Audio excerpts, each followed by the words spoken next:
UFC Fight Pass. I'm TJ DeSantis, hanging out with my good friend. You know him as the voice of the Octagon. It's John Anik.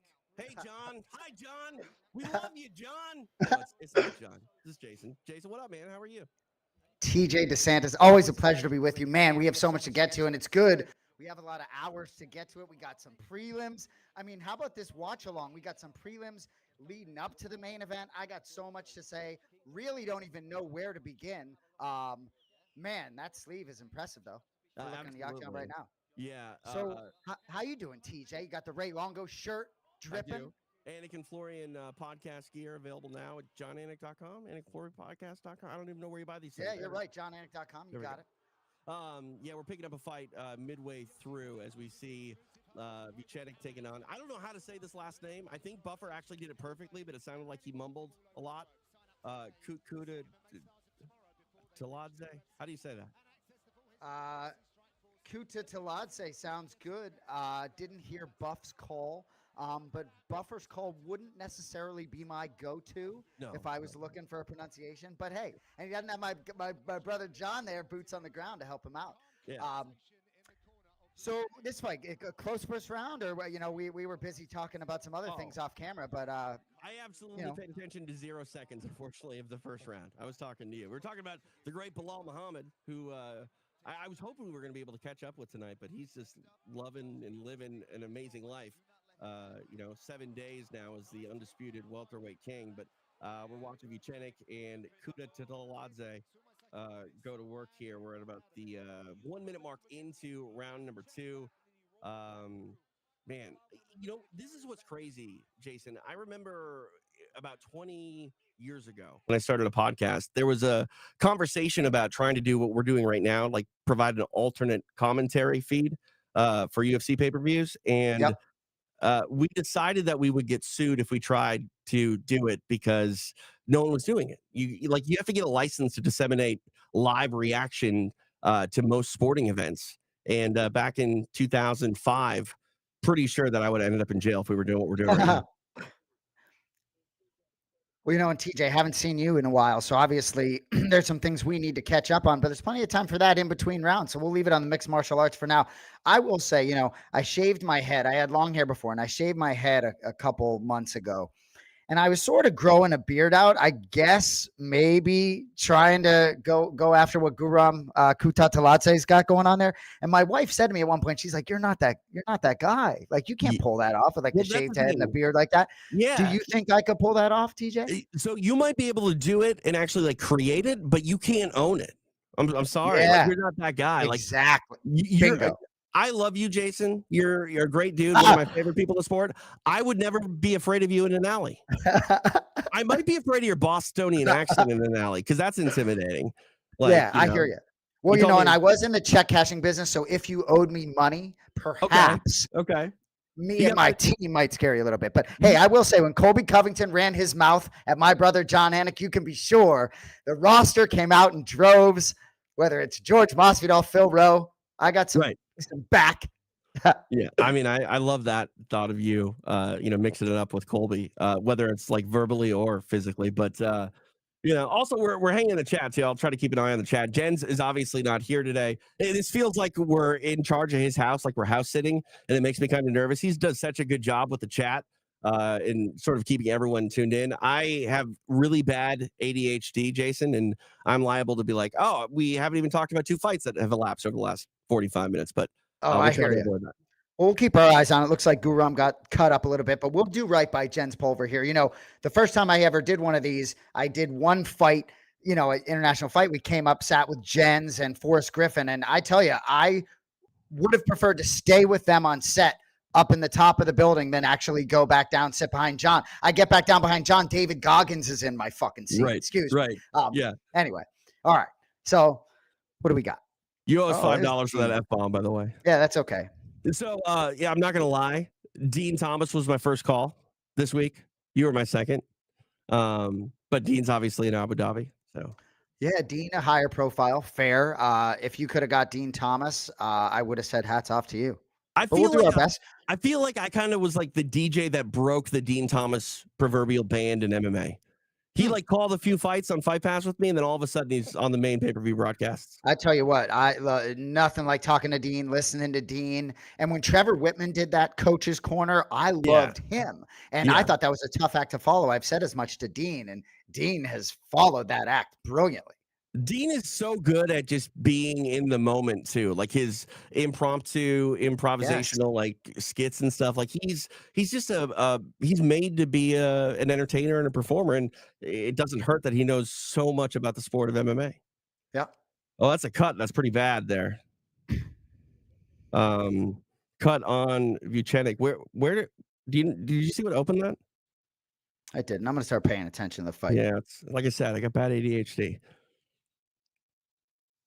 Under 30 seconds remain here in round number 2. Kutateladze able to get a takedown here up against the fence. This is a position that has changed so much over the years, Jason. Like back in the day, you would try to get your opponent into the fence to where they couldn't move and rain ground and pound. And now, like when you get an opponent to the fence, you're almost like leading them to the stairs so they can get back to their feet. It's a good point. There's also a lot of good defense happening when backs are to the canvas. Yeah. Yeah, no, absolutely. So 2 rounds down here. Admittedly, not paying the closest of attention, but I feel we're going to be here for many hours, right? We're going to be here for many hours. So forgive us if we're not completely locked in on this preliminary fight. So TJ DeSantis, it's a pleasure to see you. I'm going to do my best to keep it clean here. But we need to talk about UFC 304 briefly, just so I can get it out of my system with you in front of me. I believe I sent you a text message asking you, did you happen to catch the welterweight championship of the world? And for those of you in the audience that don't know, and I'll let you wax poetic here, TJ, in a minute, Belal Muhammad's a close friend of mine. We've been hosting a podcast together for about 4 years. Very special moment for him. I couldn't be happier for him. I could go on, and I will go on. But TJ, you had to be happy for Belal Muhammad, a friend of yours as well. Yeah, no, 100%. And like it was a performance that was unexpected, and he achieved greatness by being great. He had to fight a perfect fight to deal with the issues that Leon brings. And man, first off, Belal had me at the face-off when he did the headshot dead thing to Leon. Like Belal is such a nice human being that I don't even think of him as a guy who might talk smack. But when he does it, it's entertaining. And carrying over that momentum into the fight, like after round 1, I was sold that he was going to win the fight after 1 round, which was close too. Some people argue that Leon did enough in that first round to maybe make an argument for it. I don't think so. Nope. I sorted 49-46, Belal Muhammad. If you're talking about the face-off, right? When Belal didn't flinch, I thought that mattered. Belal talked about the mental component. You know what? But there'll be time in between fights, certainly, to get to more of the nuts and bolts of that one. But strap him up, man. Strap him up. Hard for me to keep it clean, talking about remember the name. Hey, it is what it is, man. I see the smile on your face. You're happy too. We've done some work together, the 3 of us. Absolutely. By the way, it goes back to, I think, a year ago this week was the first time we all worked together. And I think it was in Boston. Was it not? Yeah, it was. Yeah, it was. This time last year. There was a hurricane in California this time last year as well. So it came up on my timeline. But, I told Buffer, we had Belal on It's Time, Bruce's podcast. And I told Buffer, if Belal wins, when you announce him as a champion, you should say, now you know the name, Belal Muhammad. Right. And he was like, no, I can't do it. Belal's like, well, you should do it. Safe to say everyone knows the name. Exactly. Third round here between Jordan Vucenic and Kutateladze. It's that tat, which actually is Vucenic's specialty, the tat. But the tat in the name of Kutateladze that makes me basically abandon hope of trying to say it correctly. Yeah, and forgive me because I probably should have done some. John would be like, "What are you doing? First fight of the night on your UFC Fight Pass watch along, and you can't pronounce the name, and it's probably pretty simple to pronounce, right? We just didn't do the homework." To be fair, I've got all my prep right here for main card. I didn't know exactly which fight we were coming on, and my kid made me stay out in Joshua Tree National Park until 4 a.m. this morning. So, yeah, I got you. Not too many tough names on the main card. Take down late for Guram. Look at your phone when you have a second. I took a photo of a galaxy and sent it to you. Oh. 2.5 minutes remain here in round number 3.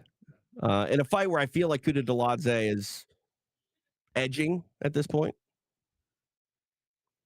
Yep. Always like the dulcet tones of my guy John Gooden. I always tell him when I'm with him. Don't mind hearing that British accent. I like to talk a bunch of shit to my brother John, just telling him, see, hey, can we get some John Gooden, please? Can I get a British accent, please, instead of listening to you? It just makes me realize that like I will never ever sound as fancy as that man. As Kuta Deladze gets a beautiful back take here. It's a good word for it. Do you have any tattoos, TJ? No, my dad had full sleeves, so like I'm rebelling by not getting a single one. My daughter Paris wants her dad to have a full sleeve. She What would you have saw it on it recently. though? Well, you could start with Bully 727, right? Start with a Belal Muhammad tattoo, champion of the world, Okay. huh? See, That'll work. I don't think I could ever get an MMA tattoo. Well, John got the 209 because he made a bet, but that is an ode to the Diaz brothers. That's not necessarily, it's not Diaz's face on his arm, right? Right. Yeah. No. And I mean, 209 just makes you like have street cred. I You know? agree. And for those who don't know, when Nate Diaz first fought Conor McGregor, John said if Nate Diaz emerged victorious, he would get a 209 tattoo, and therefore he has one. I produced the podcast. I was like, "You want to cut that out? You want to cut that part out?" Like, no, we're good. Yeah, I love it.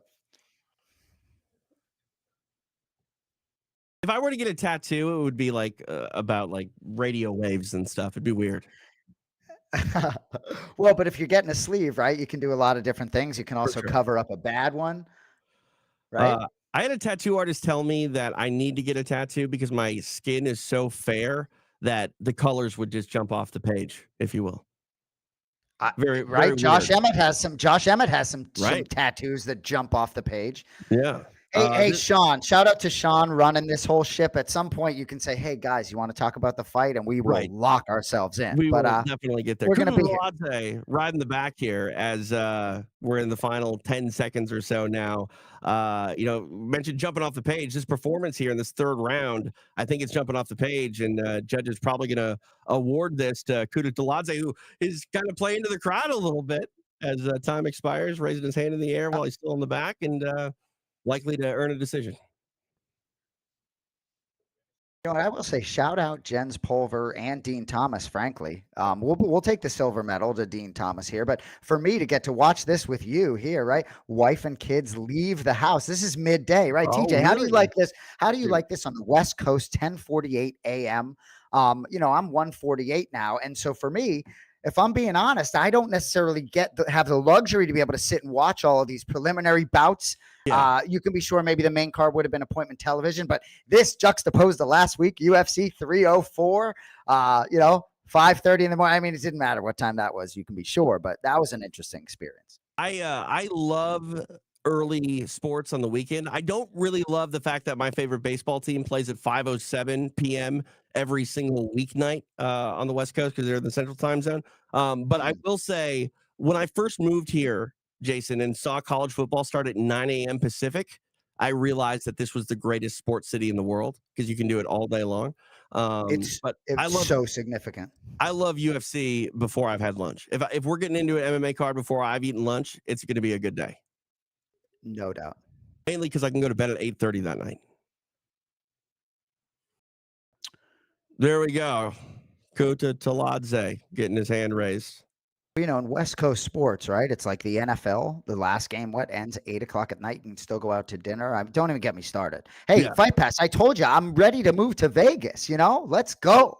I mean, but I will say, quickly, just talking about Fight Pass, Frankie and Coiner, shout out those guys because when you work with people, right? We all work together. We've all worked with Belal, right? So some of these guys, right? Coiner and Frankie probably don't know Leon Edwards personally. They know Belal personally. And so for all of us, we're all being professionals, but we felt the love, boys. Let's go. Hoist it for Fight Pass team. Belal, remember the name Muhammad. And he's not too big for it. You can be sure we'll find him on set probably at some point. You know, it couldn't have happened to a nicer guy, a guy who like just has true love for the sport, not even just his own aspirations. Like Belal is as big of an MMA fan as he is a factor in the welterweight division. He's the man. You know, he loves the sport. He loves representing, you know, his people and going out there and his team. And that was the thing too. Like there's so many members of this MMA community that you know, are aware of Bilal or have had interactions with him that I found were like low key pulling for him because he makes that kind of impact in the room when he comes in and you meet him. No doubt about it. You know, and he felt as though he was going to have some support amongst the Muslim community in Manchester, which is a, you know, large community there. And you can be sure he did. I've met some guys in the hotel, Muslim guys, right? And they are Leon Edwards He is their fans. He is their countryman, right? But 7 of the 8 of these guys were rooting for Belal Muhammad. They would have been rooting for Leon Edwards against anyone but Belal Right. Muhammad, but they were rooting for Belal Muhammad. You know, but Right. I will say, right, and I said this sort of jokingly this week, but if Bilal's last name ended in OV, you know, would he be getting respect for this dominant wrestling performance, right? It's like, you know, it was and my brother John said it was an entertaining performance. You know, it wasn't just boring takedowns. He was trying to advance position. Leon is no joke on the ground either, right? There's Right. a lot of offset in these great athletes. So to me, I think Belal did a great job with exciting takedowns against a guy who really is great in defending the takedown. And that's the thing too. It wasn't like Bilal didn't go through adversity. That was a really dangerous third round where he had a tough guy on his back for a long time. And you know, Absolutely. I sometimes, you know, obviously Leon didn't get the submission in the round, but sometimes you can steal the momentum away from the early offensive fighter, and they don't get it back after a round like that.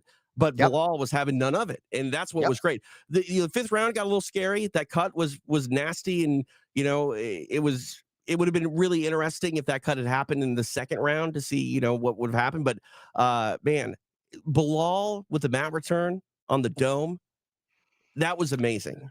That like I, so many people were like, is that illegal? No, it's not illegal. It's a mat return. Leon's responsible for his own sort of trajectory. And I don't think he planned it, but man, there was a lot of benefits that Bilal cashed in on after just dominating in the wrestling department. all right, so we got some big boys now. Dontel Mays. Yeah. He's making the walk on tail maze, 11-6 on his MMA run, taking on Shamil Gaziev. Man, you're not John, but I'm just as nervous if John was here about these pronunciations. I should have done Yeah. more research, you know. Yeah. When I did the Anik and Florian podcast as a producer, and John told me I was going to be his victim for the pronunciation of the week, I wanted to quit right then and there. Just wanted to go home. Well, you know, and we've made it a little bit more entertaining, right? I think it's more fun when you sort of don't know. Right. But you know, it's like you look at this fight, right? Like Shamil Gaziev, right? Am I wrong? You know, we could get Sean to chase that, right? But hey, I'm not worried about that. You know, I think this one's going long, TJ. I mean, here's the problem. When you get big guys in there, it's either don't blink or maybe you might be able to take a nap. And I feel like that's kind of maybe where we're at. We'll see. Let's take a look at the finishing rate of these guys. Got Steve looking at his career 11 finishes. to 12. Yeah, not bad. 11, So 12 don't wins. blink. Don't blink. 8 in the first round. Don't blink is right. Yeah. Wearing those Belal Muhammad red shorts. TJ, I could be really, you know, we could get people tuning out if I just want to ride that train. You know, you're smiling, TJ. We got to talk about it. Here's the thing, like we're house sitting, right? We just need to make sure we don't burn the place down. But we can take some liberties. We can have some fun. You know, get laid back a little bit. Just don't start the house on fire. Well, and I hope Jens Pulver checks it out because I had the privilege of meeting Jens Pulver just a few weeks back, International Fight Week. What an absolute pleasure. Guy's jacked now, too. Dude How weird is this? The first fight I ever saw live was on a volleyball court in Fridley, Minnesota. Jens Pulver main event, 2002. Was the current UFC lightweight champion at the time and was randomly fighting in Fridley, Minnesota against Robert Emerson. Unbelievable. It's crazy. Do you remember your first MMA fight you went to in person? Wow.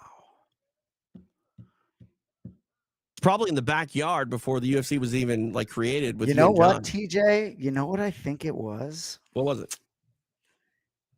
possibly Bellator 1 in 2009, the first event John called, first event Wow. he ever called. But if that was in Florida, but my memory is not the same as yours, TJ. I mean, I'm good about 20 years ago. I can't remember what I did last week. Actually, I can. I watched Belal Muhammad win the welterweight championship of the world. Yeah, you did. I tell you what, though, Kaziv, this fight card is absolutely stacked. Like, I cannot wait low to key sit here. good. It's low key good. There he is, Keith. The no nonsense, Keith Peterson. The best nickname, I think, of any referee, by the way. Oh, no doubt. It's not even a nickname. It's literally what Keith Peterson is. No nonsense. I hate to do this because it's not like me, but we're going to credit my brother there with that no nonsense. I mean, he's the one who coined it. It works well. Keith's a good man too. Ooh, Dontel underdog here. What's the line? Do you know? I believe Gaziv minus 300. That seems big to me. I'm not saying that seems like unjust, but like, ooh, May's coming back plus 240. Well, we're gonna see why. Well, 11 to 12 ooh. of his wins are by finish. 8 in the first round. Like, I don't bet fights from Dagestan. You got Dontel Mays. I can understand why he's minus 300. I don't bet fights, but if I were to bet fights, I would always pick the over on heavyweight fights. I feel like that one's always going to deliver. Unless Tom Aspinall's on the CAD. Correct, 100%. And we haven't even talked about Tom. How about Tom Aspinall? That's the one thing about all my Belal talk. I mean, Tom Aspinall, one of the greatest heavyweights of all time. Can't wait. John Jones is not really of interest in my mind right now. It's all about Tommy Aspinall. Gaziv gets takedown here, sets up in half guard, top position. I said it last week with Chase Hooper on Extra Rounds, the post-fight recap. To me, Aspinall is the undisputed heavyweight champion right now. We know more about Tom as a heavyweight than we do John Jones. We don't really know what the timeline is for John. Don't get me wrong, John is still the champion, but I feel like that interim label is doing Aspinall a disservice that he doesn't deserve. Fair. So John Jones, I believe what we see to be real, and I believe he wants to get back in there. So I think there's a great chance maybe that happens in November. But we don't know what John is made of at heavyweight when he takes strikes from heavyweight fighters. Like, we saw him get hit a lot in his last few fights at light heavyweight, and he reacted in ways that he didn't early in his career. What happens? That's what I was excited about the Gane fight. Like, what happens when Ciryl Gane hits John Jones? Unfortunately, John was John, and he was dominant, and we didn't see that. Yep. I mean, I don't mean that, unfortunately, like I was cheering for Gane, but I wanted to walk away knowing something about John at heavyweight, and we don't know anything about John at heavyweight. I had mixed emotion. I was not very excited about Stipe John Jones last November. So you can imagine that proposal for me this November isn't that exciting. It's just about Aspinall for me. And whenever those two guys fight, whether it's certainly probably, does the winner face Aspinall, whether it's for money or, I don't know. But for me, I just let Tom Aspinall be defending this thing as soon as possible. Like putting him on the shelf after him doing what he did in quick order. I don't love that. Momentum is so important, and when you have it, you don't want to lose it because you sit, and I understand you want to sit for the biggest fights in the world. I mean, ask Michael Chandler. He knows that better than anybody. But, you want to go out there and remain sharp. I mean, Tom Aspinall is in his prime, and I know the GOAT thing gets thrown around a lot in this space, but you can't be the GOAT unless you get to fight. And they're all chasing that status, and Tom Aspinall deserves every opportunity afforded to him. As we're watching another heavyweight fight right now, Gaziv still in this top position. May's unable to really move or get free, but doing a good job of not taking too much damage on the bottom. We're going to have so much time to talk about this main card. But I just have to say right now, because it's ever moving, I saw Corey Sandhagen shortly before we came on air, plus 285. Umar coming back minus 360. Plus 280. Hey, respect Umar. I know we're going to talk a lot about this main event, but seeing Corey Sandhagen with a plus 285 by his name feels like stand-up comedy a little bit for me. Yeah, 3-1, Corey Sandhagen. What are we talking? Yeah, I mean, that's the thing. It's a snapshot in time. We know how good Sandhagen is. Anytime he's over a 2-1 underdog, you're like, wait, this is the same guy we're talking about, right? And but that's the respect of the name of Umar. Kenny Florian asked Sandhagen this week on the Anik and Florian podcast about the betting line, and Sandhagen was like, "Yeah, it's annoying." That was his color. I thought that was a pretty funny word choice. Have I ever told you the one bet I did make on MMA? What it was? You have not. Kenny Florian to lose to Kit Cope, Ultimate Fighter Season 2 finale. And he beat him. Yeah, he broke his arm. Did you know Kenny at the time? I think I had interviewed him, but like not like I know him now by any means. I love it. So before we did a show this week with the undisputed UFC welterweight champion of the world, Belal Muhammad, and Kenny. Before Belal even, as soon as Belal saw Kenny on screen, he's like, "Kenny, you picked against me, right?"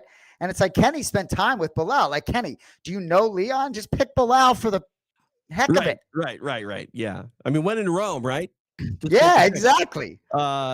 First round in the books, Gaziv moved to an arm triangle that he was in business with, didn't necessarily move off the side, was in full mount, but time expired. And this is turning into a fight a little bit where maybe we're going to have a long route to the end rather than a don't blink type of finish. But looking at Dontel, he looks pretty tired in this corner. Appreciate y'all being with us on UFC Fight Pass. You know, TJ, I know their chat is not necessarily blowing up, but don't be afraid to peek at it in case we got anyone that wants to chime in. No, I was telling Sean this earlier. The chat is way over here in my broadcast instincts. I never want to stop making eye contact with the camera, and I feel like this isn't my good. I don't have a good side, to be honest with you, but this isn't my good side. Selling yourself short, TJ. I'm not short. I slouch a little bit, but nope. You know. All right. You know, TJ, you did do one show for Fight Pass with your shirt off. I don't know if it was just a segment. What? Why are you laughing or smiling? You know, it's a traumatic experience for me. It was only like 15 these minutes. Guys. Did you look better or worse than Gaziv? I think better. Man, you know what? I think I'm competitive. I think I'm competitive. Right? Yeah. If I was a UFC fighter, though, I'm getting tatted up. We're expressing ourselves on the canvas of your flesh. Well, you know, if we're talking tattoos, yeah. I mean, I'm at the point that I always want. My wife was like, "Yeah, you're not getting a tattoo." And frankly, there's certain things that I really don't mind letting my wife make the call on, right? So I was like, "All right, I won't get a Red Sox B on my arm, right?" Okay, right. But for me now, Keith Peterson taking no nonsense into account here, and I think we're going to see Gaziv warned for holding the shorts. Oh, it was Mays holding the shorts. Sorry, go ahead. So you were watching the fight card UFC 304, right? Mm-hmm. And I had said during the week, I did think that for the guys that are there, boots on the ground, to get their body clock right at 4 or 5 a.m., I thought perhaps presented a different challenge than the guys sort of coming in town. You know, even though John is broadcasting, right, he takes it seriously, right? And we're coming in town. We're sort of napping, sleeping when we can, but we're not getting ready to physically perform, you know? And I did think, you know, for these guys to sort of get their bodies, I'm not suggesting any excuses for Leon Edwards, but I can understand why these guys maybe weren't perfectly right where the guys coming in town. It's a little bit of a whirlwind. Yeah, you know? So like I did overnights for probably 7 years, and I think my circadian rhythm to this day is still messed up because I have a hard time falling asleep before 3 o'clock in the morning generally. Wow. And if I see the sun before I go to sleep, we're not sleeping. Like sun's up, I'm up. I can't help it. Yeah, I get that. I couldn't imagine trying to be physical though at 5 o'clock in the morning like that. You know, at the end of the day, it's being physical at 5 o'clock in the morning when you're just waking up, maybe not so bad. But doing it when you've maybe been up for the last 9, 10, 12 hours. Bingo. Yeah, I agree. Well, and I was saying for some of the guys that are, you know, from England and live there, if there was any way to get to bed super early the night before the fight, that sounds Yeah. like a laughing proposition anyway. Oh yeah, sure. Let's just, the night before a huge night in my life, let's just get ourselves to right. But if you can go to bed early and wake up at 2, 3 in the morning, it's just, man, hey, it is what it is. But I don't know. I know UFC did it for UFC 204 as well. Yeah. I'd be surprised if we see that again. It's hard to bring a pay-per-view to a market that, you're gonna present that pay-per-view not to the main event or the main audience, stateside in that normal prime time. You gotta make a decision. And, in the past, like 15 years ago, they would go over, to Europe in certain parts, and we would get a time delay, or you could watch the pay-per-view live at 3 o'clock in the afternoon, but it was still, like, available to a lot of people to buy at that, 10 PM Eastern time as Yep. well. And we live in an on-demand world. We're talking about. I don't have a problem watching fights at 10 o'clock in the morning, Pacific time. This would be no different if this was a pay-per-view. Agreed. Well, slugfest here, trudging along here for the big boys. And heavyweight fights can seem like the time is even slower. Like a 15-minute fight feels like a 30-minute fight. There was a fight back in the day in the UFC, Gabriel Gonzaga versus Kevin Jordan. Fight ends with a Superman punch knockout for Gonzaga, and the fight was so bad leading up to the third round stoppage that no one cheered when the knockout came. They just still booed. Wow. It was tough. Wow.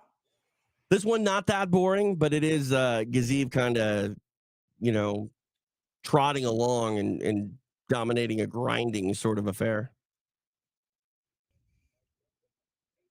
When was the last time you were in a fight, Jason?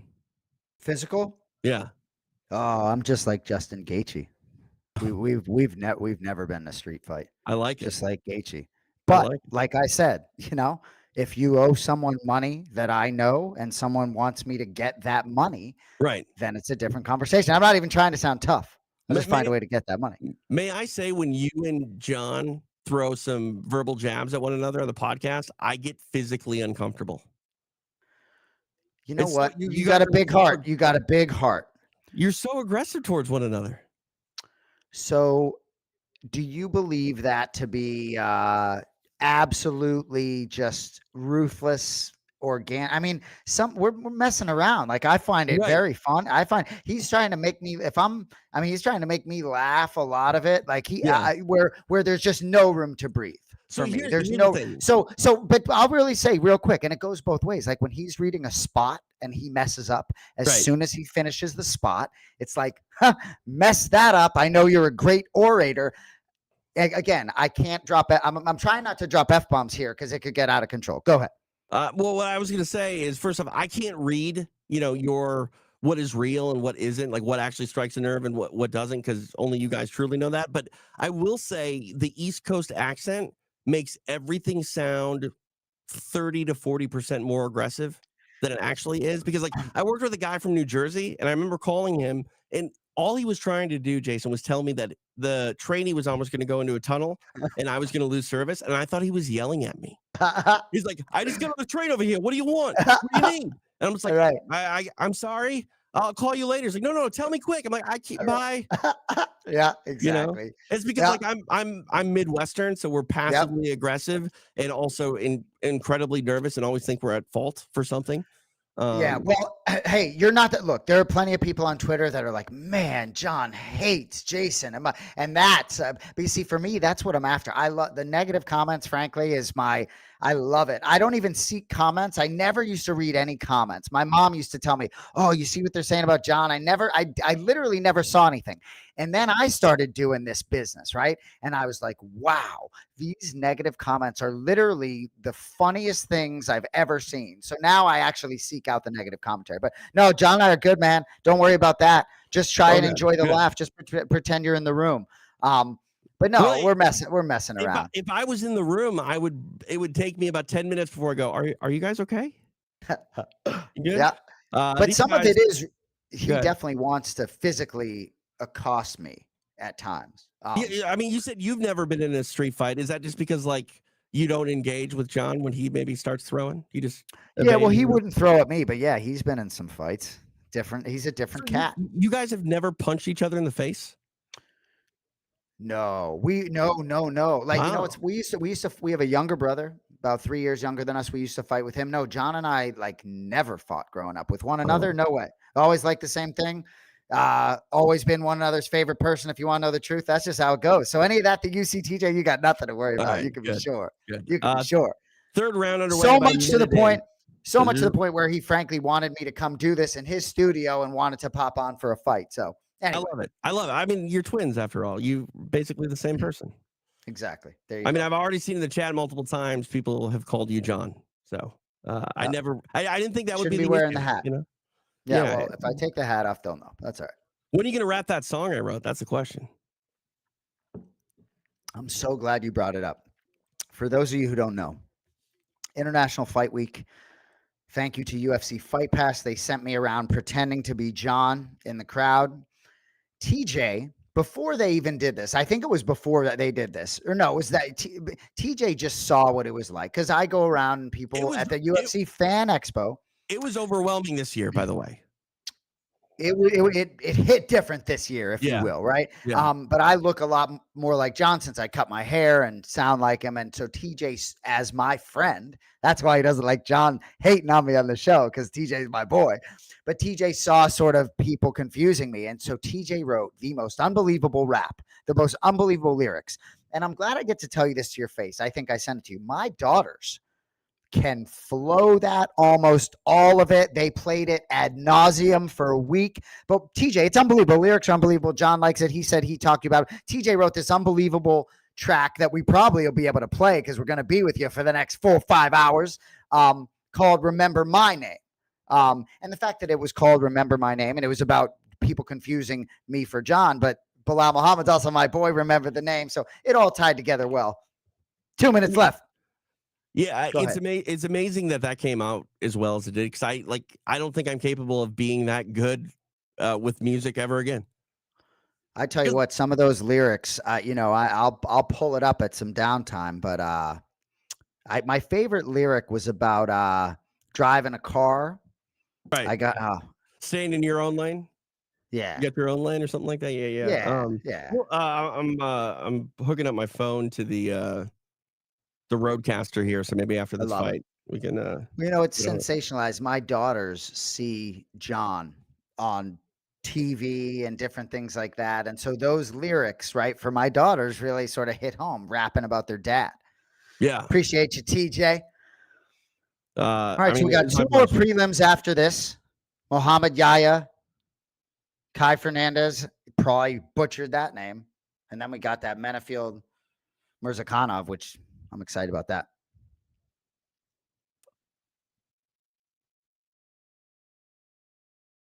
Minute left here. These guys are, I guess, talking to each other a little bit. Don't you think Belal Muhammad's wrestling was more exciting than this? I think Belal Much. Muhammad looked like a completely different human being with his wrestling game than almost anybody on any one given. Like again, it was the perfect performance. He did nothing wrong really besides get his back taken in the third round.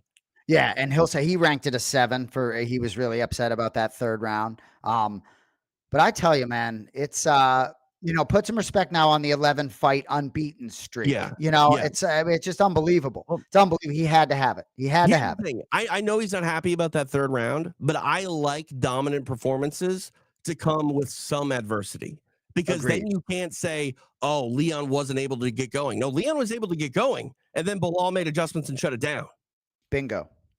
And he's so smart. He's so poised. The fight IQ. We throw these terms around, and Bilal put in the work, right? He said on the Anik and Florian podcast this week, talking about just the shadow boxing and the mental work that they put in, the boring, tedious things that others don't want to do. I mean, that's where champions are made. You know what I mean? It's cliche to say, but it's the room where you do the work, and the fight is the reward. And man, getting your hand raised is the ultimate reward. undisputed UFC welterweight champion of the world, and he's gotten better and better and better. I noticed a distinct difference in his striking against Damian Maia. He continues to get better. And those that look at that physical transformation between his fight in May of 2023 against Burns versus how he looked for this against Leon, he went into that on short notice with a busted foot. He couldn't run going in. So don't get it twisted like this is some fluky sort of, this has been a build. And if he had had a full camp for Gilbert, you would have seen the same shred, if you will. But shout out Ian Larios, got him right. But I've never seen Belal like that. Man, I see TJ. I could get so fired up. I could do 5 hours on remember the name Muhammad. Anyway, Keith Peterson looking huge in between these boys. Unanimous decision coming the way of Shamil Gaziev. Was able to take over early and basically didn't relent. Buffer wearing the is he wearing a white jacket today? White, he is. Yeah. This might be the first white jacket he's worn in a minute. I agree. I tell you what, Buff. Sean letting us know that the chat is asking us who our favorite fighter is. I mean, you want me to tell the world that you love Belal Muhammad the most? Because I'll give an alternative because that's too obvious. But go ahead, TJ. Start us out. Who's your favorite fighter? Oddly enough, other than Belal. Right. Okay. I don't consider myself a journalist, but someone asked Nick Diaz who his favorite MMA journalist was, and he said TJ DeSantis. So I'll return the favor and say Nick Diaz. This is a real tough question for me, and so I'm gonna go with a dark horse fighter, and because this is right. So I could certainly this Belal Muhammad. I could give you obviously. I could give you Dustin Poirier or Justin Gaethje, who I love as humans and love as fighters. But the fighter I'm gonna give you is someone who I would never forget the first time I saw him fight. I have been on this train for years. His name is Ludovic Klein. He's a lightweight. I believe he's unranked at this time. If you don't know now, you know. Ludovic Klein, I've been on this train. Go look it up. That's a sort of dark horse answer. I could give you all sorts of guys. Ludovic Klein. I like it. I like when the answer requires people to do some research. Because that's what it's all about. I mean, that says a lot about my character, for the record. Well, it's a very tough division, and I don't mean to interrupt you, but go look at that. Ludovic Klein is a problem. Go watch UFC Fight Pass. Subscribe. Go watch Ludovic Klein film. The Fight Pass subscription will pay for itself. You know what I love is we have so many athletes in the UFC now that Fight Pass is really a resource that you need if you want to call yourself a hardcore fan. I'm not trying to say like, oh, if you don't have Fight Pass, you're a casual. But you kind of are when you can't do the research to know who the hell Jason's talking about right now. You know what I mean? And like that's the thing. It doesn't just start with UFC either. It starts with these guys fighting on like Fury FC in Houston and CFFC out there in Philly and Atlantic City and these promotions where fighters can come in at maybe making their pro debut and then their entire catalog of fights all the way to the octagon is on Fight Pass.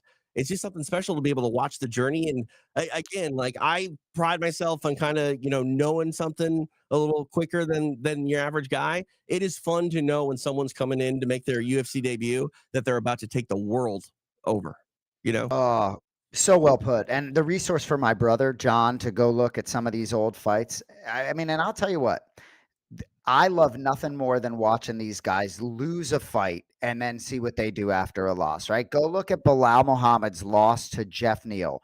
Jeff Neal beat Belal up, but you know what? Belal, I couldn't believe how tough Belal was. I could not believe that Jeff Neal didn't finish that fight. And that even told me something. And Belal didn't like it. I brought up that Jeff Neal fight so often on our show.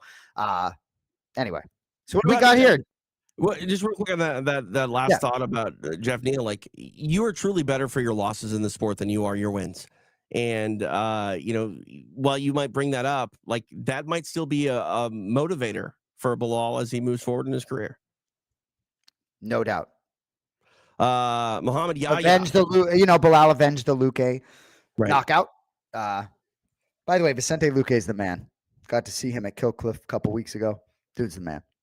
Yeah, I mean, mentioned Nick Diaz a moment ago. I'm bummed that fight is not happening. Luque has carved out a run in the UFC that, like, he's a guy that maybe isn't top of mind for a lot of people, but he's a guy that is always must see TV when he fights.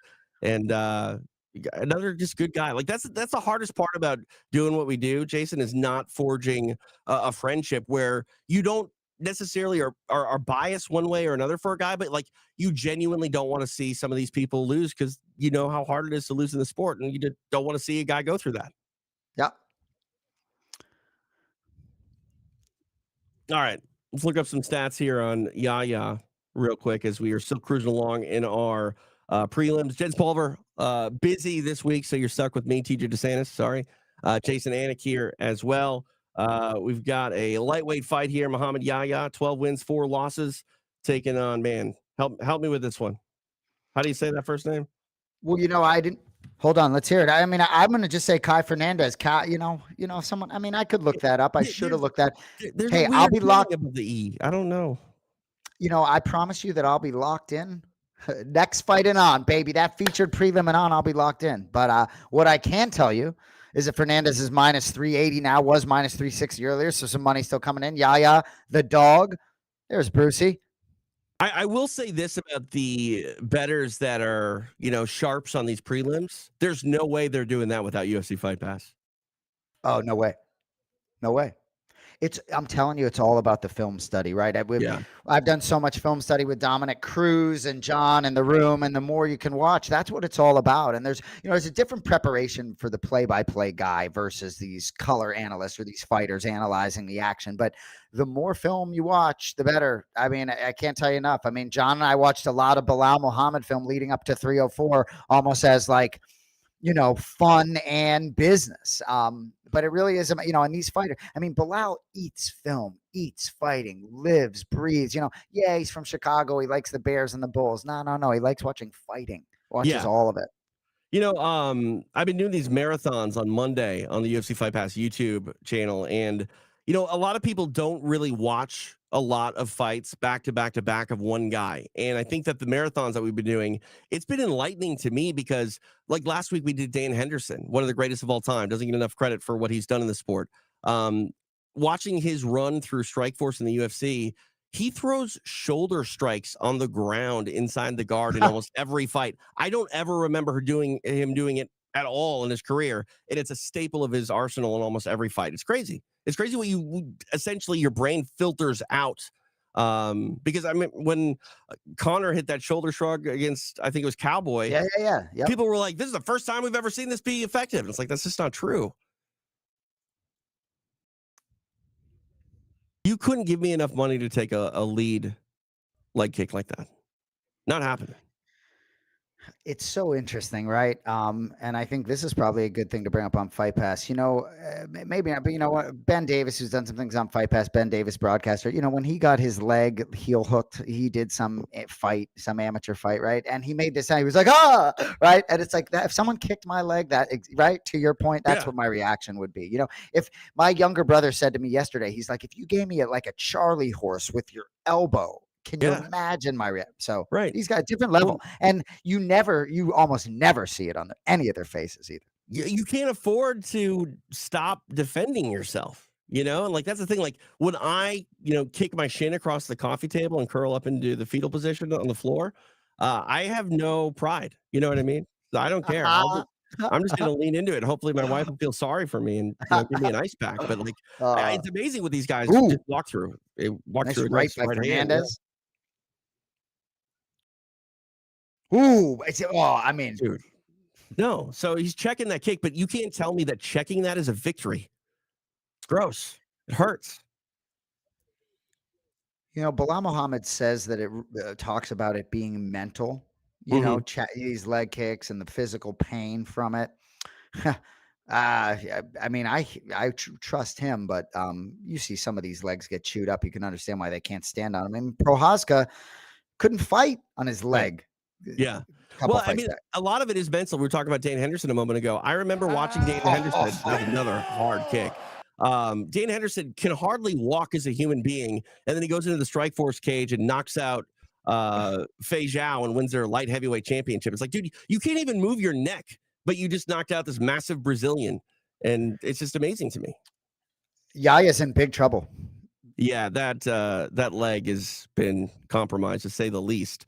He hasn't changed it too. Still standing orthodox. I always find it interesting when the leg starts to get chewed up that they don't move to southpaw or orthodox if they're standing southpaw. To me, it's a tell that they're just not developed on that side of their striking. That leg is in big trouble. It would not surprise me for another leg kick to drop him, and maybe even end it. It's that bad. Yeah, Yeah, he's not gonna be able to do anything. it's Ooh, interesting, but throws he's it. thrown it back. Like now he switched stances as well. I remember Matt Hughes. You could tell. Oh, another kick to the leg. Oh, and there's the face. Matt Hughes would stand orthodox only when he was looking to shoot because he couldn't shoot a double leg from the southpaw position, which was his natural striking position. And it's stuff like that you pick up in fight study, tape watching.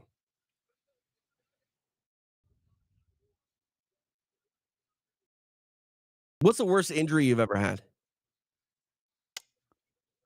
It's a great question. I was playing basketball in Newport Beach, California, with a really athletic guy that was like 6'4", and we played one-on-one. And a little quick, so I could maybe get by him a little bit. And I took a knee to my. We were just talking about, but I took a knee to my thigh, right? And I didn't break my leg, but when I tell you, purple from top of my leg all the way to the bottom. My mom flew out because I could barely walk. I think it was just a bad contusion, but you wouldn't believe what my leg looked like. So that was it for me. Did you feel like his knee go all the way to your bone? Yeah, that's probably a good way to. And he thought I was being soft, right? And I was like, "Hey, come over to my apartment," right?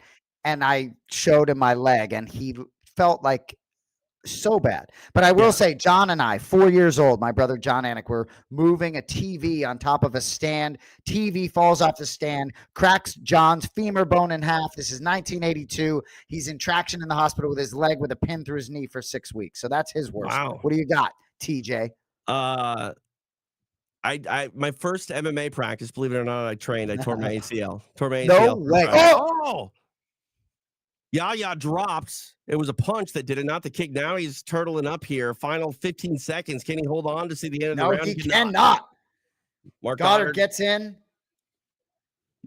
You got to freak me out there. That was very John Anik of you with the excitement. I was waiting for you to do the whole shebang there. I got out of your way, Jason.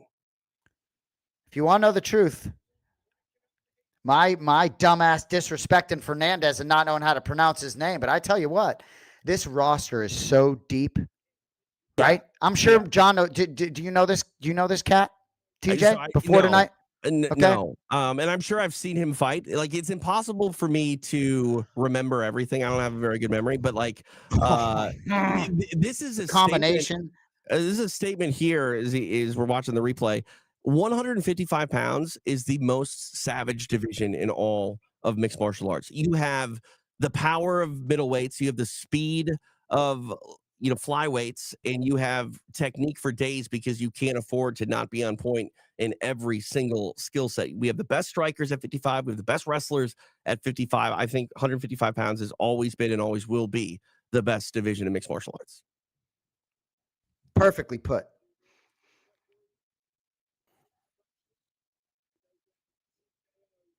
Fernandez getting it done. Notice how John Gooden just went Fernandez too? Yeah. It's a pro move, And I noticed the on-screen graphics, they don't have the weird little, I don't know what you call it, an umlaut or whatever it is over the E on his name. You said Kai? Is that what you said? I said Fernandez at this point. I'm not disrespecting that martial artist again. I hear you. Still one more prelim. Alonzo Menafield going to take on Azamat. I can't do it. Oh, Mirzakhanov. That's not a hard one, TJ. That's just the English. You could just read that one with the English language. Azamat Mirzakhanov, undefeated fighter. It's over here on the right screen, and my glasses aren't good enough, and the print is really small, so I just bailed. Do you know what his nickname is, TJ? I'm going to Mirzakhanov. It'll tell me. Well, or you can tell unlike you, he's the professional. And this is when the shit talk begins to TJ. Okay? This is when it begins. 2:28 Eastern time, 11:28 Pacific, TJ. We got one more fight before the main card. we're going to start to let it rip a little bit. TJ and I are close. We're going to get it going a little bit. Talk to me. This is the thing. I'm going to take all of your jabs, all of them, until we get to the main event, and then I'm going to unleash something that is so savage that you're going to call me after the show and be like, "Are we cool?" So I just love be it. I prepared. love it. And normally I'm sitting next to you when we're doing these things, right? So I can give you a little bit of a love tap, if you will. Right. I tell you what, man, what he would do, to me with 30 seconds in the octagon. I mean, Oh yeah. Like all right, that's let's the see thing what too. DC says. We'll lay out here. All right. Good for him.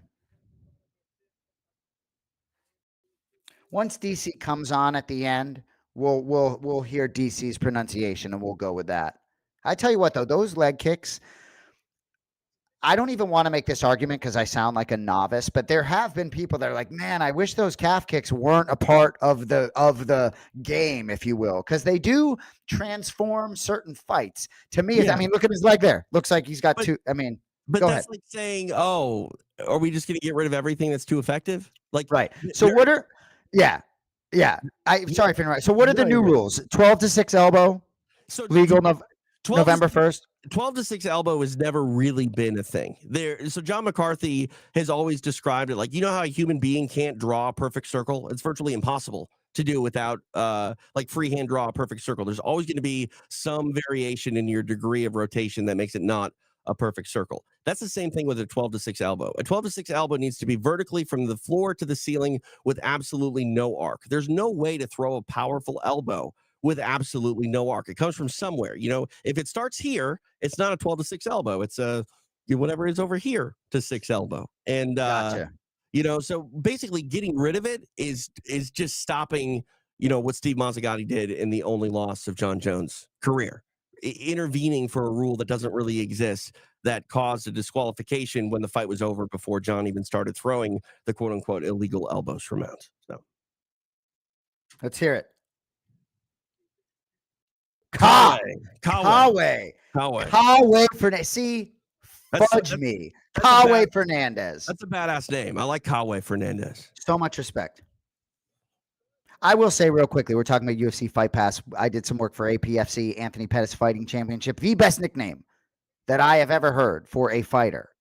Tom the Status Quo. I mean, come on. His last name, Kuo. Tom the Status Quo. Find me a better nickname than the Status. I can come up with some, but you got to give me a while to think. But I tell you what, Mirzakhanov, the professional, that's a pretty good nickname there. I can't believe you said I wasn't a professional.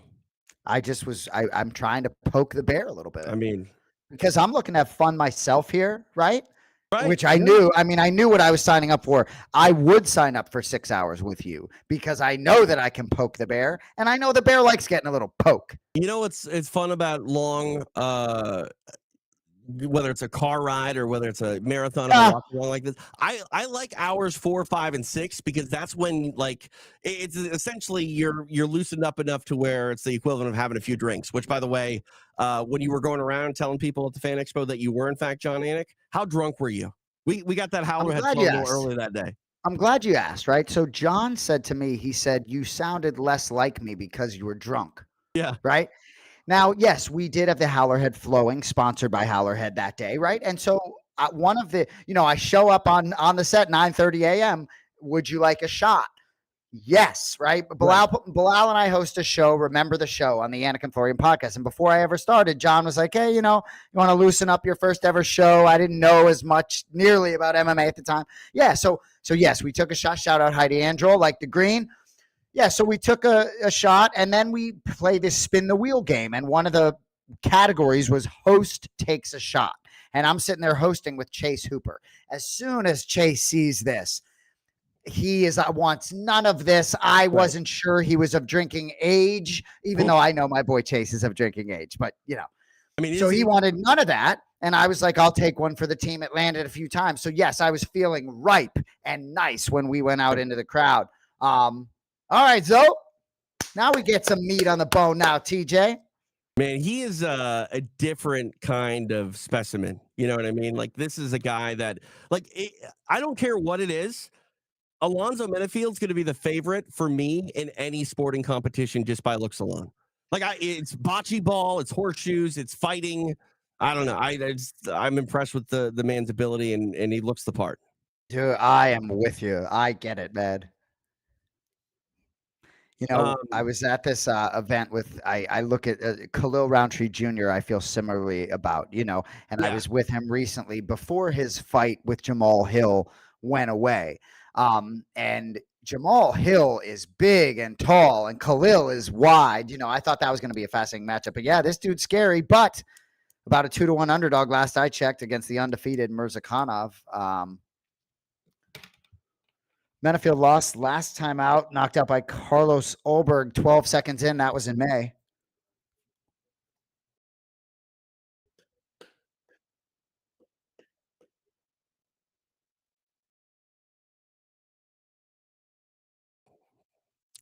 I'm trying to keep an eye a little bit more on the chat. You know what? I have such a newfound appreciation for how Jens does this because he is doing so much. He's like the guy can't stop looking at fights. The dude watches more fights than anyone I have ever known. But he does a good job at staying on top of the chat. Sean's hanging out with us. If you have a question for myself, TJ DeSantis, or Jason Anik, please do throw it in the chat, and either I'll see it or it'll get thrown our way. Because I love talking with the people. That's something that is so ingrained in my existence, Jason, as a broadcaster. Like I came up doing radio, like the relationship between, and I still call everyone a listener. I know that everything's television now. I wish it Oh, I weren't. love it. You Man know, look, after my own heart.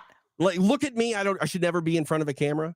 Come on. But like I love broadcasting, and I love the idea of that relationship. And now we have it to where people don't call anymore. Like I've done extra rounds for Fight Pass now for like 5 years, and I think we've opened the phone lines on almost every show, and I think we've gotten less than 10 calls in the entire history of the show. But we'll get text messages, we'll get tweets. People just now want to do text, and I got to embrace it because it's still communication, and that's key and clutch. I hear you, but I do love that old school radio. That's John's background, sports radio, old school, getting people calling in. I love it. But I will say, man of the people, right? It's like there are certain rides in Manchester where John's getting picked up, and we're in the Fighter Hotel in Manchester, and these fans are rabid, and these fans are awesome, and John would go down like 15 minutes early just to talk to fans, literally. Yeah. And it's awesome to see their reaction. It's fun for John and I to talk to them. Certainly for me, there's some challenges always looking just like him, but it is so enjoyable talking to fans. And Joe Rogan always said we're just professional fight fans. That's what he says, and Right. there's so much truth to it. I have so much respect for the MMA community as a whole. It's just unbelievable. So can't get enough of those fans out there, and really everywhere. And I think that mindset is really important and probably what keeps John as good as he is. Like he hasn't fallen out of love with this sport. And that is so key. Like I'm not saying I'm Yep. burnt out. I love this sport. This sport is the greatest thing that I've ever experienced in my life. But I've worked full time in MMA since 2007. I've been consuming all of it that I could since 2002. There's going to be ebbs and flows, and I don't care what you do. Any job, while even if you love it, they'll say you never work a day in your life if you love your job. Every job is still a job on Monday morning when you want to do nothing but sleep an extra 45 minutes. Okay. But I do think that John is in a very unique place. And I will kind of say, Jason, I think you have a bit to do with it in the sense that you're super fired up and getting involved. And that probably fires John up because if you don't experience this with a friend or family, you're just kind of doing it by yourself, and everything is going to wear off. The novelty and nostalgia is going to wear away if you're not enjoying it on some personal level as well. So well put again. I couldn't agree more. And this mixed martial arts community is vast and growing and getting younger. And for me, I'm 46 years old. So for me, some of these fans that are even in their early 30s that started watching this sport in the pandemic, they're not necessarily that late to the party anymore. And No, for me, ultimately, I've gotten to the point where I never thought I would get to the point where I'm ingesting all this content on Fight Pass all the time. And I'm ingesting all of these cards. I'm watching like boxing more than I've ever watched. I just can't get enough of combat sports. And coming from Boston, where it was football, basketball, baseball, hockey, I'm surprised to be saying that. All right. Yeah, I mean, I feel like I'm a quote unquote noob, and I've been called a casual for over 20 years. So, the fan base can be a bit ruthless, and so can these two fighters as we are underway. Light heavyweights inside of the octagon. The undefeated Mirzakhanov, right? Yes, Yep. Mirzakhanov. That's not that Yep. hard at all. You're right. No, you And got it. Alonzo Menafield. TJ DeSantis, Jason Anik hanging out here in the watch along. We got a question here. Uh, Good articulated. Chat wants to know what we think about a John Jones and Alex Pereira fight. Jens has been pushing for this the last couple times I've talked to him. I was on board with it a couple weeks ago, but since we've seen Aspinall, last week shine again, I feel like there's no other fight that needs to happen more than Johnny Bones against Tom Aspinall. Typically I like things to just be based on rankings and in the division, but I would rather see John Jones fight Alex Pereira than anybody else. To me, they're both light heavyweights or closer, closer Right. in true weight class, if you will, regardless of where it's contested, if it's heavyweight or not. So I have more of an appetite to see John Jones face Alex Pereira than I do him face Aspinall or certainly Stipe, if I'm being honest. A lot of fights get made for a variety of reasons, whether it's a business decision or it's just giving the fans, what they want. But fighting is the ultimate meritocracy, right? Like if you continue to win, ask Belal Muhammad. Winning Bingo. fixes everything. And I don't necessarily Undeniable. I don't get upset when we see a fight maybe jump the line because ultimately, at the end of the day, if you keep doing what you need to do, all fights are going to get made. It's not very often in mixed martial arts where we've had a fight come and go that never came to fruition. And now these light heavyweights Uh, starting to get a little bit Well, busy certainly here. you have Ferguson and Khabib, and you did have with the Right. the montage for before UFC 300. I believe they did have. I know this fight's getting good, but they did have all the fights that you never got to see. Right, I but I, believe. I I still feel like they're more rare than they are not. And I the agree. Khabib and Ferguson fight, like, man, that was just jinxed. It was just cursed. Like, I think it sparked the pandemic, to be honest with you. I'm kidding, of course, but I feel like at the end of the day, we saw so many great Pride fighters come over to the UFC and end up making those super fights, and eventually everyone that wants to be great in the sport ends up in the UFC's octagon, and we see them, fight the best. This is the sport that has changed combat sports in the sense that the athletes want to make the best fights, and they won't get in their own way like you see in boxing more often than not.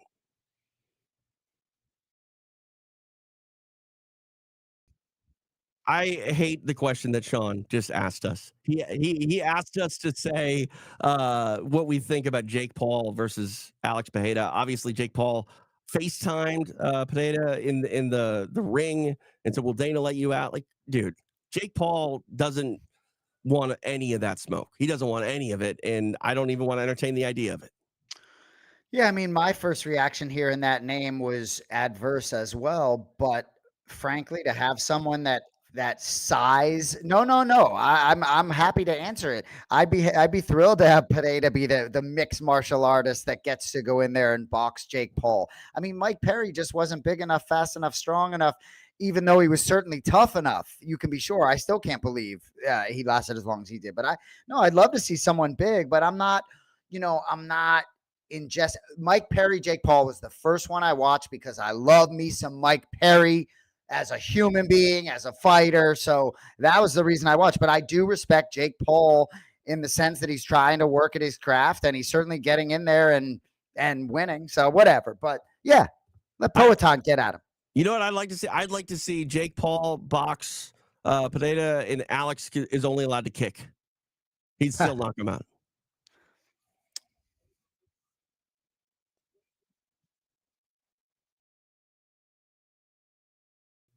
Question here from the chat, Jason.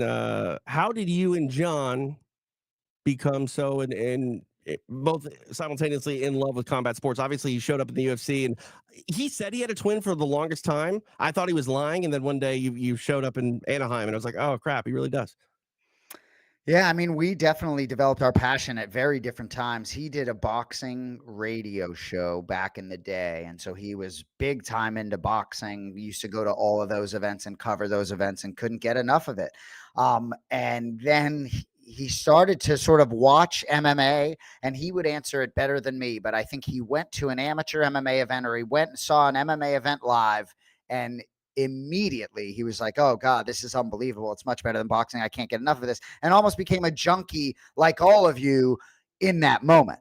Yeah. But then his career sort of took him to where he was at ESPN. He was doing an MMA show that was on online that ended up getting on ESPN2.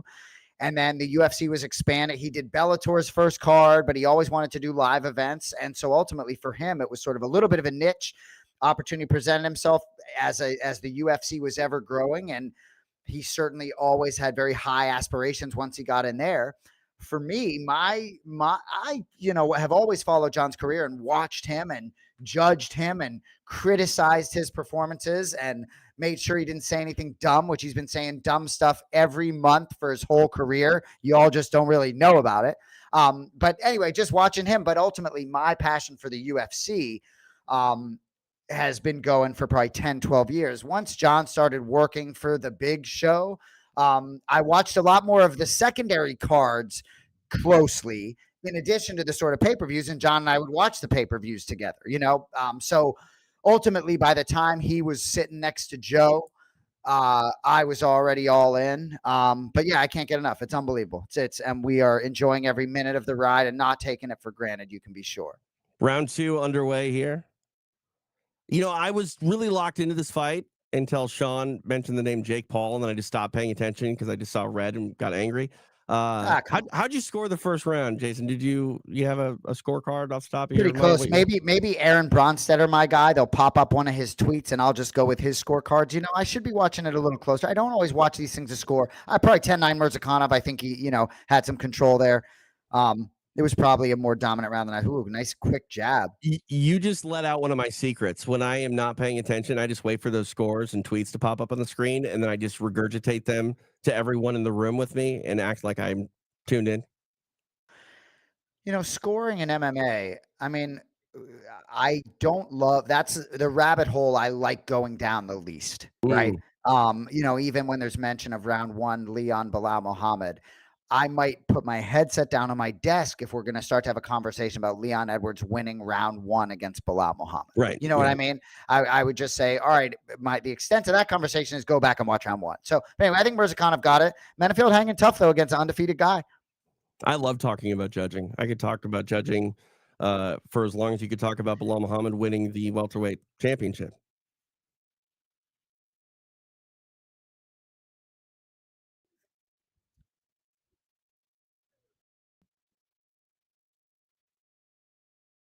Getting some questions about the 308 bookings that were announced. They've remade the Shemaev and Robert Whitaker fight, and then Max Holloway taking on Ilya Taporia.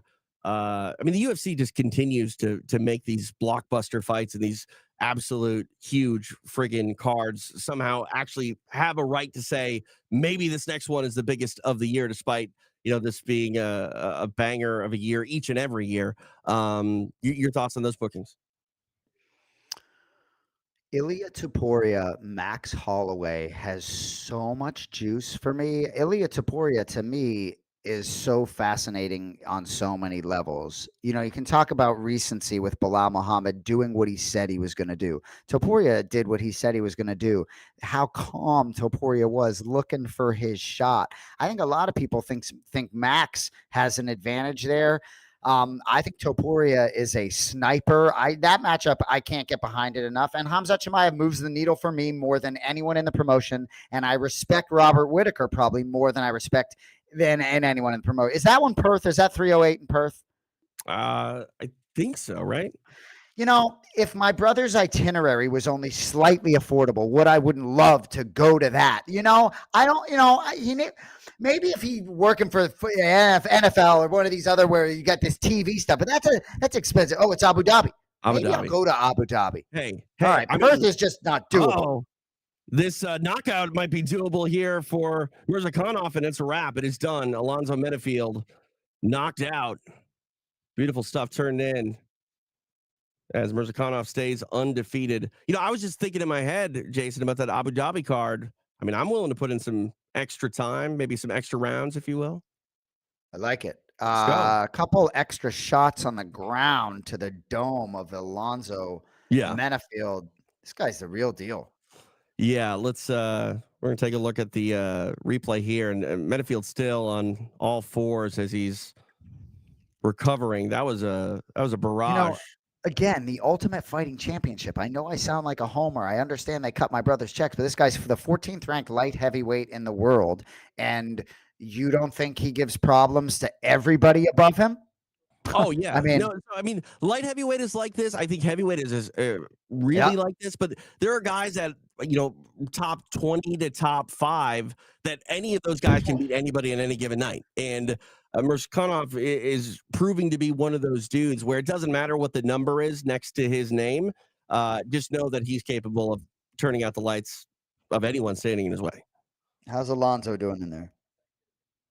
Haven't seen it. I think he got to his stool. Yeah, I always worry about some of these guys that almost try to save face by popping up a little bit too early. Because, like, look how big Alonzo Menafield is. Like, you're not going to be able to like restrain him if he's going to try to stand up and walk away. And then wobbly legs, man, it's always that aftermath of getting knocked out that I get the most concerned about their well being because they don't necessarily want to comply. How about Bruce, 67 years old? How about that guy? Dude, timeless. He's an Nice little American treasure. He really is. Nice little clean finish for the UFC, right? 10 minutes shy of 3 o'clock Eastern. I tell you what, this daytime, I mean, this main card, you talk about Topuria and Max Holloway. This main event, I mean, and you got Chito, Davison Figueiredo, not even the co-main event. Give me all of that. Yeah. So first off, it jumped off the page when I saw Chito Vera on this card. I didn't realize that he was fighting this weekend, and then to fight Davison Figueiredo, like Chito is one of the most intriguing figures in mixed martial arts for me because this guy is a lunch Yep. pail type of person. He's noble, he's honorable, like he's a family man. He also still, doesn't let his responsibilities, which are great, impede his ability to still live a life that he wants. He goes surfing every day. You wake up every day and go surfing, man, like you're going to be my inspiration. I don't even know how to surf, but the fact that he makes the time out to do that is super impressive. And like, I can't help but, be you know, kind of attracted to the human being that Marlon Vera is and feel for the guy, like, coming off a loss against Sean O'Malley. Like, I don't like to see Chito Vera lose fights. I think he's just a good dude. Couldn't agree more. John has known him for a long time when he was, scratching barely the surface of this roster. And I think John recalls a time where they were in Brazil, and I think it was his third fight in the UFC, and he had lost, and maybe he was 1-2, and just to see what he's achieved, just unbelievable to me. And I actually love the opportunity for him because March is not that long ago, and that's not a great memory against Sean O'Malley. But man, he's you're facing a champion, dangerous opponent here for Chito. But that fight, that could be a main event all day long. I mean, I'd pay for that fight as a pay-per-view. So Yeah, people don't realize how great Davison truly is. Like, we know his accolades, but I don't think he's celebrated enough by the I agree. average UFC fan in the way that he should be. Totally agree. Oh, Menafield, that's tough to see again. Was it the left hand that initially hurt him? I think it was. Yeah, there it is. Left hand. Just, oh man, it glances off that chin, but you can see the impact just rattle through. And these two on the ground, you'd like to think those. Boy. Oh, beautiful uppercut. Clean.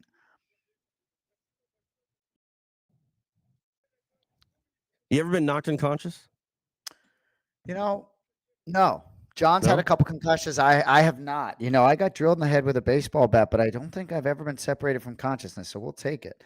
I'm trying to look up a current line on Sandhagen Umar because it does seem to be moving. And Sandhagen taking this fight.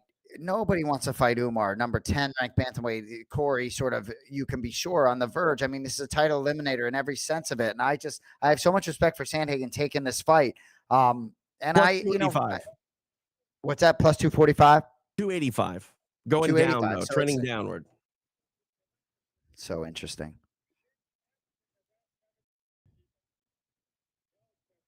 Man, just unbelievable. Corey Sandhagen 3-1.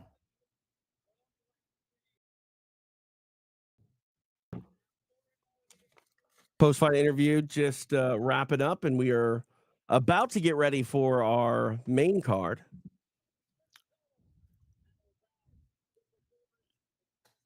Is it Joel Alvarez? I believe it's Joel Alvarez, Yeah. not Joel. I Taking don't think on we got too many challenges, Elvis Brenner, not Elves, or is it Elves? Who's fighting Shara Bullet in the co-main event, TJ? I'll give you a little pronunciation. Oh God. Olashchik, is that it? There's Dean Thomas. Mikhail Olashchik. Ooh, I like it, TJ. That's good. That was the pronunciation of the week back in the day.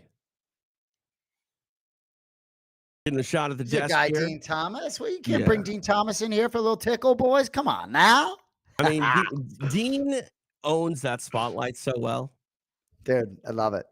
Little teaser. So next week, Dean and I are supposed to film something where he's DC, I'm John, and someone's Joe. Whatever it is. Come on, Dean. If you need a Dana Light, I'm here. Or Dana Nearsight, maybe. How are your acting skills? Pretty decent. Pretty decent. All right. Pretty, it sounded like you might have been excited, but then, decent doesn't excite me. That's not a word that gets me. I mean, I'm humble. What can I say? If you're like decent, if you're like, this shit's decent, then I'm like, all right, but it depends on what kind of mood I'm in, Like, I probably can't go full Dana, but I can be like mock Dana. No, wait. Did I say Dana? I said Joe. I meant to say, but I said if you need a Dana Nearsight or a Dana I gotcha. Light, yeah, I gotcha. They dubbed me Dana Light on extra rounds. I think you could do. Oh my goodness, Joe reaction shot. Oh yeah, right. Sure. I think you could do it. Yeah. I'm the worst. They put that camera in the commentary booth when I call fights, and they show me my reaction. I'm just like rah rah rah rah rah. Everyone else is freaking out, and I'm just like, oh no, I like it. It's 2-man booth. TJ DeSantis, Pearl Gonzalez, right, for some of these boxing fight.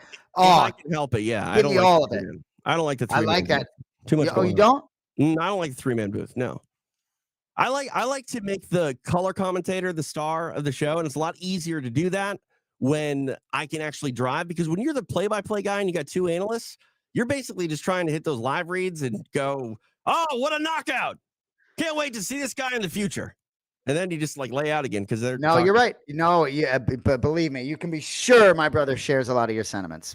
Oh, we've talked, he and I. Yeah. And he's done such a great job, because if you remember, there really wasn't a 3-wide booth for the longest time, even when John showed up. It just wasn't a thing, and now it's the staple. It's the standard. And I don't hate it. I just don't like to work inside that environment all the time. Very well put again, man. It's become such a, for John, it's just become such a enjoying thing for him that it's like, as long as he's doing it, he's not really paying too much attention to what else is going on, just making sure his seat stays warm, if you will. Well, I think that John has actually defined what the play-by-play role is now in the UFC. It wasn't 3-wide when Goldie was doing it. John comes in, they add another seat, and he has sort of had to not learn on the job. Don't get me wrong when I say this, but he's had to sort of decide what the role of the play-by-play guy is going to be. And I think he has found a niche that, really works well for his style and ultimately improves the broadcasters around him, which is why I think John is the best to do play-by-play in the sport.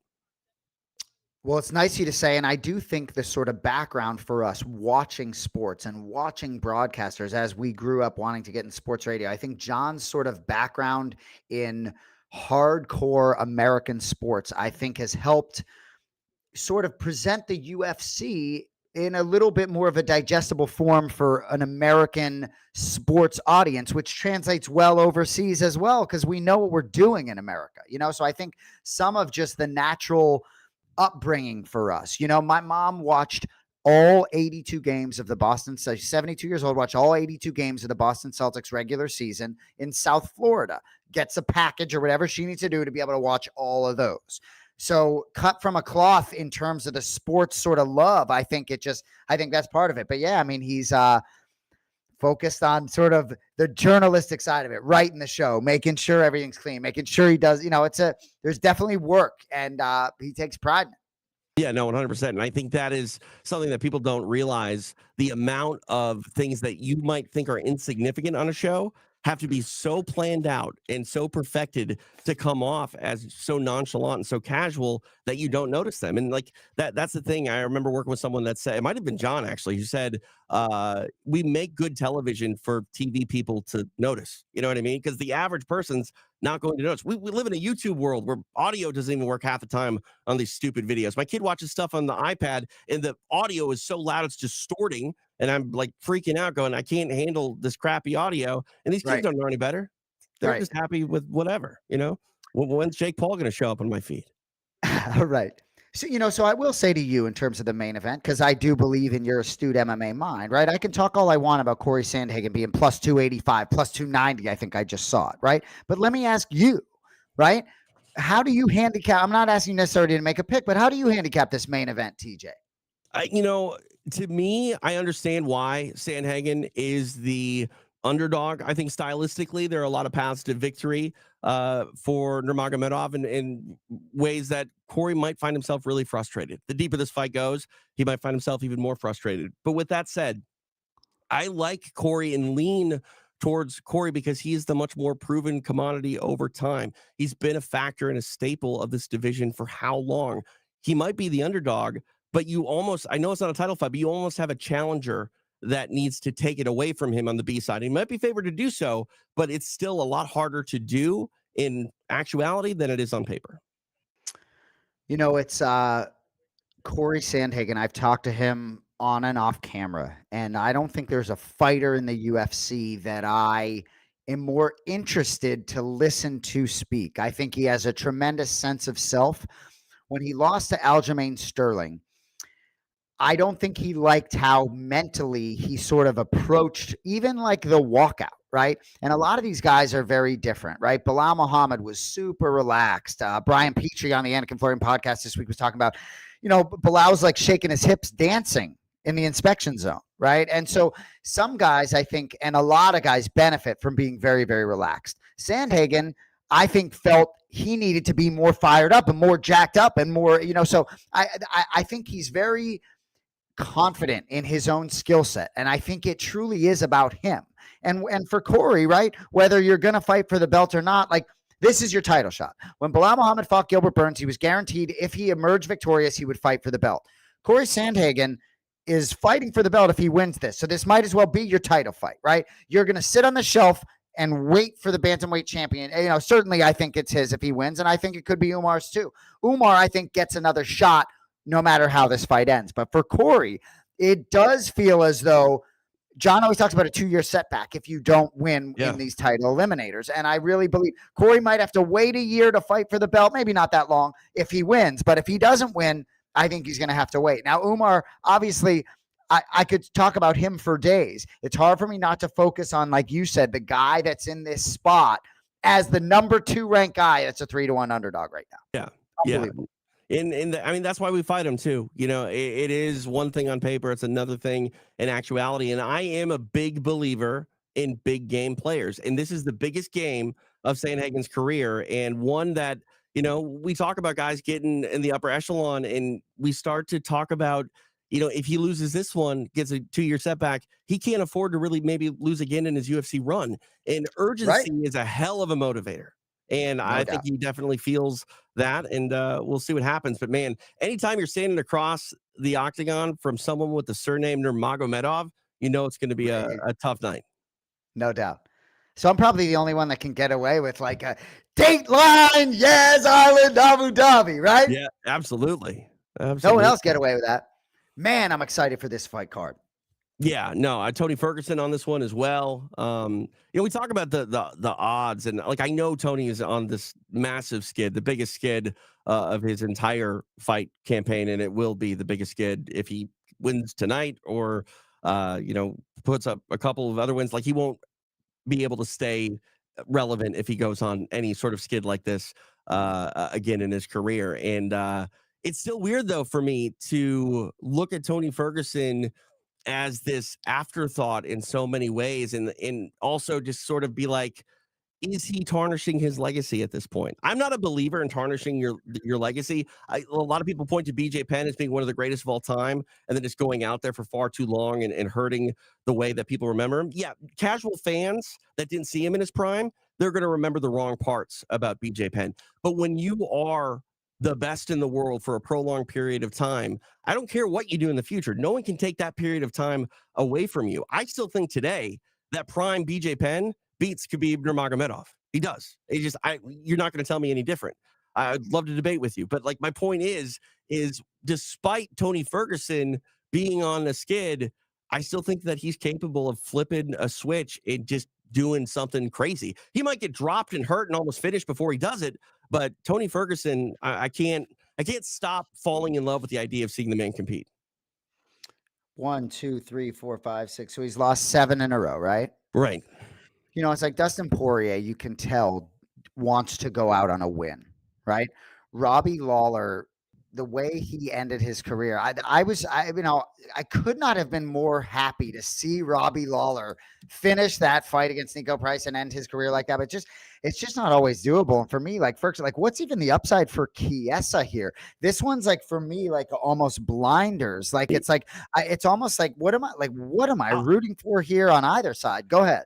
I'll tell you the upside for Michael Chiesa in this fight. He loves the idea of this challenge because at the end of the day, it's still Tony Ferguson. And it doesn't matter if it's a quote unquote wash Tony Ferguson or if it's a past his prime to where the win maybe doesn't add any stock to Chiesa. But Chiesa is a guy who loves the sport as much as anybody else as a fighter and as a fan.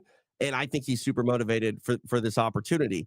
That said, you're right. It's a big risk for him in the sense that Tony Ferguson, if he has a night where he's half of what his vintage self was, it's still a tough night at the office. And the upside of that win probably isn't worth the effort you're going to have to put in. I hear you loud and clear.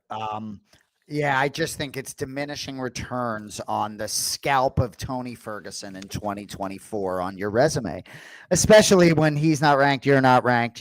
But hey, I mean, look, there's a lot of different avenues for a lot of these different guys. Chiesa does some good television work, still he Yeah. looks to be in great shape. So certainly with, there's opportunity with bonuses and different things. But anyway. Here's the thing about Ferguson, too.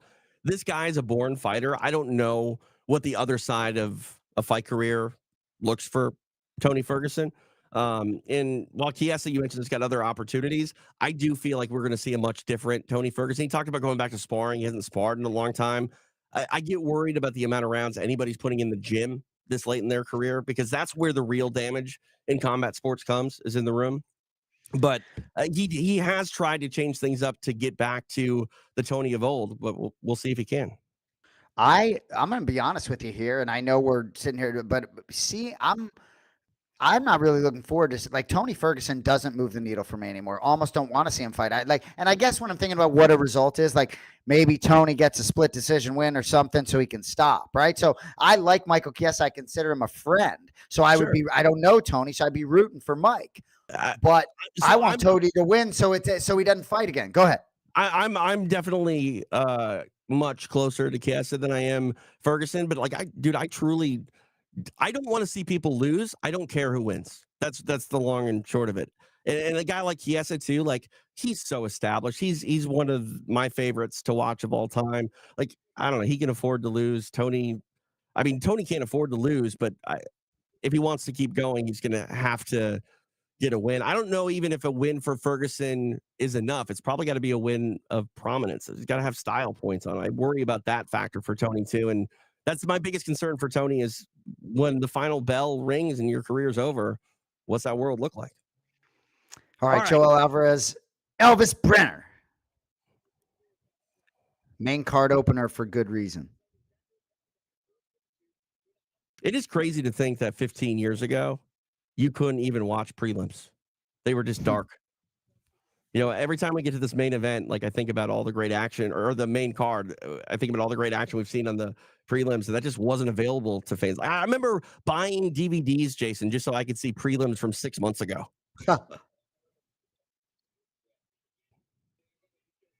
Alvarez looking a lot longer and taller. The 2 minutes they square up here in the octagon.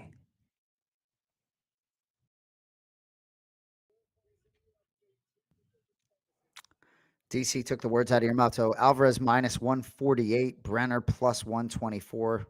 That was what I saw recently. So pretty close. It is crazy that at lightweight, you're gonna run into a guy who's 3 inches above the 6 foot tall mark. Like, I spent some time with Giga Chikadze out in Manchester. Just unbelievable. And he used to fight even lighter. yeah. How tall are you?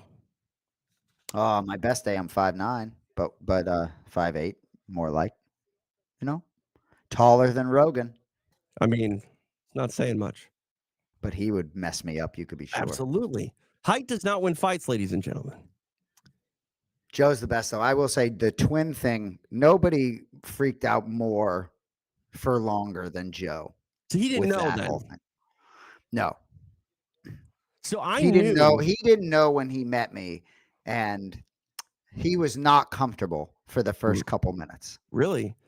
He was just like, well, he was like the same build, the same walk. He couldn't get over that we were like the same exact build. You know what I Yeah. mean? Like, and just gestures. And you think about it though, you spend a lot of time with someone, and then all of a sudden, yeah. Anyway, Yeah, no, but I mean, that's the thing. Your mannerisms are the same. Like I can tell you two apart, but if you tried to look identical and tried to just be on point, it would be difficult for me.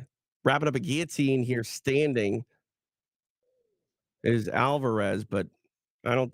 Yeah, I didn't commit to it, and he loses it.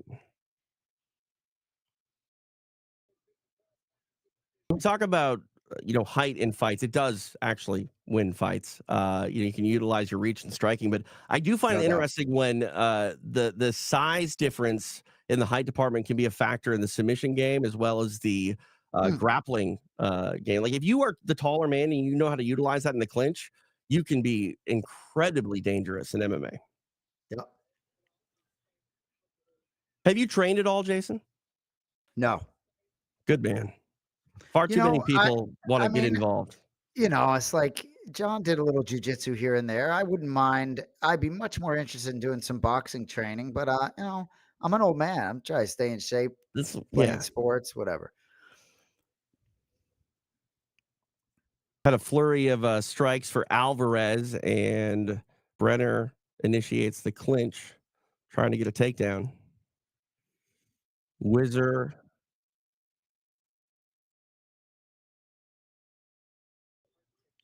left hand there by Brenner.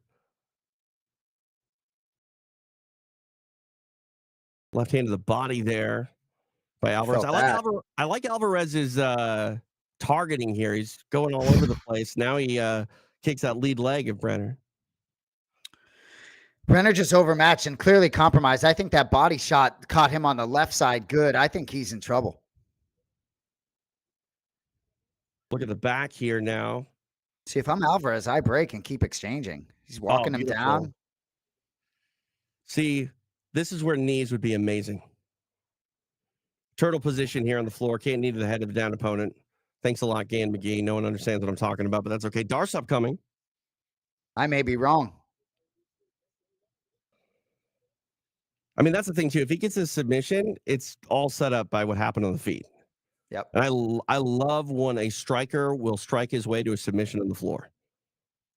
Cole Miller was amazing at that. Cole did a lot of that in the UFC. Hurt a guy on the feet, wrap up a neck on the floor.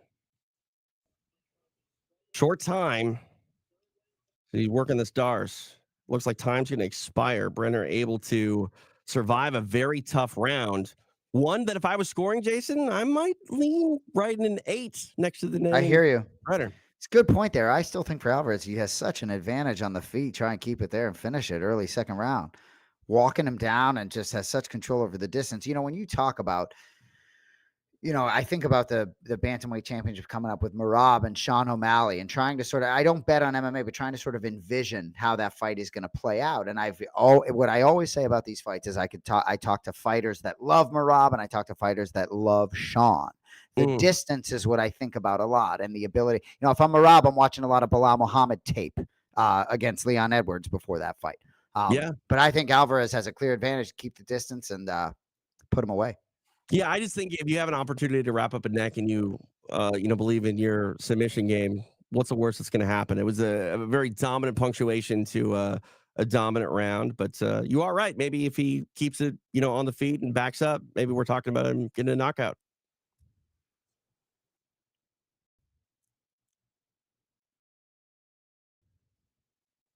So TJ, do you like calling boxing as much as calling MMA? No, no, I'm much more comfortable calling MMA. For whatever reason, I can't tell when strikes land as much in boxing. I mean, when they're flush, they're easy to see, but there's so much hitting the forearms and Yeah, gloves of your opponent that I just feel kind of lost a little bit more in the boxing space than MMA. The thing that I love calling the most is Brazilian Jiu-Jitsu, believe it or not. really. Yeah. Yeah, I like jujitsu a lot. There's a lot of finer points that like I'm learning about when I call jujitsu, and yeah, it's just I think it's super fun. It's something that can be very Ooh, ooh, quick it's little jab by Brenner. something that can be very long as we lead up to the end of a jujitsu match, but it can end in an instant, and I like that. I like that about jujitsu a lot. Right hand to the body there by Brenner. Brenner coming out confident here in the second round, No doubt. which is definitely not the way he finished the first.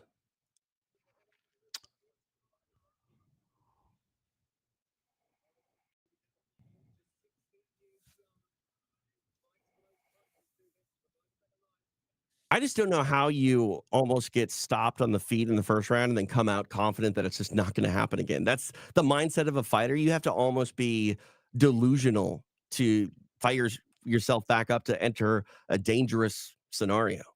Well, and Alvarez just looks so poised, almost as if he's sort of biding his time before he sort of does what he needs to do. But Brenner looks like he's got some pop. So Alvarez, be careful there. But dude, when he starts walking, just so crispy there, so quick. Boxing training you would do. That's interesting to me. No doubt. I'm the type of guy that like would break his own hand. Well, and like with the jujitsu training, I think John, some of the mental things, like I think he was working with Pahumpa at one point and he wasn't like remembering one step. And Yeah. John was like, the mental thing, I don't know if he loved just being up in guards all day either. I'm way more comfortable with the idea of grappling than I am getting hit. Like I'm allergic to striking, causes me to swell up and lose consciousness. Well, right. I mean, there never would be head striking. Like John definitely wants to fight me, whether it be for charity or something else. But if you can't, it would just have to be like a liver shot or something. Cause Oh we, yeah. we would, you know, Have you ever been hit in the liver? Oh my god. yeah, yeah. Like for whatever reason, you have to go to the bathroom. It feels like you're going to lose all of your lower abdomen. Renner impressing me. I mean, he's not necessarily running away with the second round, but the fact that he's throwing with confidence after really struggling at times in the first round, it's kudos to him for coming out this confident and changing the ebb and flow of the fight. And there are a lot of components to this, right? I'd be lying to tell you I know everything there is about Alvarez, but you do wonder about the cardio. He certainly is not keeping the pace that he had in the first round, whether it's calculated or not. It's interesting because in boxing, you were talking about that a moment ago. You were able to take off multiple rounds, in a 10-round fight, 12-round fight. In MMA, if you take off one round, you might have just spelled disaster for yourself. 90 seconds left here in round number two. I love the idea of unanimous decisions as well, because if there's a fight where each fighter won a round on every judge's scorecard, only 20% of the time is a unanimous decision actually the same score round for round in MMA. I did the math a couple of years ago, and it's like the It's idea of a amazing, huh? unanimous decision is just not a real thing. It's a great point. But if you look at main event quickly, and I'm not going to talk about this all night, but Belal versus Leon, I can understand maybe in the fifth round that late strike to the nose and damage there would maybe give lean Leon, right? Right. But John said after round four, if there's any scorecard anywhere in the world that isn't 3-1 Muhammad after four, for 1, 2, and 4 for Belal, Yeah. that should have been everywhere. I think Cleary had round one for Leon. Go watch that back. In no world No. is the summation of that 5 minutes for Rocky Edwards. Just isn't. That's one thing that I don't necessarily like about the judging changes in the criteria where I understand damage is important, but we see a lot of damage that is superficial damage I tend Great to point. Great make point. people think like that was a really dominant round. It's like, no, it wasn't. It was, yeah, I there was agree. damage there, but like the dominant positional strategy of a wrestler who controls the entire pace of a round shouldn't be robbed of it because maybe they got a cut on their nose. You know what I mean? I just don't believe it. Bingo. I Perfectly put. You're on fire a little bit, TJ. I want to talk some smack, but you're pretty astute today. And, So that round wasn't as exciting for me. Do you yeah. still lean Alvarez there? I actually lean Brenner in that one. I think that we saw a much more controlled output from Alvarez, and I don't know. You mentioned the cardio. Maybe it was a strategic move. We'll see how he comes out in the third because it was clear that he was the better fighter in this fight in round number one. I expected him to at least be able to assert his dominance and pick up where he left off in round two, but he kind of just let Brenner lead the dance and ultimately, in my scorecard, take it. And doesn't look to be breathing that hard on the stool. And that's what I'm So saying. it's Like, so maybe if it was a conscious decision, he's made this a much more competitive fight when maybe he doesn't need to. Agreed. Seeing a live read for 305, Dricus du Plessis taking on Israel Adesanya. I mean, it's a fight that was talked about, and now that it's actually happening, and you think about what is going on in this middleweight division, there's never been a crazier time in the UFC's 185-pound class that I can ever remember. Oh, I love it. Love it. Round three underway.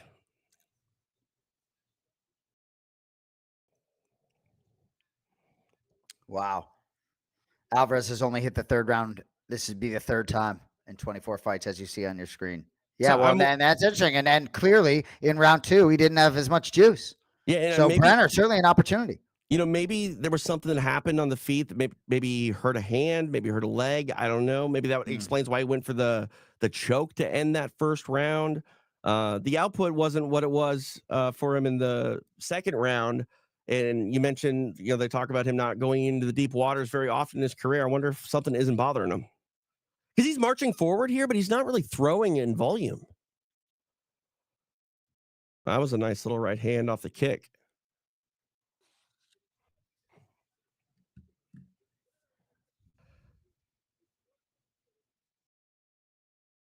Dean with a really great point there from the corner saying that Brenner not really doing anything of consequence as he eats a right hand there by Alvarez. I think that Brenner, while he's maybe stolen the momentum in this fight, Dean's right. He hasn't really made anything of consequence happen. Yeah, and you'll see some of the scorecards popping up on X. It definitely appears as if Alvarez maybe did enough, at least for the guys that maybe are watching it, scoring it, to take round two as well.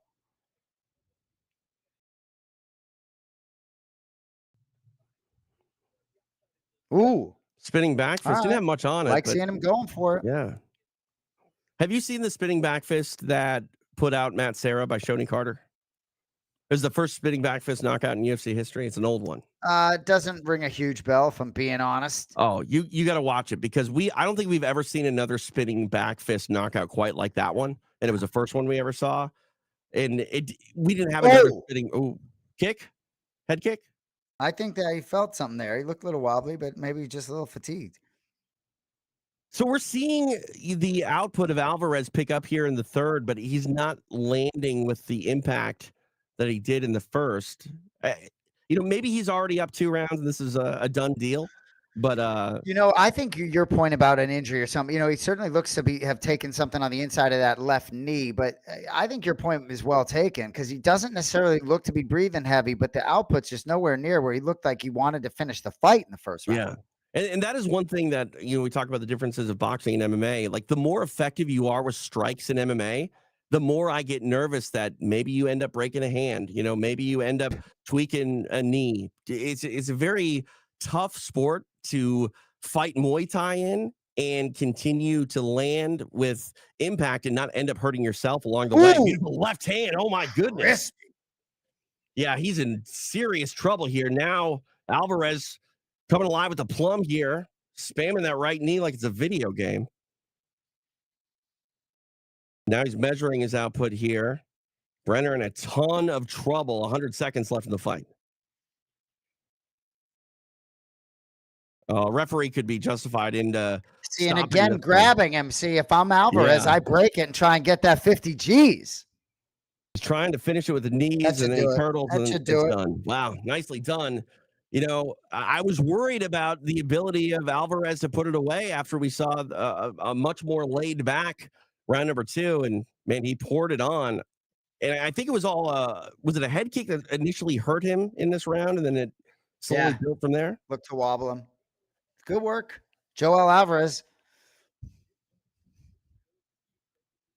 I liked, we were kind of criticizing it in the moment where he was, grabbed that plum in the center of the octagon and was just kind of like spamming the knees. But ultimately, that is what, and oh my God, the disgusting left hand. Oh, like I see slow mo video of that, Jason. I'm like, why does anybody sign up for this? I mean, thank Well, you I for tell you doing what, though, so. sometimes the lettuce up top makes it look worse. The hair flowing Yeah. too. Patty Pimblett, some of those shots looked pretty bad before he started braiding. I think Clay Guida lost some decisions because of his Yeah, hair over the years, dude. Exactly my point. Joel Alvarez going to get his hand raised after a commercial break on the broadcast. He definitely turned it on. I like the knees from the plum, and I can't tell you enough, Jason, how much I need to see an exploratory committee or something done to at least consider letting knees back to a grounded opponent here in the United States. Oh, no argument for me. No argument for me. I'll toe that line right with you. Got a petition? I'll sign it right now. What people don't realize is knees to the head of a grounded opponent were fine in the UFC all the way up to 2001. Really? I didn't Yeah, know that. it's a unified rule change that when the unified rules came in, they took away the knees. And it was because of a former UFC heavyweight named Gan McGee. He landed a knee in one of like the first sort of promotions out east to adopt the unified rules, and you could throw knees on the floor there still, but he cut a guy open, and it was a pretty bad cut. It was like on top of the head, and you bleed bad from there. And the commissioners just kind of freaked out and was like, this is too much blood. We can't have this happen. Normally, knees to the head don't open cuts like that. And Yeah. people are like, oh, it's so dangerous. No one's allowing themselves to be put in that situation to eat a lot of knees. That's right. And like that's the thing too. Like some people are like, oh, well, we should let soccer kicks happen. I don't think we should let soccer kicks happen. If you can soccer kick your opponent, the fight's already over. You know what I mean? It's done. Bingo. 336 of round number 3 for Joel Alvarez to get the knockout victory. I'm going to lay out here when we get the post fight, just see if they ask him about that second round. I mean, he looked fine in the third, but maybe he just wanted to go to the third round because he hadn't been there in a minute. I don't know.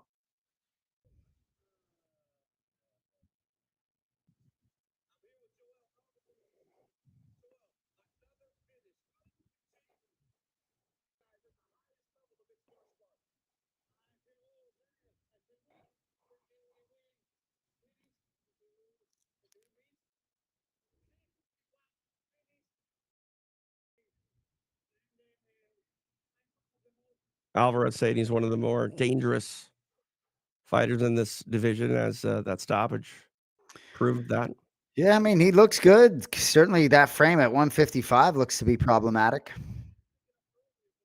It's interesting the build of some of these athletes because height doesn't necessarily mean that you're going to be, super great heavy. There are a lot of petite guys that are over 6 foot tall, but he wears his height and his frame, as you mentioned, like good. He looks like a Thai fighter. He really does. Well, and I some of that length and just elusiveness, it really matters. Like defense matters, path to victory matters. And I think I know I go back to the O'Malley Marab fight, but O'Malley pretty damn good getting out of the way, pretty good at staying on his feet, right? Yeah. So it's it's I think that frame is going to present some issues. You mentioned O'Malley. O'Malley does a great job at being elusive, but also having that knockout power. Like Chuck Liddell made a career of going backwards and knocking people out while moving backwards, but it was still power shots. O'Malley, he's so light on his feet, and so as you mentioned the word elusive, he's elusive, but like it doesn't take away from his ability to have that one punch KO power. And I love that. Like that's a skill that is so important in the sport. Absolutely. He's limping a little bit. You see that? Maybe he's not. Maybe Yeah, he's just like, no, he is. That left leg is chewed up, inside above his knee. But yeah, maybe that was a little dip. But either way, impressive performance. And look at Tuivasa, looks a little thin. yeah, So you got something on the books or what? I don't know. I mean, Tai Tuivasa looks like the dude you want to hang out with anywhere. Like a good Right. time follows that dude. So I don't know if my boy Belal is in the building, right? But for Belal to show up here, right, with his Yeah. belt in tow, right? Islam waiting for you. Can you imagine what that feels like for Belal, right? Getting no respect for all these years, showing up in Abu Dhabi. I have a cut on my nose, but I got this belt on my shoulder because I haven't lost in 5 years. The belt's coming to the arena tonight, right? It has to. Well, I would think he's still there, but you know what he said to me? He's like, I can't wait to just go home to Chicago and just be lying in my bed Yeah. and Yeah. just, you know, That's what everyone says. I remember I interviewed Anthony Pettis the night he hit that Showtime kick on Ben Henderson. wow. And he's like, I'm sleeping with this belt tonight. And everybody sleeps with the belt the first night. It's a little hokey when you've been the champion for like 2 years and you're bringing that thing to the UFC with you when you're not fighting. But I think you're allowed at least a few months to just do everything with the belt. There's so many athletes that across other sports, and I know a lot of MMA fans, especially young ones, when I say Charles Barkley, they might not know who that is, right? Great That's NBA terrible. player who never, what's that? I said that's Nice. terrible. That Sorry. was good. See, there you go. You got a little acting chops. But no, just so many people, teams don't realize championships, whether it's a guy that doesn't win a major tournament in golf. And so, when you win an NBA championship, you get a ring. I guess the rings are being designed, but it's like you win a UFC belt. It happens that night. Belal already got his ring. Sign him up in the record books, got his ring. Go to the website, look who the champ is. Got a little time here. So I'm going to go off on my boy a little bit, try and get juice flowing a little bit. Yeah. Well, that's the thing. We live in a delicate time, and Belal has been open about his, support of Palestine. I don't want to get too deep into it, but what he did at the time in this world that he did makes the win even so much more admirable. It's not often these luminaries transcend the sport unless your name's Conor McGregor. Belal has done that. Like what this championship means to not only him, his family, and his people, it makes it even bigger, and it's something truly special to behold. No question about it. And I think that's part of the pull for him to get home to sort of feel and get back in touch with himself a little bit. It's been like a movie, literally like a movie. And I think to get back in touch with some of those feelings, go home and see little Jude, the boy who stays with him. You know what I mean? He blew out his kneecap, a bomb blew out his kneecap. Now he's staying with Belal Muhammad. I mean, it's just unbelievable. I mean, heavy is the crown too. It's going to be hard for him to manage the expectations that are now upon him. But if anybody is not going to change because they're the champion, his name's Belal Muhammad. No doubt. And everyone's wired differently, right? Even this little beef with him and Volkanovski, where Bilal's like running his mouth a little bit and Volk coming back. If I was in a little beef with Volkanovski, like even John and I are like, hey man, I want to make sure Volk's okay. I asked John, I'm like, you reach out, Volk good? Volk cool now? Volk not pissed at us, right? And he's like, yeah, Volk's good, right? But Belal truly doesn't care, right? I talk about guys that give 0 Fs, right? Belal really doesn't. Like Dominic Cruz, I've never met anyone like Dominic Cruz, who truly does not care what anybody thinks at the core of his being. He does not give an F. And Bilal's the same way. So like Belal isn't fazed by a lot of this noise. So I think for him to be able to sort of stay true to himself as champion, he'll be able to do it. You mentioned Dom. Dom's one of my favorites in the sense that sometimes the way his demeanor comes off, it might seem like he's kind of a shit stirrer in the sense that he likes to maybe stir the pot. I don't think he even cares if he stirs the pot. He's just Dominic Cruz, and that's why he's so special. Exactly. And he just cares about being genuine and just being himself, and whatever he thinks in the moment, he says, and that's just what it is. Dom's one of the warmest human beings I know. And that surprises people when I say that. I'll never forget, because I'm pretty close with Belal and Dom. When Belal just couldn't understand how John and I were as close as we are with Dominic Cruz. And then I introduced them. They spent a little time together. Now he gets it. Yeah. No, Dom's a guy that I would be apprehensive about commentating with, just because I'm like, don't say anything stupid that is going to give Dom an opening to kill you. But I also don't Bingo. think that he's trying to kill you. I think he's just trying to be honest and give his opinion. No doubt. Nobody challenges me more when I'm around Dom. It's like if I say anything like off the cuff, Yeah. he's going to hold you accountable for everything that you say. Right. As Close you should. fight here. Oh, yeah. Lupita Godinez taking the octagon, coming off a loss. She takes on Mackenzie Dern, who's coming off back-to-back losses. She's never lost 3 in a row. She's never even lost 2 in a row, despite having that happen in the last couple fights. So interesting time here for Mackenzie Dern. She's a bit longer in the tooth. She's a established veteran. I don't want to say she can't afford to let this fight slip, because I don't think that her future, if she wants to continue fighting, is at risk. But you don't like to see any athlete hit 3 losses in a row in the UFC. That used to be the death sentence. You used to be cut after 3 losses in a Dude, row. all of your points are very well taken, and I agree. It's so interesting to hear you talk about her being long in the tooth, because it's like, what? And these guys have different, these guys and girls fighter, they have different ages, right? Her at 31, Luke is 32 years old, Belal is 36. Where is the actual peak here? But for me, this is a must win for her. She's a slight favorite, but this is a must win. You're 7 in the world versus 10 in the world. You've lost 2 in a row.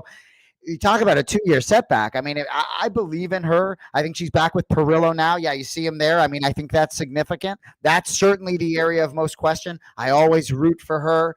I know her a little bit, rooting for her. So let's go, Mackenzie. This is a huge one for her.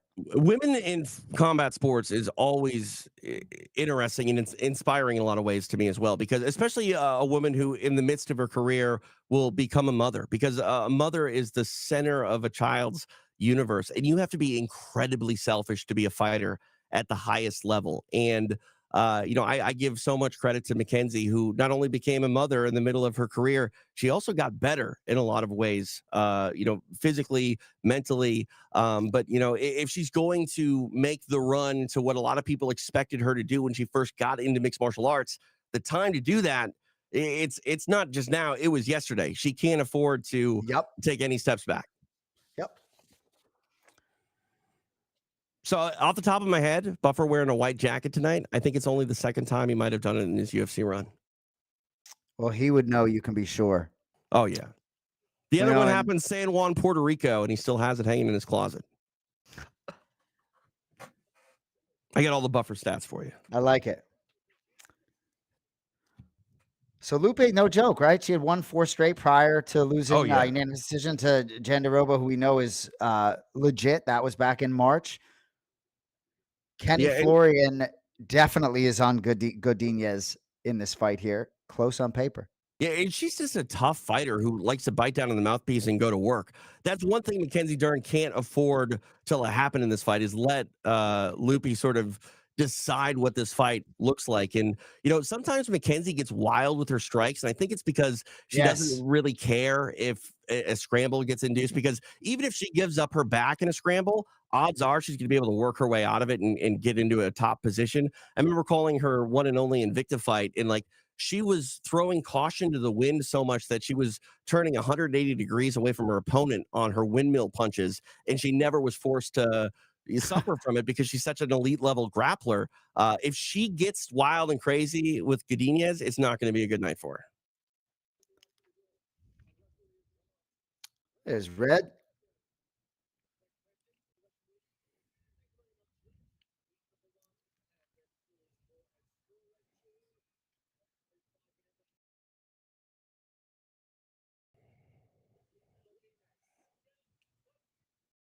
TJ, you really bring up good points about Dern and sort of the susceptibility to some of the wild strikes. So it will be interesting, because you can be sure Perillo agrees with you. Yeah. Yeah. I mean, for a guy that is a striking sort of specialist and purist, and Jason Perillo, working with some of these athletes who necessarily, it's not to their detriment all the time that they get wild, but just from a technique standpoint, you have to instill a fear of getting that wild and crazy when you don't necessarily have to. In more often than not matchups for Mackenzie Dern, she probably can throw haymakers that get her off balance, and she's not going to suffer for Good it. point. But I think that if she overextends herself, she's going to find a Lupita Godinez that's going to counter strike her and do so in devastating fashion.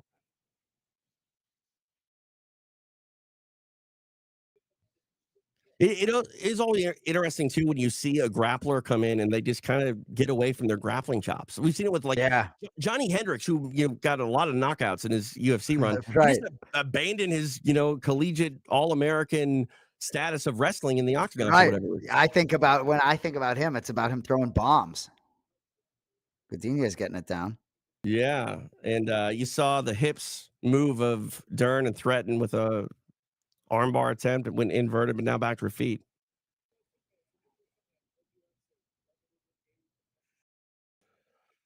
I feel like they're talking about Mackenzie Dern's ability from her back. I feel like we've gone a long time now where we don't see a lot of athletes play from the bottom in a way to get a submission. Like the bottom Mm, game now is almost always let's induce a scramble and get back up. I feel like yeah. it's a Yep. lost art to try to wrap up an arm bar or a triangle when you've been in the guard for prolonged periods of time. Yeah, I agree. And those real specifics, only jujitsu practitioner fighters are becoming few and far between. You know what I mean? You get these guys like Ryan Hall laying down on the mat, no disrespect, right? But it's like these certain guys just trying to induce that position. That Yeah. doesn't fly anymore. Oh, the striking on point here for Godinez. She had a nice Godinez jab. looks so crispy. And dude, the way she protects herself at all times, it's not, my wife, whose dad was a boxer, she can't stand watching a lot of these fighters with their hands down. Yeah, and it's a completely different world. And a lot of people say, "Oh, with the 4-ounce glove, you can't afford to take any strike." I'm a believer that the boxing glove lands with so much more vicious power. Like nobody wants to take a 4-ounce glove to the chin. I get it, but man, there's a reason you don't see sloppy defense from boxers at Bingo. the highest level. Whew. You see, Duran here is exchanging with Godinez. She had a nice combination of punches, but Godinez, when she lands, it's got a different impact. And speaking of different impact, we see a head and arm throw down to the mat here for Mackenzie Dern, who's now in full mount. When Mackenzie Dern takes opponents down like that, you see this sort of, I almost see this glimmer of like Ronda Rousey. I see this greatness, where there's just so much force behind it. Um, Man, it's just a big spot for her here. It is interesting that you don't see that same sort of takedown in men's mixed martial arts, that headlock arm sort of takedown throw. It just doesn't Yeah. happen in the Yeah. men's side. Good mount ride here, though, for Dern. About a minute 15 remains in this opening round, and this is big for Dern, who wasn't necessarily coming out the better side of a lot of these exchanges on the feet. Looked like she Good was trying to point. frame up an armbar. Yeah. Like we talk about damage, like if she doesn't get a submission or really do a lot of ground and pound here, Jason, is this enough to turn the tide of the round? I think full mount is. No doubt about it. And I also think it was, Armbar look at coming up here this. for Mackenzie Dern. She gives up the top position with Godinez now defending, stacking up on this arm. I thought Dern had some moments on the feet as well, even though I certainly favored Godinez. But to me, this, in this last minute and a half, it's Dern, even this attempt and being active on the bottom. Godinez doing a wonderful job at making Dern wear her weight and not get the arm fully extended. Dern targeting her head, though, with hammer fists. I worry about these hurting her hand. Like, you can really mess up your wrist and hand Huh. throwing hammer fists. Now Godinez is able to get back into the full guard here as she gets her arm back. Now it's interesting. Godinez is going to end in the full guard here of Mackenzie Dern. Dern had a good look at a submission. How do you score the round, Jason Anik? I lean Dern. I'm with I you. would give the round to Dern. I'm Close with round. you. And like again, going back to the exchanges on the feet, Dern did land. She didn't land with the impact that Lupita did, but the ground grappling exchange, the full mount ride, the close. I mean, maybe it wasn't super close, but a good look at an armbar to me Yeah. that outweighs some of the striking exchanges from Lupita.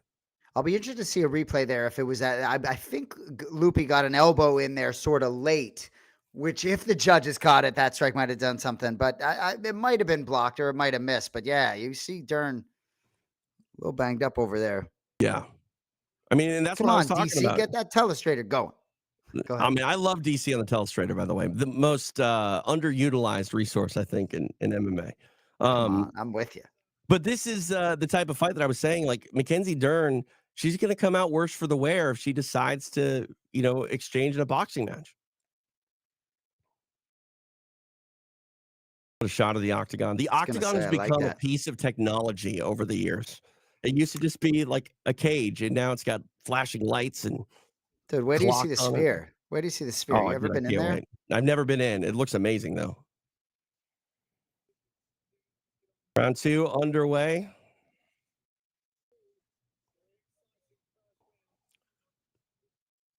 Dern coming out aggressive, went for a takedown. Now they're clinched up, and she pulls guard here with her back up against the fence. We call this the koala position, Jason. So is that yeah, I was gonna say, I don't know how much longer Dern's gonna wanna sit there. Yeah, it's really dangerous. You can get slammed from that position. I remember Eddie Wineland slammed Ken Stone in the last WEC in one of the most devastating slams I've ever seen. I thought he killed him. It was crazy. Watch it on UFC Fight Pass. You know, Dern is so tough, uh, and she's doing a decent job keeping her hands up, which I like to see. I feel like she's resisting some of those wild tendencies. And that's the thing. I think it's her nature to be that wild, and she's Yeah, probably fighting her nature. Nice jab. That jab has been on point for I tell Lupe. you. Yeah.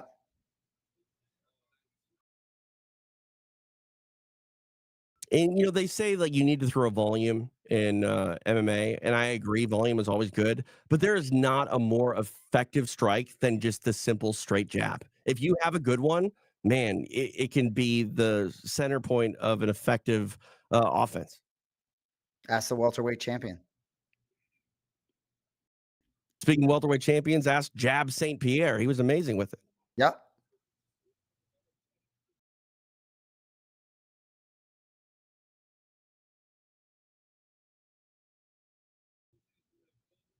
See, just that double up on the jab, that's a different Mackenzie Dern than we've ever seen in her career on the feet.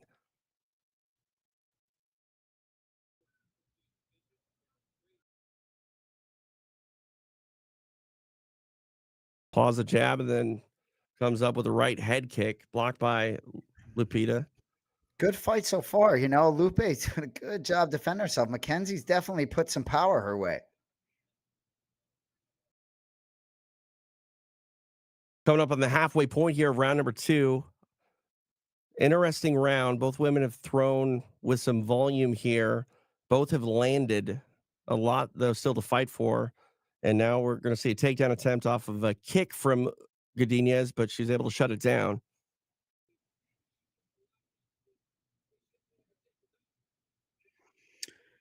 3 minutes in, super close this round, TJ, huh? Absolutely. Oh, there you go. That might.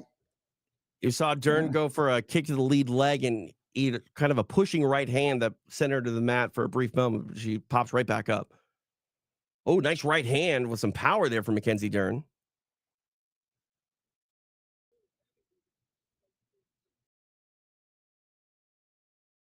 Yeah, we've seen the posture and output of Godinez. While it's still active, it is definitely altered a bit from the first round. Yep. And good advice from Dean for her maybe going down a little bit on the body of Dern. And Lupe starting to show it in the face a little bit, bleeding.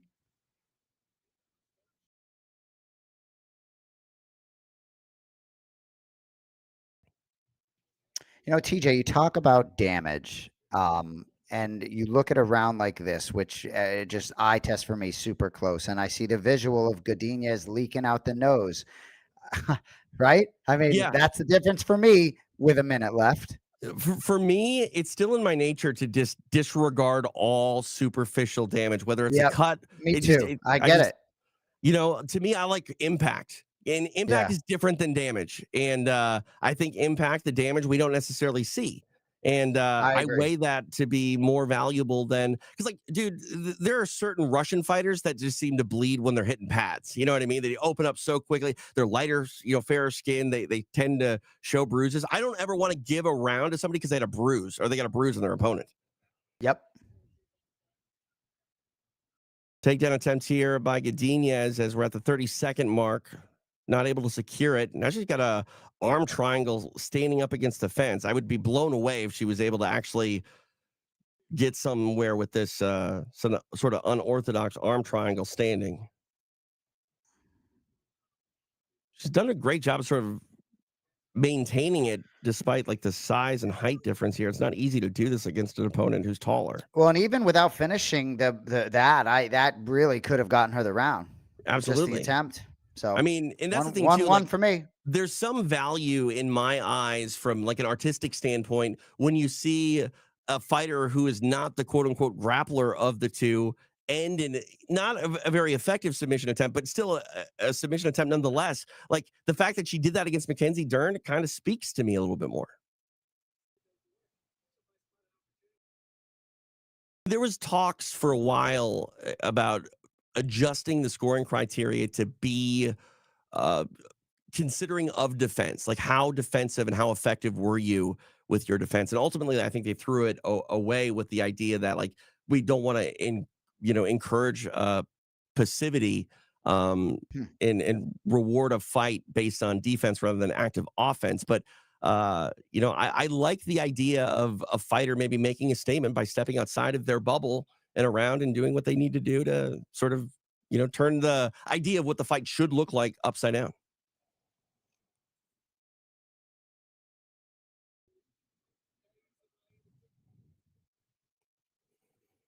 Dana White's Contender Series coming back August 14th. I love the Contender Series fights. Me too. I just, Dern coming the out. UFC production, it feels like everything Dana White touches turns to gold. I mean, just Yeah. these, like I was begging John to go to Power Slap when I was in Vegas last time I was there. I was like, "Hey, get me in Power Slap." I like the UFC production team. Let me go hang out with my people.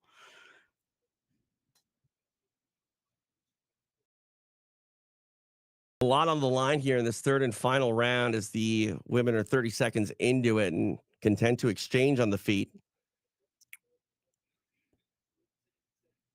When you talk about the unanimous decisions or scorecards or waywardness of scorecards, right? It's like Mm. I would have to watch this back to really accurately maybe score those first 2 rounds, but to me, this last 4 minutes should determine this fight.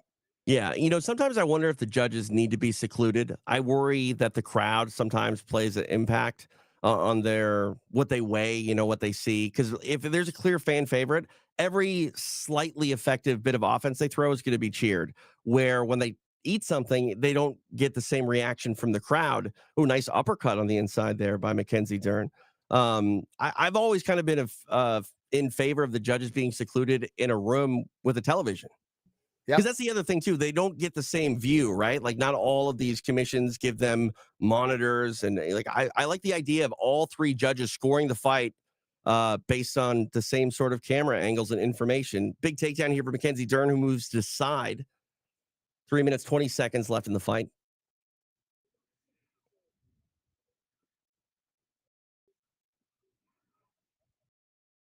Now here's the knock on Dern, who's getting her grappling going here in this third round. Like, why not be more aggressive with this earlier in the fight?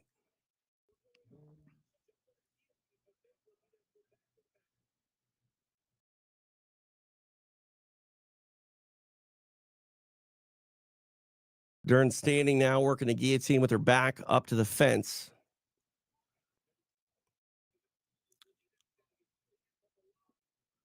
Man, Dern, it's like she's fought some tough competition. It's nice to potentially see. I think, she's in a good position here if she can squeeze out these last 2.5 minutes. I'd like to see her go on a run. No disrespect to Godinez.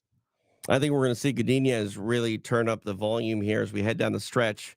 Mentioned the last 2.5 minutes of the fight.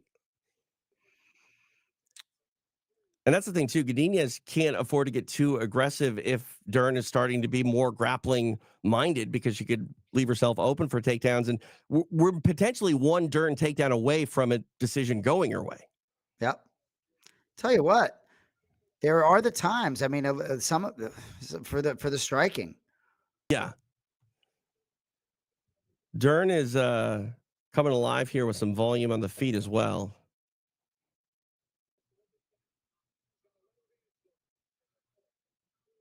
Dern backing up as she circles away. And it seems like Godinez has really had her best moments countering some of Dern strikes that maybe glance, but Dern's still controlling the pace.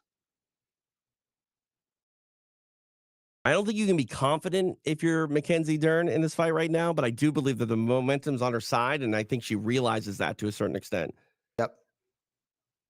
I can't imagine what it must be like in the moment, Jason, to be like, "Am I up on this? Can I afford to maybe make this person come to me rather than play into their favor and be the aggressive fighter, giving them counter opportunities?" Right. It's No, I so hear you. much needs to go in your head from a tactical standpoint.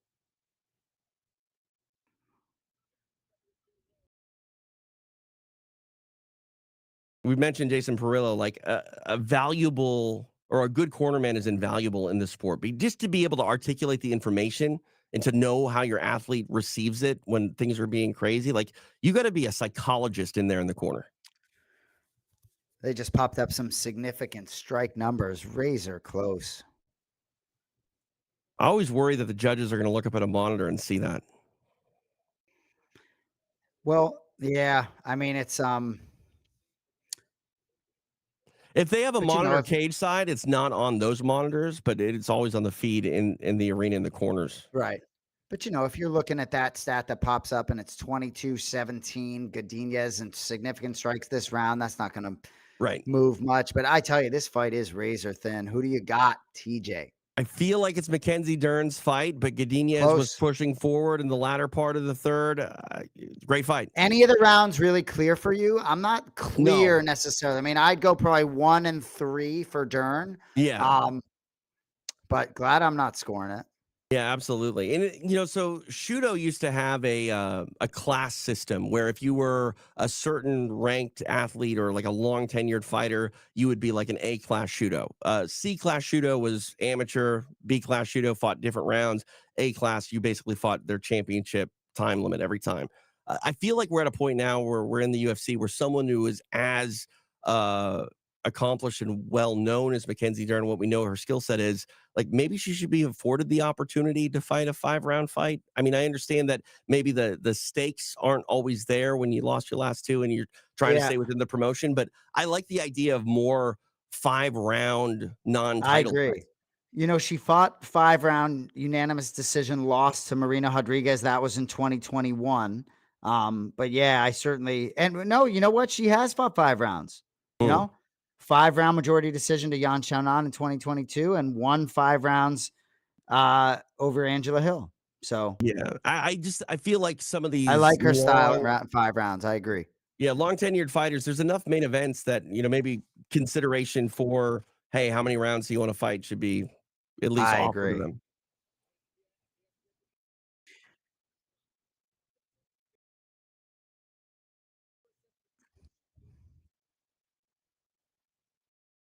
So kind of split in our chat room. Some mostly 2-1 Derns, got a couple 2-1 Godinez, and apparently some people thought Patty Pimblett won that fight. Offer reading the scorecards now.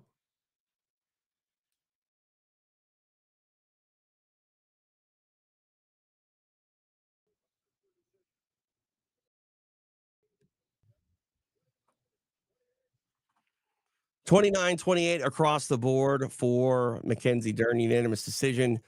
I bet you at least two of the judges have completely different scorecards with the math. It might equal the same, but the And math doesn't necessarily still. go the same Dude, round for I round. agree. I agree. What's crazy to me is in the boxing side of things, as DC's doing the post fight, um, you'll have wildly different scorecards in boxing and unanimous decisions. Like some guy will have it 2 rounds different, some guy will have it 8 rounds different.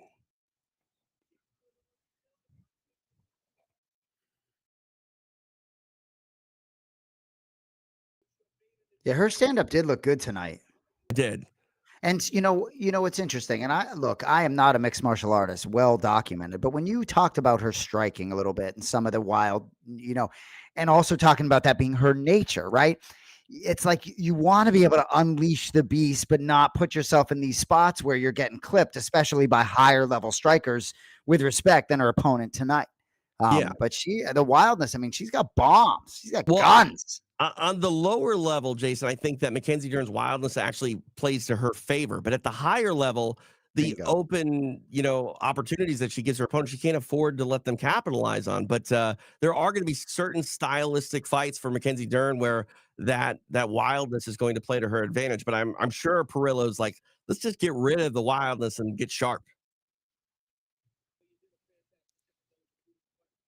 Much needed win for Mackenzie Dern as she gets her hand raised, breaking that 2-fight skid. And it's a big one for her. No doubt. There's the guy. Remember him, UFC Uh, fans? I mean, he's That an guy's the best chance to beat Pereira. uncrowned light heavyweight champion. I thought he did enough against Blachowicz to get his hand raised. Ends in a draw. One of the weirdest situations you could have in a title fight, and he's not going anywhere anytime soon. I don't lean towards Magomed Ankalaev to beat Pineda, but there's a lot of intriguing points to want to see that fight. No doubt. And I really enjoyed that draw against Blachowicz. I think draws get a bad rap because they end anticlimactically, right? Like, and they're not often, but that's another argument in my mind as to why we need open scoring, or at least, uh, uh, like I said, an exploratory committee earlier. Like, I would like the UFC to maybe implement open scoring on the Contender Series and see how it works out, something like that. Love it. It's a great way to do it. It's the perfect spot because it's not, Yeah. you know. Because I mean, that's the thing.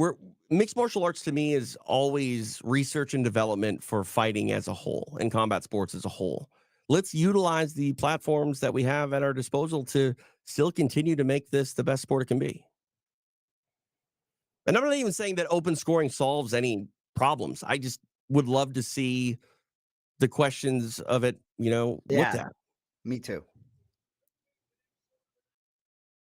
I like these watch alongs, Jason. We don't get to talk about all of this stuff in great detail sometimes when we do extra rounds together. Right. And that's the thing. We get so many opportunities to touch back on some of these things too. And not to mention what's stacked ahead of us. I mean, it's so funny, right? Like looking down and seeing Tony Ferguson's name in front of me right now, right? It's Yeah. like Maverick's old. You know what I mean? Maverick's been around forever. No Yeah. disrespect. Who I liked it. Yeah, I hear you. Get mean. I like it, Felder. Yeah, keys to victory from Paul Felder for Michael Chiesa. Get mean. Chiesa is such a kind-hearted guy that I wonder sometimes if it's easy for him to get mean. Honestly, to get mean, like it sounds silly on paper, but like you gotta hit that ferocity switch, if you will. Tito Ortiz said that word for 20 years. I still don't know if he knows what it means. Ferocity switch. But you gotta get vicious. You got to get primal in there. And sometimes I don't know if everyone is able to flip that switch. Yeah, and when I talked about Sandhagen earlier, and at what point do you get primal, right? Like Belal is, and I know I keep using that as an example, but he's not necessarily getting into that primal mode maybe until touching gloves or not touching gloves, Right. Whereas I think I'd be surprised. Whereas I feel like you see Sandhagen get into that primal mode. I mean, Kenny Florian talks about all the time, like you're going in there to kill or be killed, right? And so you might not like Belal's style, but he's not being killed. Hasn't been killed in 5 years, killing everybody else. Wrap him up. Strap him up. Looking at Nick Diaz. Nick is a guy that we get a lot of flack for kind of being disrespectful to his opponents, but he had to do that to punch someone in the face. He had to make it so that he hated you, because it was just not, believe it or not, he's like one of the most sweet, sincere, nice people you'll ever meet. Yeah. And he has to make it that it is the whole world and his opponent against him, or he can't come ready to fight. Just amazing, even against that fight, the second fight against Robbie Lawler, where he like barely trained and Lawler was in great shape. Yeah. It's just amazing. He's still such a dog that was able to compete. Just unbelievable. Yeah, there aren't many guys that can quit in that fashion and walk out with a standing ovation. Great point. Seriously. It's just sitting there on the ground like, that's it. Yep. I'm still a G, Yep. And like, dude, that oddly enough, that's one of the most memorable moments of his career for me. It's not Dude, I'm maybe with you. necessarily a happy one, but it's still one that solidifies his sort of status as being, something special. No doubt. So one of the benefits of this watch along is like I can go use the restroom, I can go get a bite to eat, right? It's like John always jokes around. It's like he doesn't always get a chance to go use the bathroom. Too busy Yeah. reading a Bud Light promo or whatever it is, Yeah. But I'm gonna go use the restroom.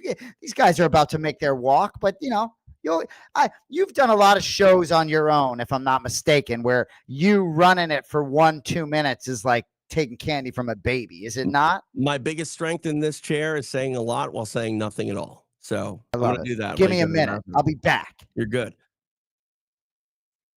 We're good, Sean. I'm gonna hang out here and just Sean give me the opportunity to take a break. It's funny. I've called somewhere close to 200 live combat sports events. I've never gone to the bathroom one time during one of those events, and it's mainly because I know there are a-holes like me watching at home that will know the color commentator is struggling to kill a lot of time, and then that looks bad on me. So I just try to make my bladder real big and hold it. I don't think I could do it for an entire UFC event. I did go to the bathroom before we started during the prelim. So if I do make it to the end of this, still not an entire card. I don't know how these guys do it for 8 hours. I don't know how Anik, gets through a broadcast and doesn't lose his voice. It's a tough job. I mean, again, it's not construction. It's not heavy lifting by any means, but it takes a toll physically and mentally. Michael Chiesa making the walk here. It is weird. This feels like a pay-per-view fight. It feels like, first main card fight of a pay-per-view. I know that these guys are not necessarily where they were in their primes.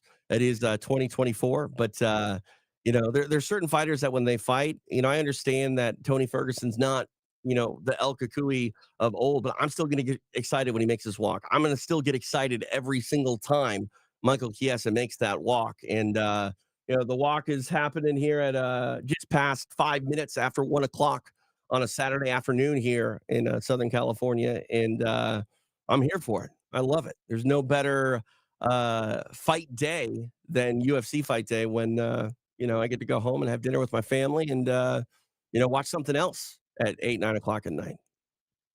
It's exciting. We'll see what happens here. Ferguson, the knock I think on Tony is he's always been hittable in his career, and he gets dropped almost every time he finds himself in a firefight. And I don't think he's ever been the same since that Justin Gaethje fight. But he's standing in there with a guy tonight who has been around the block a few times. Michael Chiesa doesn't have a single TKO victory to his name. Stoppages come by way of submission. We'll see if Tony can be the one that maybe lands some hard strikes. Tony talked a lot about doing more sparring. He's gotten away from sparring for the past 6 or 7 years. Usually you hear about a fighter getting away from sparring and then never coming back and saying it was the best thing that they did. Robbie Lawler did that. He stopped. I think Robbie probably went over half of his career without sparring and said it was the best thing that he ever did for the wear and tear on his body. But for some, the idea of what they call ring rust, to me, that's really timing. It's a timing issue, and if you aren't sparring, I think sometimes you might lose that timing. Speaking of timing, right on time, Jason Anik back. Oh yeah, we back. You got me. We got you. El So Kakui for making me, the right? walk. September 2020, when my brother John had me start doing this podcast with Belal Muhammad. I think part of the reason that he wanted me to do a show, I can tell you why he picked Belal, but anyway, yeah, prove that was good decision, Johnny. Yeah. He was unranked back then, but what part of the reason I thought he picked me was because I used to talk a lot of shit to John just about the UFC in general, right? Whereas I wouldn't be careful with what I said. You know what I mean? Whereas like now, even hosting a show or even something like this, I'm careful with what I say. Right. Whereas normally I might say something about Tony Ferguson, who's an all-time legend of the sport, to John and make him laugh. Like I got no business watching this guy right now. You know what I mean? Like I got no business watching him, but I curb it a little bit for the promotion. But what's funny to me? Like I think that we are in a better world when someone who posts something on X or Instagram does so next to their real name. And because you're held accountable for how you represent yourself. You're No held doubt. accountable for how you represent two different people. Exactly. But you know what the thing is? I'm safer representing John than himself. Of Anyone who course. really knows John knows, you know. Well, I always say I could take John down. You know what I absolutely. mean? You're a good human being, and that's why you're probably more fast and loose with your own representation rather than your brothers. I like You it. And that's why you don't like seeing him be mean to me. That's 100% Respect. it. Yeah. Respect. Yeah. Yep. I Also, love it. I've been the target of some of his, mean moments because maybe I screwed Vitriol. something up, Yeah, a great word, by the way, vitriol, I love it. And I've had some trepidation standing by watching someone else be the victim of it. I just Well, wanna the thing stand up for for you. me, I appreciate that. Well, I stand up for everybody else, right? So back in the day, I'm trying to remember, if I'm being honest with you, I listened to the Anik and Florian podcast all the time. So back in the day, if John was ever not nice to you, you would be sure I hammered him, you know? But I've just gotten to the point with John where, man, when he does stuff to me, it's like all good. The meaner he is to me, the better. Like, bring it.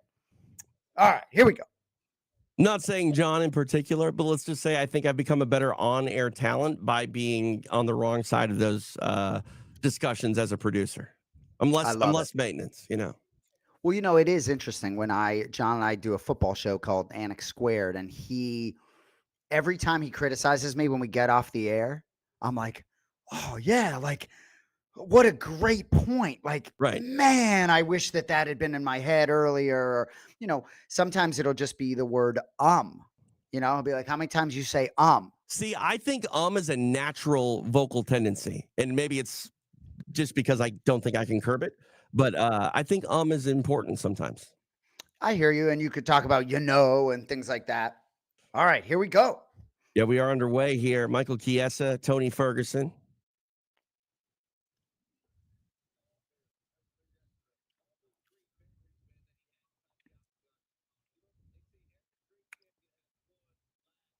Do you think we will know when it was or when it will be the last fight that we saw Tony Ferguson? Because I just don't believe that he takes off the gloves and puts them in the center of the octagon and walks out ever. That's a good point. I find it very hard to believe that he doesn't retire if he wins. Whether that means taking the gloves off or vocalizing that on the microphone. Do you think I he think says he it with I think he conviction though? retires if he wins. What's that? Would he say it with conviction though? Would he truly believe it? Because fighting is everything. It's who he is. I hear you. I just honestly 7 in a row. Yeah. Like, what are you going to lose 9 straight before you like and honestly, they've gotten creative with opponents. And I guess from Chiesa's standpoint, I'm like, you're going to disrespect me like that at this point, right? To an extent. I understand the Right. name, but 7 in a row. I mean, to your point, 3 in a row meant a boot. 5 in a row. Nope, 6 in a row. 7. I mean, no. Well, and while Tony Ferguson isn't the legendary sort of fighter that he's legendary, but he's not like a greatest of all time sort of fighter. I don't think there are many fighters that are going to pass up the opportunity to try to add a name like Tony Ferguson to their list of victims on their career. I don't think you're going to see them fight back It's a often. very good point. And Vicente Luque was licking his chops at the opportunity to fight Nick Diaz, Yeah. and he couldn't say enough about it. So, Dude, Nick Diaz hasn't won a fight since my 13-year-old son was born, I don't think. I think you might be right. It's Yeah, unbelievable. Yeah, I mean, he fought in 15 and then in 21 against Lawler. And right. And by the way, I'm paying money to watch Nick Diaz fight every day of the week for the record. so this isn't super great through 2.5 minutes. Yeah. Yeah. But I mean, this is Ferguson, I think, actually showing that he's gone back to the drawing board and is trying to come with a different approach. Good point. That's something too. You can't get in there and start to overthink to the point where you're no longer yourself. And that happens when you hit a 7-fight skid. Well, and for me, though, recency bias, watching this welterweight bout against a tough champion and a guy who's had some success in Chiesa, top I don't know if he ever scratched top 5, but certainly top 10. And a Mhm. legend like Ferguson juxtaposed to Belal Muhammad and Leon Edwards the other night. It doesn't look like the same sport to me. Yeah, and that's the thing too. I was saying this when you were gone. Ferguson's a guy that seems to get dropped and hit in almost every single fight. Uh, he's fighting a guy who doesn't have a single TKO victory, and we're seeing why because he's on his Oh, back right now, full body triangle, full rear naked choke. This would right be where Chiesa wants it. impressive. Ferguson Doesn't trying to make some look to space. necessarily. Doesn't really look like it's in, but you would assume Tony's going to go to sleep before he's going to Oh, tap. he's wincing. He's wincing. He's not going to tap, is he? No, He's, I don't think he would tap. Oh, he that's going to. Oh, tapped. there it is. Wow. You know what? That might be an admission of everything we need to know about Tony Ferguson choosing not to go to sleep. Great point. I don't want to read into it. I don't want to put words into his mouth, but that might be the realization that we've been wondering if he could even have. Big win for Chiesa. Get the show money, get the win money, hopefully get the bonus. 8 straight defeats for El Kakui. What exactly are we doing? Yeah. I mean, if he And I'm wants to not fight, John. I'm not John. Anyone? yeah, I mean, if he wants to fight, I think there are going to be opportunities for him. I just hope they don't come in the form of a bare knuckle fight. I don't know if they keep coming in the form of a UFC fight. You know, I'm I glad get, for Chiesa that he finished it like that. Ferguson's almost a non-story, right? yeah. Like literally. Well, I mean, you dispatch him that way. Unfortunately, it even makes it less of a story. I mean, it's a dominant performance, one that Chiesa has some style points in. What those points are worth becomes a bit of a question, but that's where we're at. Is that Danny Rube in the corner? Is it? Yeah, I think so. How about It Danny is. Rube? Oh yeah. Fresh off the pickleball courts. I wonder if he's playing any pickleball in Abu Dhabi. Oh, dude, I would hurt myself so bad trying to play pickleball. It's funny, but John and I were doing some nonsense playing pickleball, and you get these guys that are big into pickleball. So, like Joe Benavides, we see each other a lot on the road. Megan O'Leary's husband. I know when I refer to fighter Joe Benavides as Megan O'Leary's husband, people give me a hard time. Come on, give Joe some respect. But anyway, we haven't played pickleball yet, but you got these people reaching out, like Marty Fish, former pro tennis player, like him and John going to play against me and someone else. Like, can you imagine a pro tennis player playing pickleball? Yeah, that's like Barry Bonds played wiffle ball. Right. I should have gone with the Red Sox. I failed there. Oh, I would have, yeah, I would have, or a Minnesota Twin for yourself, right? David Ortiz would have been perfect, right? Little Twin and a Red Sox. Huh? Yeah, I believe Like he that? was David Arias when he was with the Twins. Had the name change when he went to Beantown. So how about the gift of Cheeto Vera, Davison Figueredo coming up? Oh, dude. All right, Tony, what's going on? Oh, no gloves. Wow. Might be a big moment. Yeah, it should be. All right, Mike. Had to go, kid. Had to go, kid. So you see you see a friend. Let's go, buddy.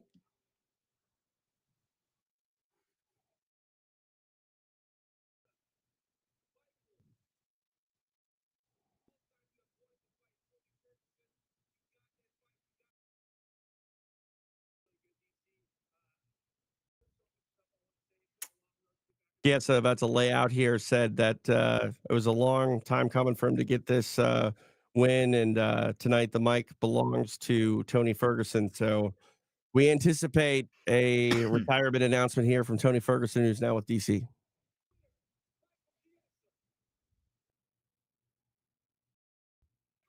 Man.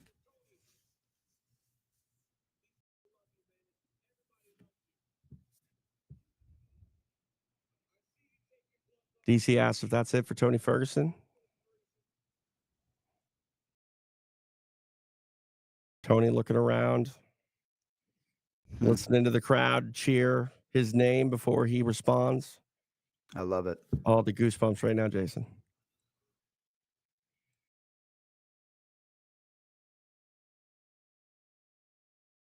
Man.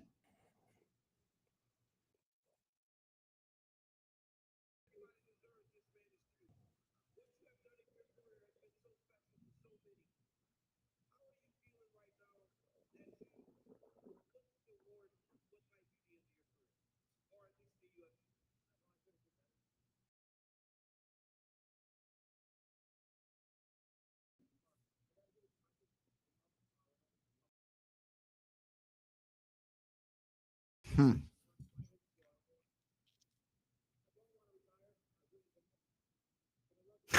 Wow. So Tony Ferguson says he doesn't want to Gee. retire. He doesn't want to go anywhere else. And he's going to put one glove down. He's not going to put both gloves down.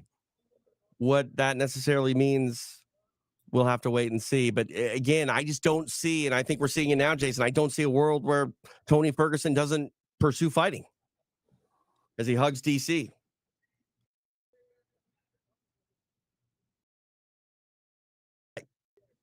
So much respect. Bro, it's like he just wants to keep fighting. Respect. Yeah, I think what we're seeing there is Tony realizes that the UFC call probably not likely to come again. And he's at least taking this time in his career to acknowledge that this is the last time he walks out of the octagon. You know, I said this earlier and I regretted saying it. You know, I don't know if the word GOAT means greatest of all time anymore. I think it means like you're on the shelf of GOAT. There's an argument to be made. And Tony is not what Khabib was to the division. I'm not saying that, but Tony occupies a storyline and a story arc in this sports history in that weight class that puts him as a top shelf guy to be celebrated for the end of time. No doubt. And I like the way you put it, top shelf. Nobody hates. There he is. There he is.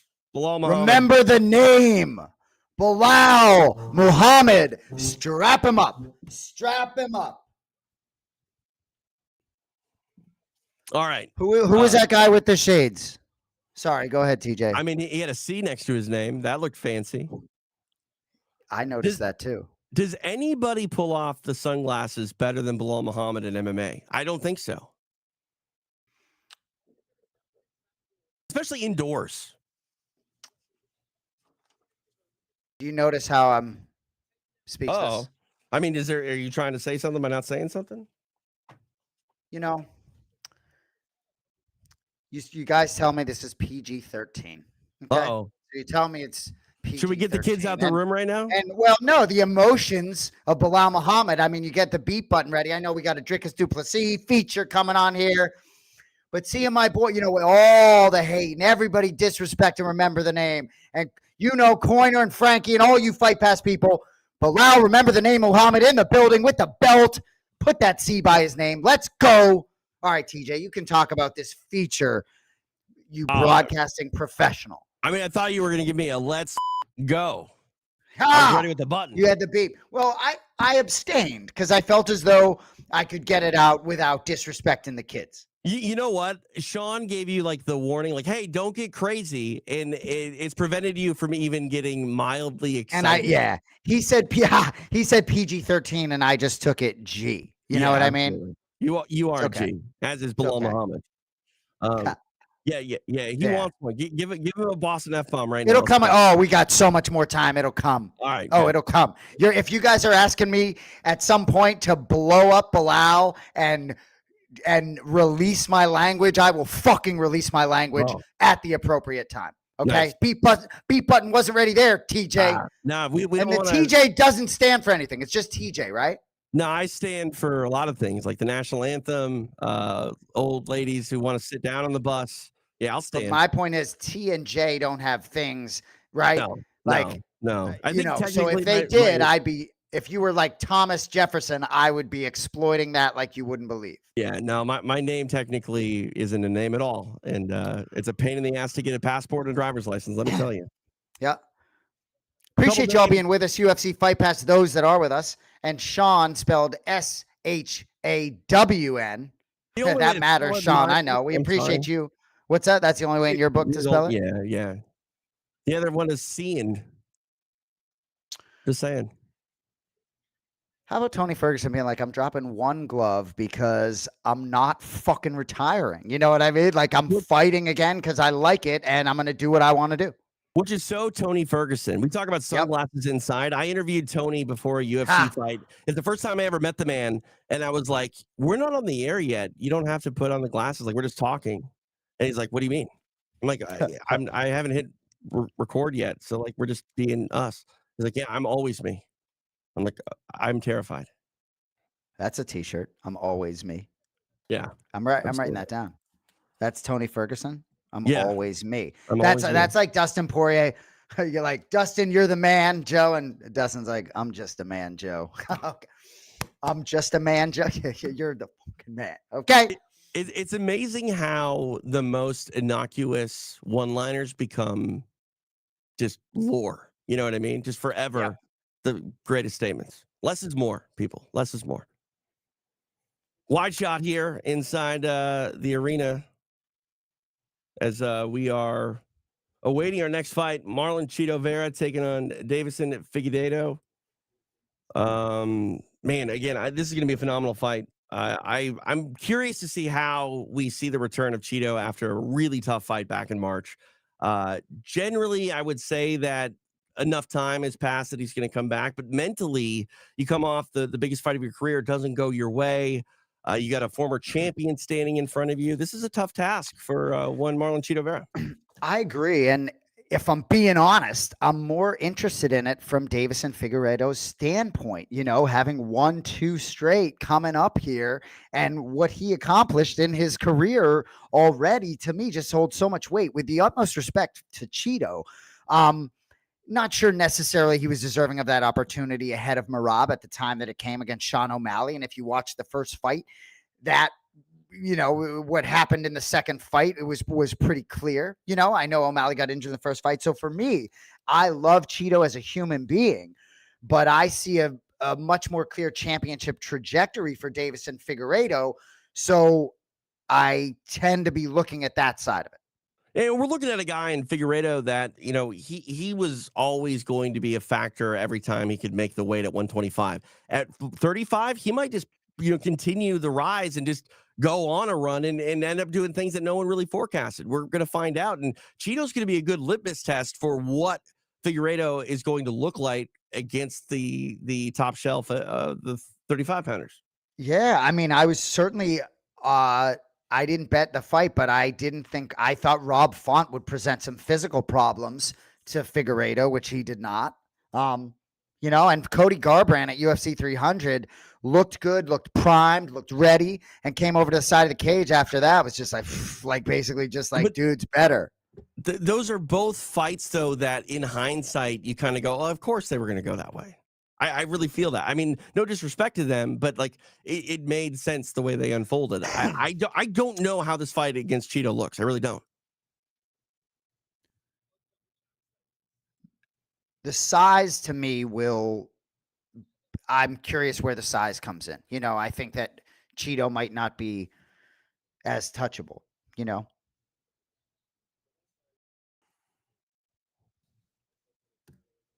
Seeing a promo package here for this fight, looking at Sean O'Malley getting his belt wrapped around his waist. I know it's Cheeto Vera's time, but like, dude, Sean O'Malley has become such a homegrown product from the Contender Series to the champion. Like, I don't know if Yep. we've seen a guy on a faster fast track than him. By the way, we're like a year removed from his title clinching performance in Boston. Like, he knew the assignment and went out there and completed it in just perfect fashion. Dude, I'm such a fan. And the thing about Sean O'Malley, right? You could say John has Ray Longo on his podcast every week, right? I certainly know Merab, like Merab. Right. Sean O'Malley is such a gifted athlete. And I love the character so much. Sometimes when you present yourself, like Sean O'Malley is a great superstar and definitely fits the bill. But like, I sat with his family in Boston until UFC Fight Pass brought us up before the main event to be on set. I was I with his felt so family the bad. whole night until Belal and I are sitting with O'Malley's family the whole night in Boston last year. And then we come up to join these boys on extra rounds, which, don't get me wrong, I would do it again in a second. But so we were spending the whole night with him getting to know his family. And then we weren't there for the championship moment over Aljo. But his brothers, his parents, I mean, like the nicest group of people to sit and watch fights with. Like Sean's wife showed up and his brother was like, oh, you look beautiful tonight. Like such good karma energy. And then he won it. But man, I think he's going to be really tough for Merab. I understand Merab, take you up, get down. I think O'Malley is a very difficult matchup for Dewalish Yeah. Willie. I mean, it comes down to whether or not Merab can be the undeniable machine. Because if he can, I think he can win. I think he can win in dominant fashion. But if he cannot, it can be an incredibly tough night for him and tough early too. What Sean did to Aljo, it was a bit shocking in the sense that Aljo, I think, got too aggressive too quick. Maybe there was things going on there that mentally wasn't on point. He's left the division. But I think Marab has a path to victory, but it is one very similar to Belal Muhammad, who that has to be followed really perfect, because if he lets an opportunity get away from him, could be the fight of his life getting away from him. Well, Marab's been caught early at certain times, and don't get caught early by Sugar. Yeah, yeah. I mean, the takedown, he's going to have to feint and go for that takedown within the first 30 seconds to put it in the mind of O'Malley. It's obviously going to be there, but it's one thing to, feint. It's another thing to actually go, oh, I can't sit down on my punches. I can't throw kicks. They become handles. Dude, some of these matchups that are created when guys jump divisions, they're video game fights. Interesting. Yeah, they're fights that you never thought of. But still in the meritocracy, because they're still in the same division. Right? This guy, man, John says if this guy, spoke fluent English, he would be an enormous star. He just says he's so bright and so charismatic. Dude, look at him. Gotta love what you see. We're starting to see that language barrier not be as big of a deal. Don't get me wrong. It's still going to prevent you from being a huge superstar to just being a star or a low-level superstar if you don't engage with the American public. But what Alex Bejeda has done, largely not speaking any English, has really impressed me. Oh, I agree. I tell you what, though, Renato Moicano, if he finds a way to beat Benoit Saint-Denis, I love it. I love Moicano. He's like BSD. I love listening to him. I could listen to him say those 3 letters all day. I could listen to Moicano talk all day. Moicano, not PG-13. Moicano, rated R. Oh, absolutely. How do you say rated ha? So speaking of Moicano, I said to him recently, because I just think it's fascinating. Imagine just sitting with your thoughts every day, knowing Benoit Saint-Denis coming down the pike, right? Every day, you go to sleep. So I said to him, I was like, so aren't you kind of just, this was maybe a couple weeks ago. I was like, aren't you kind of just like a little bit nervous all the time, right? Thinking about this guy all the time. He's like, nonstop, brother. You know what I mean? It's like, that's just how it is. And certainly you're thinking about yourself. But anyway, his countryman, Davison Figueiredo, big spot here for the 6th ranked bantamweight. I mean, and that's the thing too. You talked about, what he's done, moving up, and a win over Cheeto. Like, have you ever even gave 15 minutes to the idea of what Davison Figueiredo and Sean O'Malley would look like prior to the last couple months, maybe? Bingo. And that's why, for me, I don't have a rooting interest. I know Cheeto. I mean, how about Cheeto with the shaved head? Gotta love it. But, for me, Cheeto, a win here does not necessarily put him. I don't know where. Yeah, right. You're shaking your head. It doesn't. He's still a win, 2 away, maybe. Yeah. Certainly. You got Umar and the earliest title fight could come for Cheeto would be the end of next year, and he needs style points to secure that. Huge style points. Whereas Figueiredo, that might not be the case. A big finish here, he puts himself right there. Yeah. You mentioned the shaved head for Cheeto. Is there a man with more different looks on their UFC promo shots than Marlon Cheeto Vera? I'm a big fan. I'm a big fan of that. And you made a great statement about me, long or gone, right? In terms of the hair, right? Which I love. And as soon as you said it, I took my whatever hairdo was going on and I shaved my head. So Cheeto can pull off anything, right? Like I got this right now, right? Right. We got the little salt and pepper going right now, but we're going to try and grow it out a little bit because John doesn't want me and new Belal Muhammad looking like him, right? Right. We got to play your song at some point. Oh yeah, we can definitely do that after this one. We're going to probably have some time between. All right, TJ, I'm going to put you on the spot here. All right. Who do you got? Are you allowed to make a pick? You're not betting. Yeah. No. I just hate picking fights because I feel like. Well, let me stall you, okay? All right. Anik and Florian podcast. Shout out Brian Petrie. They get to spend like $1,000 a week. He's got 600 on Davison Figueiredo. Kenny Florian has 200 on Cheeto. So Okay. Petrie loves Figueiredo. Kenny likes Cheeto. So I've given you two sharp guys on both sides, so you can't go wrong here. Who do you got, DeSantis? Well, I didn't back Kenny Florian in his fight with Kit Cope back in 2005, November 5th to be exact, and I'm not going to back him now. So I'll go with Petrie. What did he pick? Oh, whoa. What? You see, that was good. That was you just threw me. I thought you were going the other way. You were like Buffer, where he's like introducing first, Fighting, and then exactly. Yeah. I told him, I was gonna push out a tweet that said, I think I'm gonna go to Buffer's cameo and have him just redo the statement about Belal, just so I can have it personally for myself. Yeah. He'll I have no will say problem, he'll have no problem not giving you a discount. so, absolutely. Just go to my cameo. Yeah. Hey, Buff, go to my cameo. I saw him do before I ever knew about this cameo thing. I saw him do a happy birthday thing for John, right? And I'm like, Buff, what about me? What about me? Right. I got the same birthday. Come on, Yeah. Bruce. Yeah. I call you Brucey too. Right. And you can just hit up cameo.com/Bruce Buffer. All right. So before we get serious on this fight, do you think when we're done this show, Sean is going to be like, all right, you didn't curse enough? Yeah, no, he realized that he just said probably. Yeah. He just said probably. No, he didn't. No, he did. He told you to keep the lid close, and you just screwed that sucker on. So yeah, we need a freaking can opener to open it up. Well, it's interesting, right? It's all right. Let's lock it in. All right, we're underway. Cheeto Vera taking on Davison Figueiredo. Fun fight that we never really thought about here in the bantamweight class. TJ DeSantis along with Jason Anik. Jens Pulver off for the day. Appreciate you guys joining us here on the watch along. 3 inches on paper, 5'5" versus 5'8", but it doesn't look at Figueiredo. Stiff posture. Oh, that looked like it hurt. Exchanging kicks here early. I like that patented red stripe of Davison.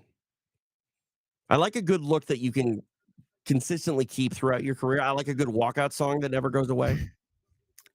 Yeah, I hear you. Well, and you talk about Cheeto's different hairstyles. It's like, and there you go with the shaved head reveal and the ink too. Yeah. That you forget about.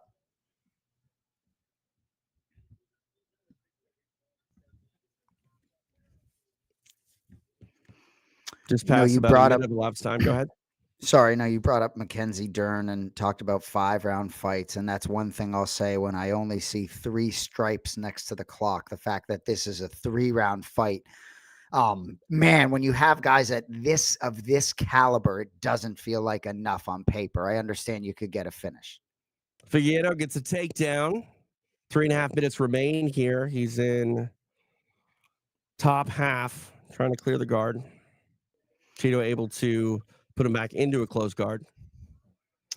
So sometimes we'll do these watch parties with John, and he'll start like calling the action, and I'll probably start his instinct. making fun of him. You know what I mean? And then But Joe Martinez, there was one broadcast where Charlie Arnold had to fill in for Joe Martinez. I don't know if you were where she had to get in the octagon. And John was like, "That is my dream." At some point where Buff is like taking a shit or something, and I have to go in there and do that. And I'll tell you what, dead body over Buffer's dead body. Exactly. I think Bruce is 67. I think there's a great chance 15 years from now at age 82, nothing has changed. He will not die until the hologram technology to keep his likeness in the octagon is fully complete and ready to release. I'm telling you, Al Michaels, they just did something with AI for the Olympics where they're using his voice and he's not there. I'm telling you, I said to Buffer, I was like, do you realize they not only chanted "It's time" with you in Manchester, they were actually saying Leon Rocky Edwards with you. Anyway, we're getting away from this fight. Not a ton happening on the ground here. No, Figueiredo hanging out in this closed guard of Cheeto Vera, who's been throwing some elbows off of his back, not anything of consequence. We don't see a lot of stand-ups anymore from this position. I don't know if it's fighters aren't necessarily staying here that long or if it's just the referees not really standing them back up, but I feel like we don't get a lot of stand-ups. Joe Rogan would say that's amazing. Up kicks here as Figueiredo tries to stand and clear the guard. Now turtled up here, and now look at the back for Figueiredo, but unable to secure back at space on the feet. Good. I'm rusty. I don't call much MMA anymore. It's all boxing. And man, you got to continually evolve your sentence in MMA because so much stuff happens when you start it compared to when it ends. Well, and I still think, like a lot of things, less is more, and letting the action breathe sometimes is okay. Yeah, I agree too. I get a lot of flack sometimes for not talking for like 20 solid seconds during a broadcast. It's like, let's let it breathe.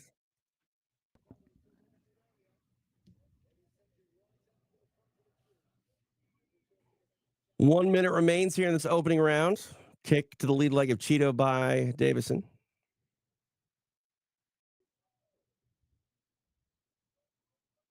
A lot of stance changes here for the Brazilian.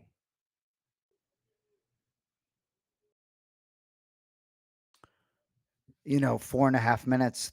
What do you think? Who do you? I mean, Yeah, I like Figueiredo. He had that top position, didn't do a ton with it. that's it, right? Yep. But I mean, I Agreed. still think Ooh. dominant positioning speaks volumes as Cheeto goes for a knee, ends up getting taken down for his trouble. Half guard here inside the final 30 seconds of the round. Big takedown here for Figueiredo. Well, yeah, and absolutely making the round easy to score at this point. Yeah. The smartest fighters try to save, back to back big movements for the last minute and a half of a round. And sometimes that just puts an emphasis on who is going to walk away with that 10.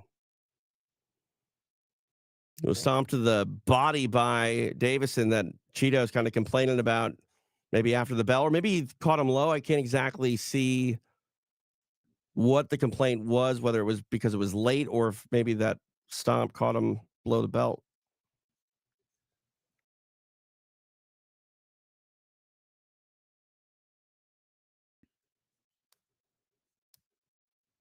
We're talking about broadcasting. I've encouraged my boxing coworkers to think about the idea of making Jason Perillo an analyst on one of these Fight Pass broadcasts.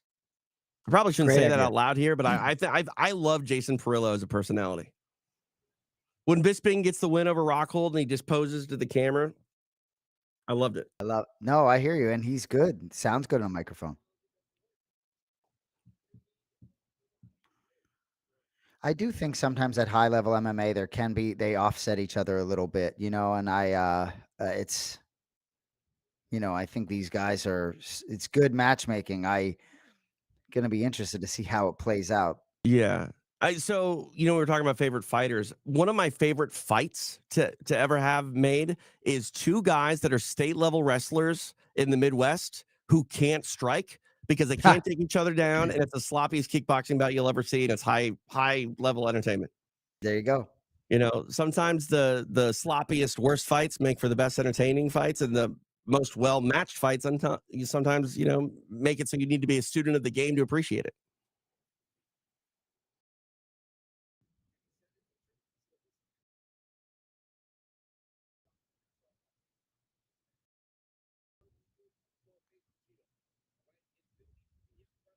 Sugar Sean checking in. DC, I'm sure our audience here is sort of DC's talking about the pace, Cheeto wanting and needing to sort of fight at a different pace. I think definitely true. Figueiredo's so smart, man. Just so smart. Dude, he's lost to Moreno and like nobody else in the last 5 years. Dude, just so tough. So tough to beat.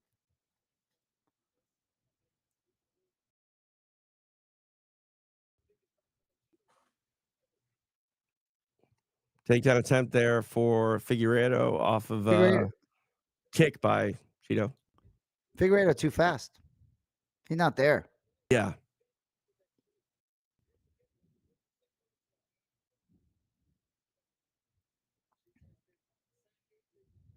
You thought O'Malley was fast. How's his little flyweight? Right. Figueiredo, man, something about the look in this dude's eye. My God. Heavy right hand thrown by Davison. So when you picked Davison and you went with BP going Right. against Kenny again, that had nothing to do with them. That's because ultimately you liked Figueiredo in the fight. Yeah, a little bit of both. Being that I got to go against Kenny Florian, I love Kenny. I love Kenny to death, but you know, But I like to also go opposite Kenny.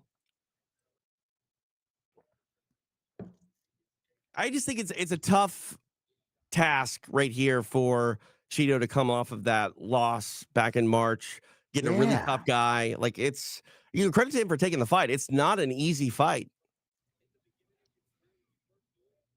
And I'm sure if he gets that the hurt. win, it's gonna be sweeter for it. And you mentioned that kick to the lead leg. You can't even say really the lead leg of Davison because he changes his stance constantly, but it was the right lead leg as he was standing southpaw, and that goes And back to there he orthodox. goes switching. Yeah, and I don't mean to interrupt you, but if I'm Cheeto, man, I'm hammering those legs. That looks like maybe the path with the length. You know, that's twice he said you hit me in the Coming up on 3 minutes of elapsed time here in round number two.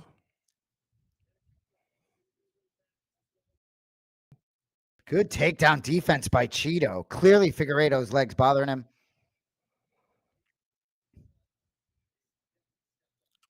Yeah, he was deep in on that takedown attempt too, but Cheeto able to shut it down. Minute 45 as he lands another low calf kick to the left leg this time of Davison.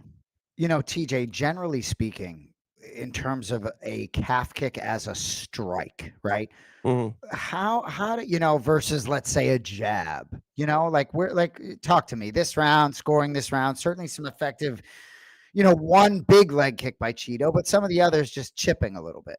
You know, it's really hard to say because it's some of the glancing calf kicks that land with devastating, you know, emphasis and impact. You can tell when a jab really rattles someone. I don't think you can always tell when a kick is effective or not. I just know that you can't afford to take more than one or two really good ones in a fight because that nerve gets shut down and all of a sudden you're basically walking around in a dead leg. Close round. I think Cheeto's got to make sure he stays on the feet and doesn't do something, even though last round took a little risk at the end of the first round. You got to stay on your feet, not let some little takedown here bank 2 rounds for Figueiredo. Yeah.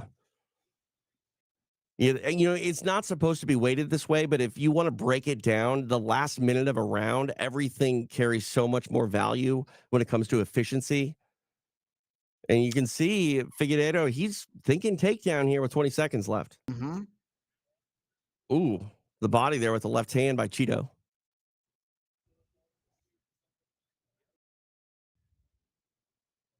Getting aggressive here is Vera as he closes in and clinches up. Vera getting really aggressive here to end the round. I tell you what, I tell you what, Cheeto's coming now. I tell Yeah. you, 5 more minutes for Cheeto. I think now he uses that size to his advantage. I think things have changed. I got a 1-1, and I think Cheeto's coming for blood. I kind of agree with you. DC was talking about how, you know, the knock on Vera has been that sometimes he's a slow starter. He's started now after two. He's firmly in control, and it's going to be up to the former flyweight king to figure out an answer to steal the momentum back in this fight. And I do think sometimes feeling the power and sort of know it, right? I get the sense from Cheeto right now that maybe he thinks he's going to be able to walk through. Right? Has he ever been finished, Cheeto? I'm gonna have to look that up for you. I mean, I don't think so. Um, uh, anyway, I don't think so. But point being, no, never I think been maybe, finished. yeah, I think maybe he knows the power coming back, and if you know that maybe you can walk through some of that, I think, I think something exciting's happening here. And I'm not trying to prognosticate. I just saw Flip and Cheeto. He looks dangerous right now. See, I hate that I had to look up Cheeto Vera and how many times he's been finished when I can I tell knew you. it. Well, I knew it. But I can tell you how many times Chris Lytle's been finished. Why do I retain that memory, but not Cheeto? Cheeto is dangerous. Yeah, and now we're seeing Figgy the grappler here, but Smart. unable to get it down to the mat. I'm telling you, it's smart. Figueredo. If this fight happens at distance, I think Cheeto's gonna do something big.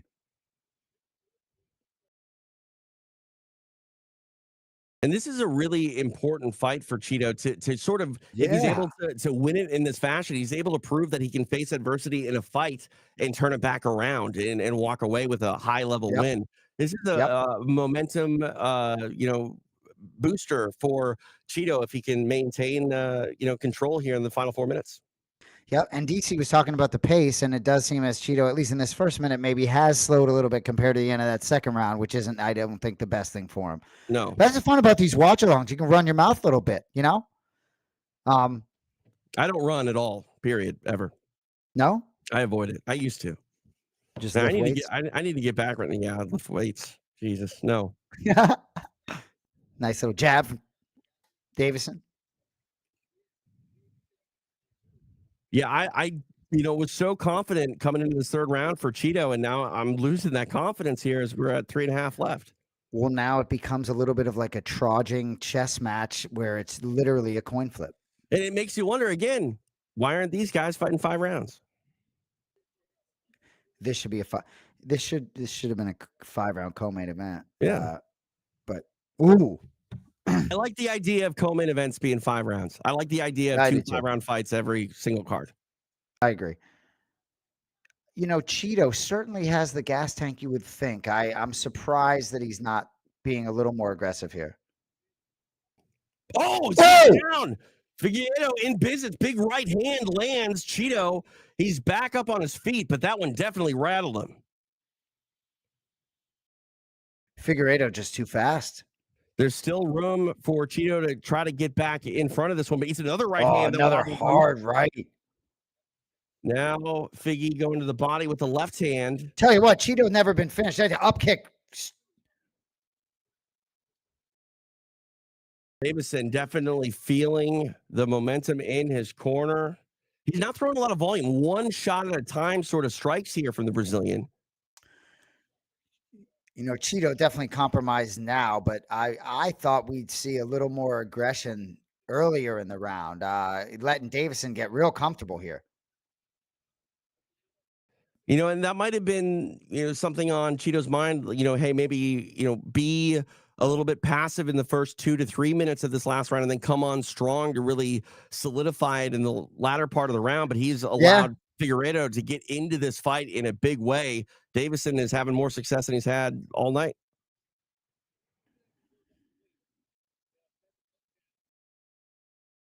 Touch over 90 seconds remain here in this very important third round.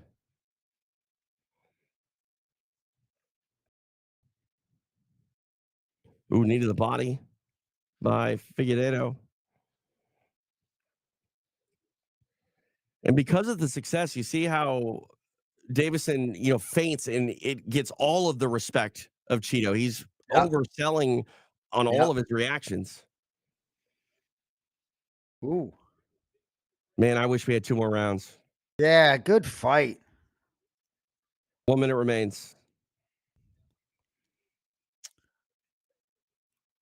This is a big moment Cheetos here. needs something big. Whether it's a finish or not, I think he needs a knockdown or something dramatic to steal the round. He needs a bigger, impactful moment than Davison has had in this round, and he's had a big one already. So I think this is Cheeto's got 2 enemies here, Davison and the clock. Yeah.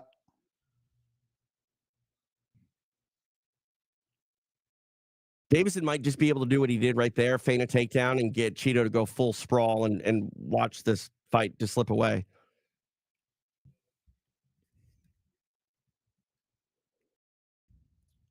Crowd coming alive inside the arena as we're in the final 15 seconds. Figueiredo urging Cheeto to come on strong, welcoming the fight. Davison, man, he's in the picture. Jump knee and a slip by Cheeto as time expires. What a fight for Davison Figueiredo. Cheeto raising his hands, but I don't think that he firmly believes that he won that fight. No, that's Davison. Really interesting. I mean, I'm not blowing smoke here, but I'd love to know what Cheeto's mindset was early round 3. Because it looked like mentally he had maybe, I hate to say broken Davison, certainly not, but he was just too comfortable, I think. I think he was just too confident and he didn't pick up the pace. And then you saw Davison have some success. And man, you can't afford to ever be wobbled, rocked, or stumbled in a round. You especially can't afford to do it in the third and final round. I'd love to know what Cheeto really thinks right now. I know sometimes you hold your hands up thinking you're victorious, but I get it somewhat of a sense from him that maybe he does think he's got a shot here, which I don't think the I, decision's coming his way. I said it earlier, you have to be a bit delusional in this fight game to believe you have an opportunity. And why would you ever stop believing in yourself when the judges are susceptible to some of the craziest things being their, decision, their deciding factors? I mean, everybody raises their hands up in a fight where they've won at least a round. Everybody does.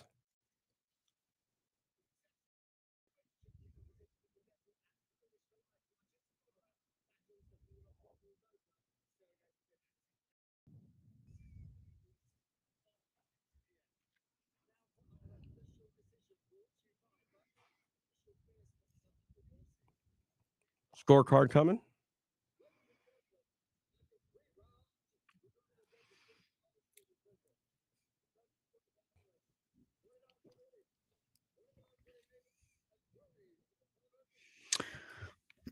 Certainly right Unanimous. decision. So if you like talking about scorecards, right? So you could probably see a world where Davison won round two. Not me. Um, no. I think the right scorecard 29-28. There was one 30-27. I don't agree with that at all. Well, that's what's just interesting to me, right? So unless I want to rewatch back the second round because I'm literally raising Cheeto's hand in the fight Right. after the second round. You know what I mean? And so so that's the problem with just a 3 round fight too. So much less margin for error. Yeah, I agree. I'm going to one of my favorite resources right now, which is MMAdecisions.com.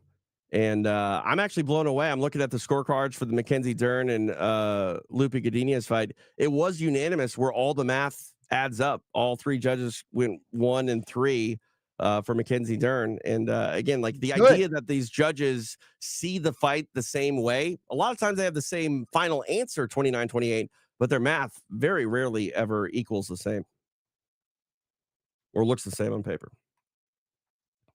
Davison speaking with Daniel Cormier. A good fight though, but man, I know we're a broken record. That the fact that I talk about these matchups that you get a gift matchup for that not to be 5 rounds, you really do feel deprived. Right. You know, Yeah, because I mean, Cheeto had more to offer in that fight. I know that you can't say, "Oh, I deserve 5 rounds." I could have done more. Well, do more in your three. But we're talking about a former champion, a former title challenger, two guys that are the very best at what they do. Let them work. What do the kids say? Let them cook. Let them I think cook. they say let him cook. I don't know what the kids say anymore. How old are you, TJ? 40. I'm a man. Man, I wish it was like Terrence Joseph or you. I had something to work with the No, TJ. Do you just know? TJ. Sometimes I think about going like TJD, but there's nothing for me there. TJ DeSantis. Just TJ. T to the J. So how much you know about this guy shower bullet? There he is. See, you're right. Faber's a big longer gone guy. Oh, absolutely. And I just wish that I could have even had long hair after 25 years old. You're not going to go to Uh, Turkey, Turkey? get some hair Oh, transplant. no, That's where no, all the no. guys are going. No, dude, when it's gone, it's gone. Just embrace it. It's time. Yep. Are you wearing shell toes right now, TJ? Now, I am barefoot right now because it is super hot in Southern California. So believe it or not, I'm walking around in flip flops today. But I got a whole bunch of shell toes in here. Oh, okay. That's good. I'd never leave home without my PlayStation or at least a pair of shell toes. TJ only wears shell toes, and I mostly wear Jordans. Although you can find me in some Reebok pumps here or there. You're such a traitor. Like, plant your flag, dude. Trader, yeah, I'm wearing an LA Dodgers hat too. Oh, that's gross. Oh, so here's the fight card. Oh, yeah, 308. Ilya Taporia, Max Holloway, your main I event. mean, Ankalaev Rakic. Wow. Yeah, that's an interesting fight. Cyril Gahn So coming Dan back to Tony Igue's Volkov. I don't mean to steal Yeah, go. interrupt you, but like, look at Danny Gay's life change and look at that spot on the pay per view, right? It's Yeah, just and attaboy. Dan, 50K. same day, Ige. Dan, I'm sure my show money is at least 50K more Oh every yeah. time than it used to be. Oh man. Let's go, Ige. I just the All right. mindset of certain athletes, that's what makes them stars. And Dan Ige is going to be a star forever. Right. Like, what if he had like a pasta bowl that day? Nope. Probably didn't. Probably No. had some rare tuna with some Yeah. seaweed or some That shit. sounds so gross. So no, come on. So Michael Oleksiejczuk, is that how you say it? Mikhail Olashechuk, right? No, maybe. I don't know. When my Mikhail? brother pronounces Joanna's last name, Yeah. I just sit there stunned. When Jonchechik or something like that. when your brother says Melbourne, I get so angry. Melbourne. Yeah, but he takes it too far. Like, we'll have conversation about how it's like it's not Marab anymore, it's Mayrob. I'm You like, see, oh, is that no, what we're dude, doing? Is dude, that what we're doing? no. Everybody can pronounce Mayrob if that, but it's like you hear these files, right? Like, so people that say Belal, okay, Yeah. like lol, like lollipop. No, you hear that it's Belal, right? Belal, Right. Al. Yeah. You can call me Al, Belal. Get it right, Right. because again, he's strapped up.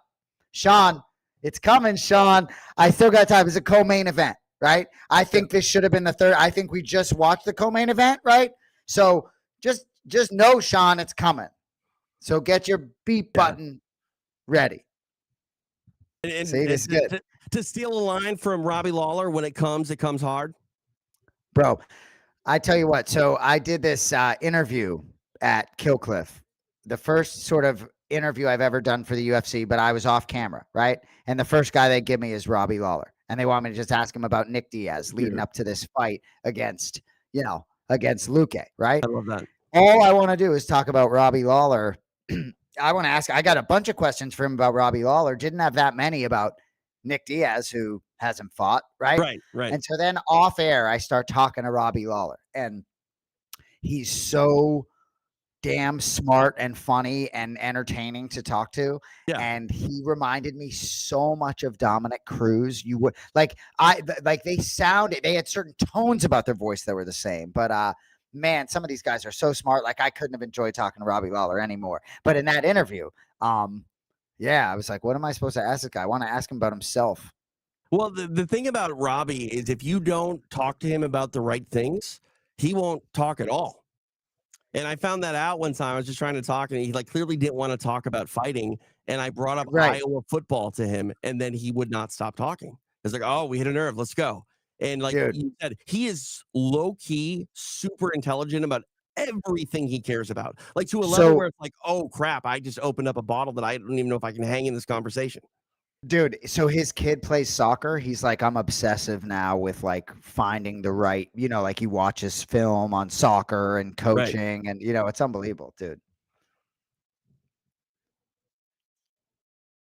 He was Dana White's Christmas present. When the UFC signed him, Joe Silva did so because Dana loved him so much, and he's just like, you know what? I'm going to give you this Christmas present. This is Robbie Lawler. Yeah, 20 years old. Unbelievable. But it's funny. Like, he's over there at Killcliff, like sort of running the show, and he's like, I'm busier now than when I was fighting. And then I see him like open the door somewhere with a key, and he's bringing some boxes in. Like, Bob, what the fuck are you doing bringing your boxes into your, what are you like the superintendent here? Like, what are we doing? And he was laughing just because it's funny. But these guys, I mean, they're workaholics, a lot of these guys, right? He's there, he's running stuff. But yeah, it's not about him anymore. You can be sure. And he's a guy that was super exciting and all eyes were on him, but I don't think he needed that. He needed to fight. Don't get me wrong. He's a born fighter, but he didn't need all the pomp and circumstance that went with it. That wasn't what he craved in fighting. Dude, it's just so funny. And a lot of these guys, surprisingly, I don't know if it's surprising, but just they're so true to their core, even in their early 20s, right? That core remains 20 years later with that guy. Yeah. I like to jog to the octagon. Let's get it going. Who does he think he is? Frankie Edgar? So plus 195, Poland zone. The Polish names, I think, are the hardest. This one's not that hard. No, not at all. But you look at the letters of a lot of the Polish names, and the letters will do you dirty. No doubt. I also have a hard time with L's and R's in general. So a lot of like the rolling R's and Spanish names or Mexican names are very difficult. Even like double L's. Like my wife and I, we talked about if we had a daughter, we would name her Lily. I can't say that word. I You can't say. just did. You Yeah, just but did. I don't know if you saw my posture. I have to go Lily. I have to do Ha! something with my face that is not I know. natural. I know what you mean. That's funny. My buddy has the same shit. You guys, there's an interesting breed of you guys that can't say Lily. But yeah, that's good that you didn't go with that. Oh, yeah. I mean, it would be real weird to name a boy Lily. Um, Ha! but like I couldn't say Matt the Law Linland. That was a really hard UFC name to say. Linland. But I can't say community. It's a problem. You know, all these words, you're finding a way as a professional broadcaster to say them and say them Yeah. well. I mean, it's just that's why I don't want to be on camera because you can see the pain I have to go through. So anybody that's watching this right now, if you don't happen to be a Belal Muhammad fan, then I'm sorry. But you Oh, should be by now. The train always has plenty of room. And if you want to fuel the tank with hate and gasoline, that's fine. But I'm just sitting here thinking about my boy Belal Muhammad sitting there in this building right now, knowing what you just accomplished. Bilal's an MMA junkie. All he wants to do is sit here and watch fights. Imagine what it's like for this kid from Chicago who didn't necessarily always envision himself being a world champion to be sitting in that building right now, knowing you just did what you did, how enjoyable it must be. He has a great relationship with Sandhagen and Umar. I just think he must be on top of the world. I sent him a text the other day. I was like, hey, just so you know, your brothers and me, we're all like still hovering over here way above cloud nine, just so you know. you know Go what ahead. I like what you just said. He didn't always envision himself being a world champion. That makes it even that much more special. That maybe he had almost too hard of expectations, or maybe kept his expectations maybe too realistic and didn't allow himself to dream. And now the dream is upon him. Like that. That's super special. Well, Mike Valley said to me that when he first sort of met Bilal, he was like, you can be special. And a lot of it had to do with the mentality and the work ethic and the overall all around skill set, right? Like Mike Valley knew he had a problem on his hands, and Bilal's a problem. I'm telling you, TJ, it took him winning, and I know we got to talk about this co-main event, but it took him winning the belt for any of his 10 fight unbeaten streak to be mildly appreciated. Yeah, Had to and win the whole strap. you know what? Like I think that unbeaten streak gets a bit lost in the narrative. And I'm very curious to see what his first title defense looks like because we saw what Leon looked like in his first title defense. We saw, that quote, the champion becomes 30% better. I mean, Belal Muhammad's been pretty damn good over a long streak of time. If this fight and performance parlays into him being a better version of himself, never say never. He might go on a long run.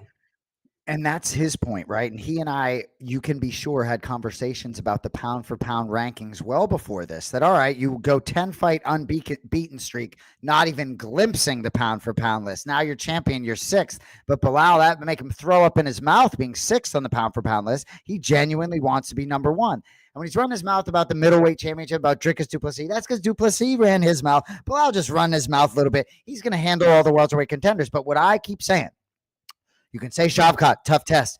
Jack Della Maddalena, blah, blah. The tough test is Belal Muhammad. The champion is the tough test. Shavkat, yeah. Good luck. All right. All right, co-main event time. Introductions here for Mikhail Olashechek. He's taking on Shara Magomedov. This kid is very interesting. In the co-main event, very early in his career, he's been a guy who has been captivating. I can't recall a guy that has actually done this well this quickly as far as intrigue goes to making fans sort of all over go, okay, what's the story with this kid? What's going on here? And man, he shined in his last fight, and I wish I could have a beard like that.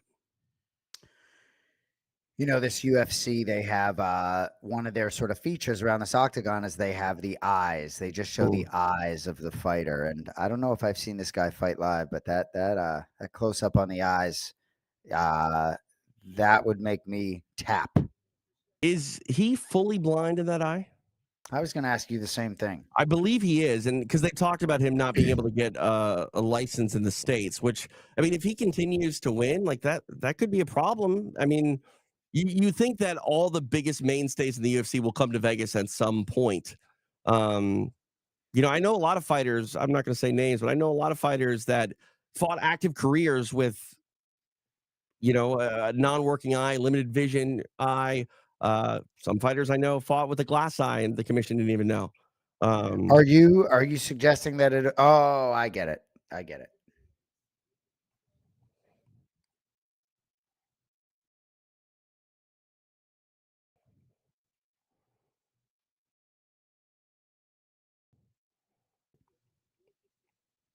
And just look at the way he kicked. Ooh! Oh, nice counter off the kick by Olashashek. Magomedov just spamming the left kicks, and Olashashek's got an answer with that left hand.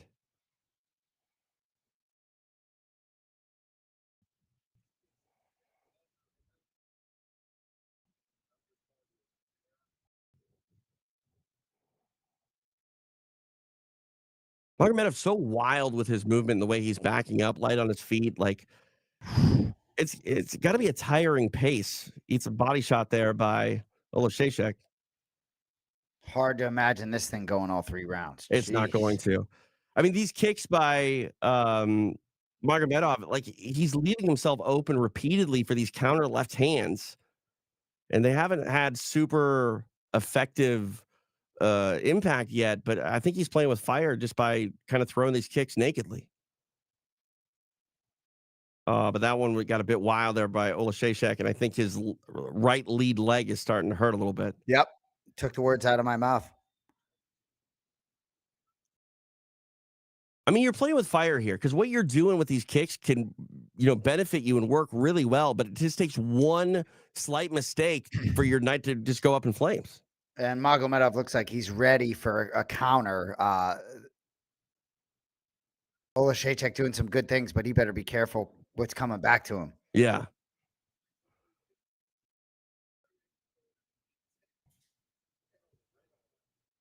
It's interesting to me when people find MMA for the first time and then they start to kind of mess around a little bit and then they meet a pro fighter for the first time and for whatever reason they just want to feel the 10% power of a low leg kick. Like, what is wrong with people? Why do you invite that pain onto you? You just don't understand it and you want to understand it more, or are you like a sadist? I don't understand. So I don't let Dominic Cruz near me. He always wants to put John in different chokes and different things. I don't let him near me. Ooh. But Belal, the only time I've ever felt Belal's strength was Belal doesn't let me pay for a check, right? He doesn't let me pay for a meal. So And I glutton. was in Chicago and I was paying for this meal. And so I go up to the host stand and I'm trying to pay for this meal. Right. And he comes up.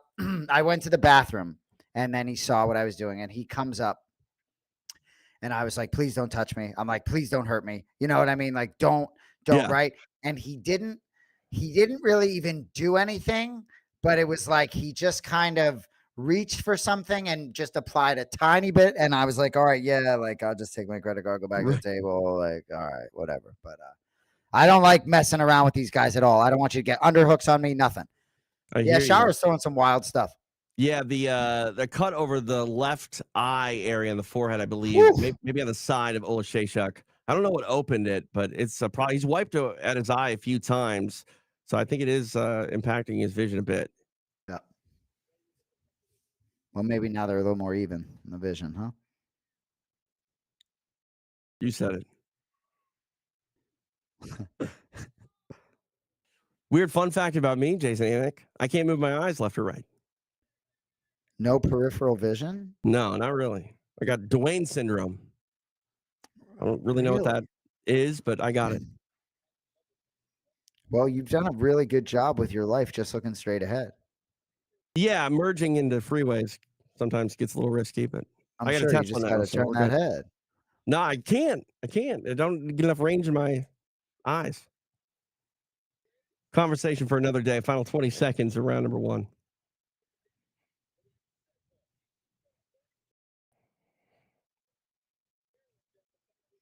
We'll get a good look at that cut in the corner, I assume. What kind of mindset do you got to be to like pursue a career as a cut man? That's an interesting decision. It really is.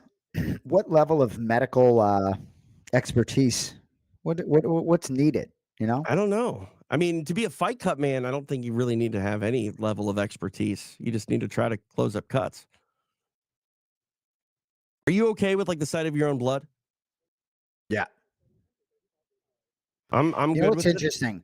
You grow up with your brother being a broadcaster, right? And so my daughters are conditioned to watching fights. When Belal Muhammad technically knocked out Sean Brady on the feet, it was in the middle of the day. I was home alone with my daughters. They're there. I'm going Mhm. nuts. But you know what got them? When we were watching one of these fight cards, it was the power slap promo that actually got my little daughters were like, that got them on the screen, right? And that WWE, the fake wrestling that gets them. The other night, I was like, no, it's totally fake. And my daughter was cool. All right.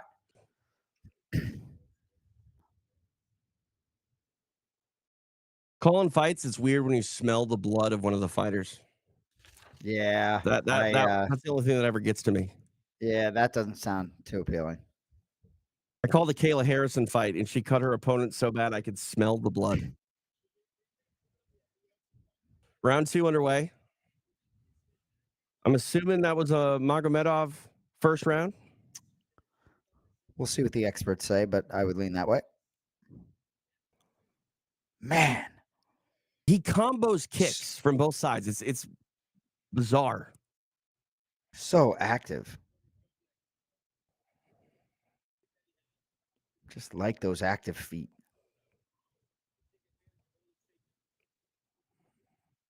You were talking about soccer with Robbie Lawler earlier, kind of being obsessed with it. I've always wondered if these former soccer players can use their kicking technique in MMA. Maybe it's a question for Kenny Florian. Yeah, well, I used to talk to one of my cousins who was a good high level collegiate soccer player just about like, why aren't you trying to kick footballs and kick in the National Football League? I think the crossover for a lot of this should be there, Yeah. It's like you just got to have ice in your veins. If you got a good big leg, that's a little bit of a different conversation, but I'm sure they use some of it. Kenny Florian played college soccer. You should ask him. If I was John Anik, I would say, I just said that. But I'm not John, so I won't be mean to Oh, you. did you actually reference Kenny? Yeah. Sorry, Sorry. I was deep. I was looking in Shara's face. Like I said, I'm good at saying a lot of things while saying nothing at all. I would zone out at one point or another too. Well, hopefully that was the Sean, you broke up on me a little bit. Can you say that again?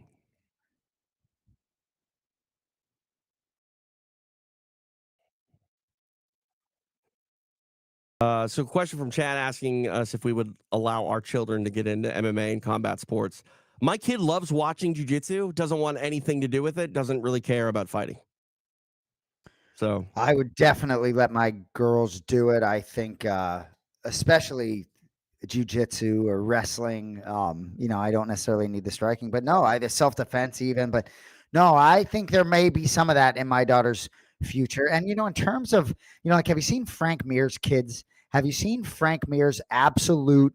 Not his daughter, his son. They are absolute freak of nature animals. And so I guess, if my daughters really wanted to get into it, I would just make sure that they could protect themselves and hopefully be the one inflicting the damage. But yeah, I mean, life is short. I would let them do it.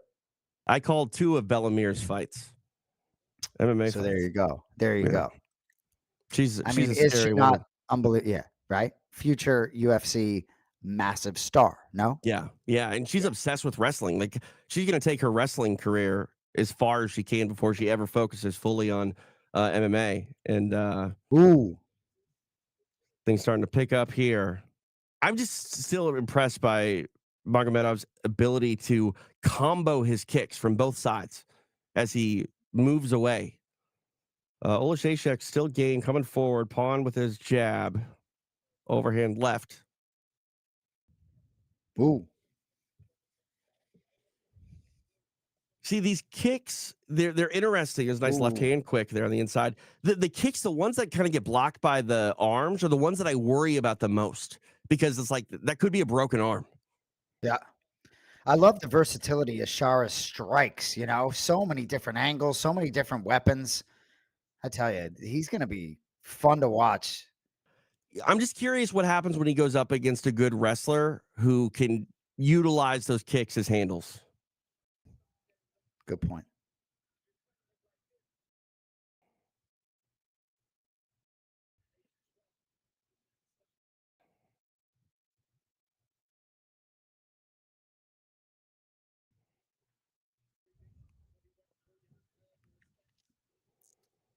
Inside the final minute of round number two.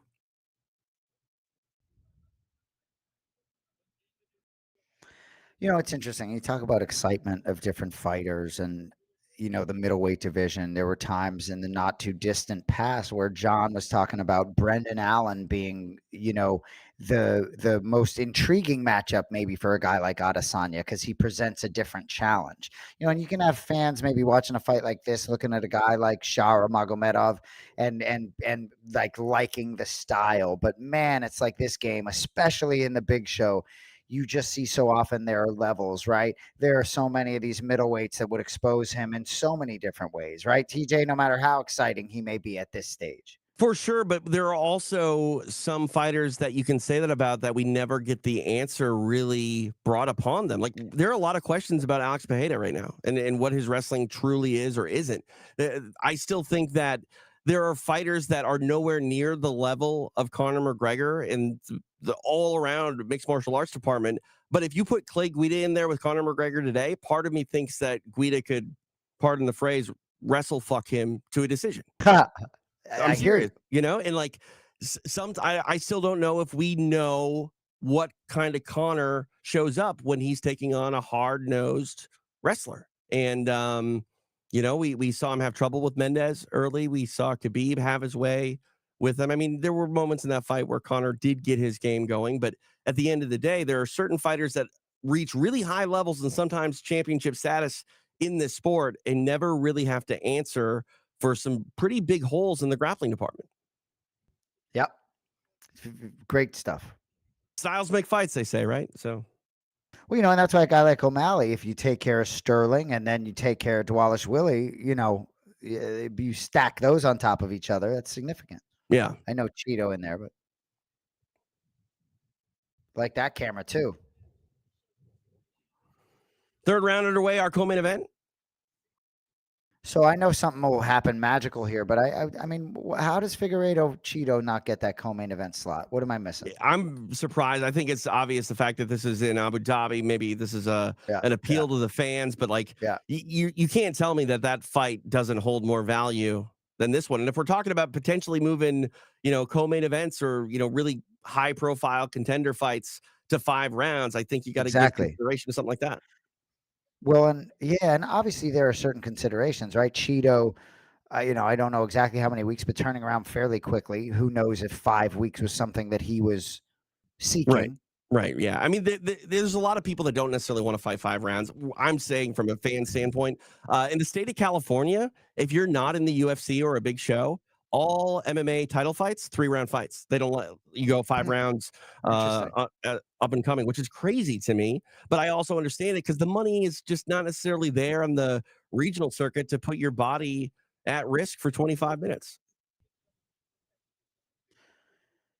And As we move, fighters need to be protected from themselves at times, and that's I think something that as fans we don't always sort of contemplate when we want more and more and more.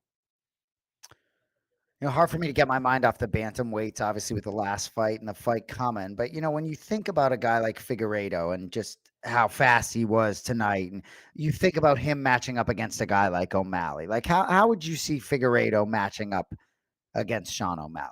To me, it comes down to what sort of Davison we get in the third round or potentially championship rounds because he did fade a bit. He can't afford to fade Yeah. against O'Malley. Yep. Well, That's and there were sort of times where the weight cut appeared cumbersome at 125. I right. wonder if a 5 round camp, if you would, see some different things. But it's like as much as I like Figueiredo, when I start thinking about a matchup against a champ, I'm like, I don't know. We'll see. I think he's Ooh, at least one more fight away, if not yep, two. yep. Um, But I mean, he proved to me that he's a serious contender. It's a really interesting fight. Shara, I mean, certainly getting the better of it, but it's those are tough. He threw 3 strikes from different positions, all with his legs, in the matter of 5 seconds, and it's just I don't know how you combo kicks and knees like that. It's just crazy. Ooh, That one I was, tell you, sometimes the hair though. 100%. I couldn't really tell how much it landed, but his hair definitely went flying. Must be nice. Man, he's strong. I mean, he fought that takedown tough, and you could see, yeah, not tough getting up. Man, that is some strength, man. Yeah, DC talking about the balance, man. Inside the final 2 minutes now of this co-main event. I was happy to see that the With cut Hasbulla sitting cage side there. happy to see the cut not really be a factor, for Olszewski. It Agreed. it looked Yep. bad, and he was wiping at it, but they did a good job at making it not an issue.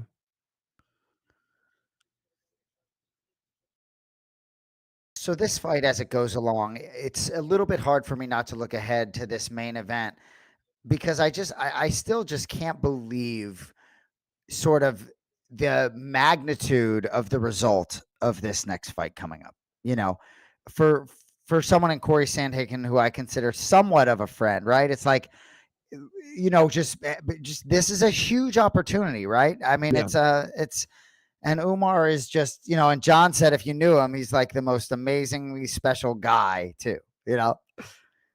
Inside the final minute, Olszewski able to get a takedown, working from the open guard, stacked inside of it of Magomedov. I gotta get a current betting line here on I can get it for you real quick if the you want. main event. I bet you can. Let's see here. Plus 285 for Sandhagen. Yeah, minus 360 coming back on Umar.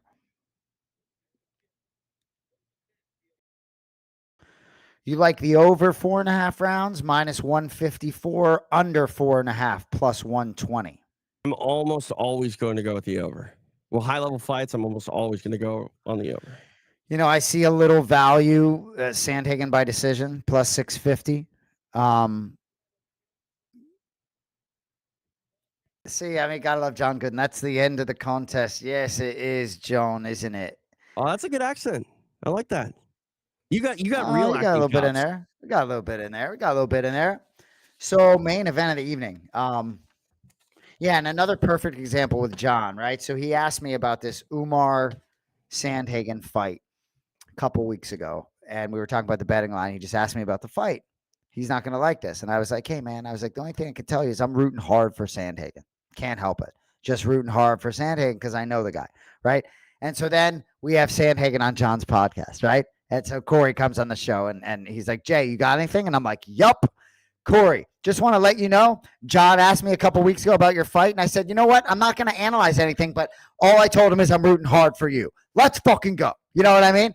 And John, we get off, and he's like, man, what are you doing? I'm like, hey, man, yeah, just being me. Sorry, like, no disrespect to Umar. And I'm not even saying necessarily I got rooting interest in a lot of these fights, right? Belal's sitting there. He knows both of these guys super well. Just is what it is. Right. Excited for this main event, though, man. I mean, Ray Longo would back you to the death on that because Ray's the guy that go like, it's an American. Why would you not be openly rooting for your fellow countrymen? Great point.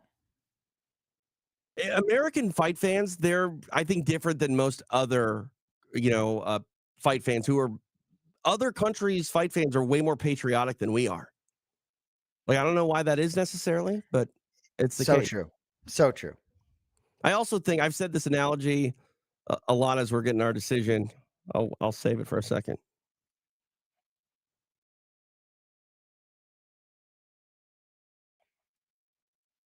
Two 27, 1, 29, 28. All for Shara Magomedov. I used to say that if American fight fans were forced to wear the shirt of the fighter they were cheering for, at the end of the night, the arena would just be a laundry basket because they'd be changing Ah, shirts so many times. And yeah, it's interesting. All right, TJ. Hmm. Main event. Corey Sandhagen, the number 2 ranked bantamweight in the world. Umar Nurmagomedov, number 10 ranked. Nobody wants the boogeyman. Minus 360. Umar plus 285. Corey Sandhagen. TJ DeSantis. Who do you got? I like Corey Sandhagen to be the upset of the night. Play spoiler, get his hand Interesting. raised, handle So Hander Magomedov the first loss of his career. I like his experience at the upper echelon. I don't believe we're going to see a world where Corey Sandhagen is denied that title opportunity. And if it's going to happen, it has to happen right now. I don't see a world where Corey Sandhagen is going to be denied that opportunity. I like it. It's really interesting for me. You know, a lot of these guys root to be right. Right? You're a humble man, TJ. You're not necessarily rooting to be right here with Corey Sandhagen, but you wouldn't mind, right?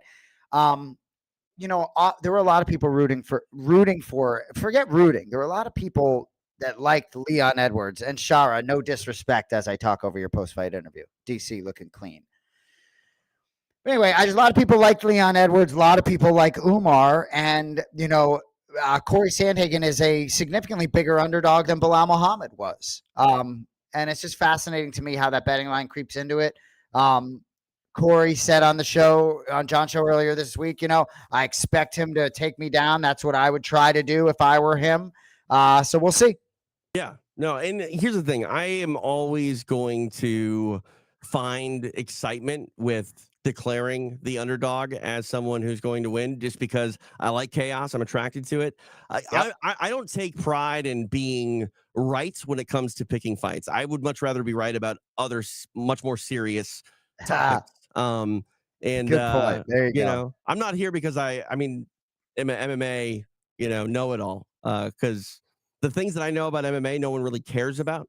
But well, you got your sweet spot, right? Yeah. UFC 40 to UFC 90. Is that it, or did I miss it? It's much smaller than that, 40 to 60. Okay. But you know, I like fights, and we're gonna see a pretty damn good one here in our main event.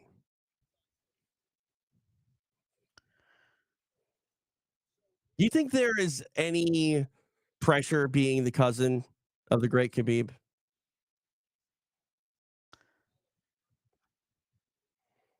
You know, it's a great question.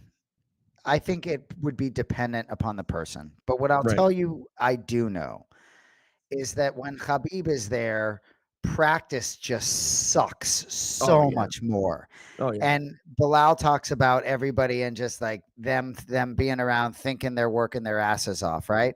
And then Khabib comes into town. This was, I think, in Newark before 302, right? And then Khabib gets there, and then it's like, oh, the end of practice is really only the beginning. So I believe that sort of work ethic can eliminate some pressure. I just do. That's why I went there in my mind. But I think Corey Sandhagen is wise beyond his years and very capable from a mental.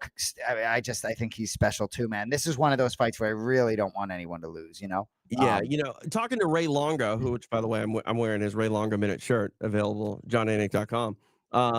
Ray talked about how, you know, Khabib and people around him are forced to work. It's not just a belief that, oh, if we work hard, good things will happen. It's you have to work hard. There's no other option. We work hard. And that is something that can't really be taught. Either you're going to be able to live that lifestyle, and that's the only way you live, or you're not going to be able to hang with that crew. And I do believe that well preparedness in this sport is key. I do sometimes think, though, that it comes down to more strategy and tactics rather than hard work is always going to get me through. And that is something that, in my mind, opens the door for Corey Sandhagen. He's going to have to get creative at some point in this fight to win. I don't know what that creativity necessarily looks like, but if he does win, we're going to be able to point to one big turning point in this fight where I think he makes that adjustment and takes it. Great stuff there out of you, you know, and it's interesting. You talk about the work, right? And we talked a little bit earlier. Bilal was talking about some of the technical work and the shadow boxing and the boring work and the tedious work that no one wants to do. One guy, and he'll remain nameless, I'm not going to drop the name, but Bilal talking about pretty high level UFC welterweight that coming to town doesn't want to fucking wrestle. You know what I mean? Just doesn't want to wrestle. Belal got cauliflower ear for the first time this camp. He got horrible cauliflower ear now. You can be sure he was making sure he was practicing getting Leon right down into those spots, And so I think a lot of it comes down to doing the right work. Ray talks a lot about Merab doing work that nobody else wants to do, and it's like fun for him. So, yeah, man, big spot for Corey. I'm going to be interested to see how the crowd responds. Oh, I should know Umar was coming first, huh? Yeah, he's the B-side.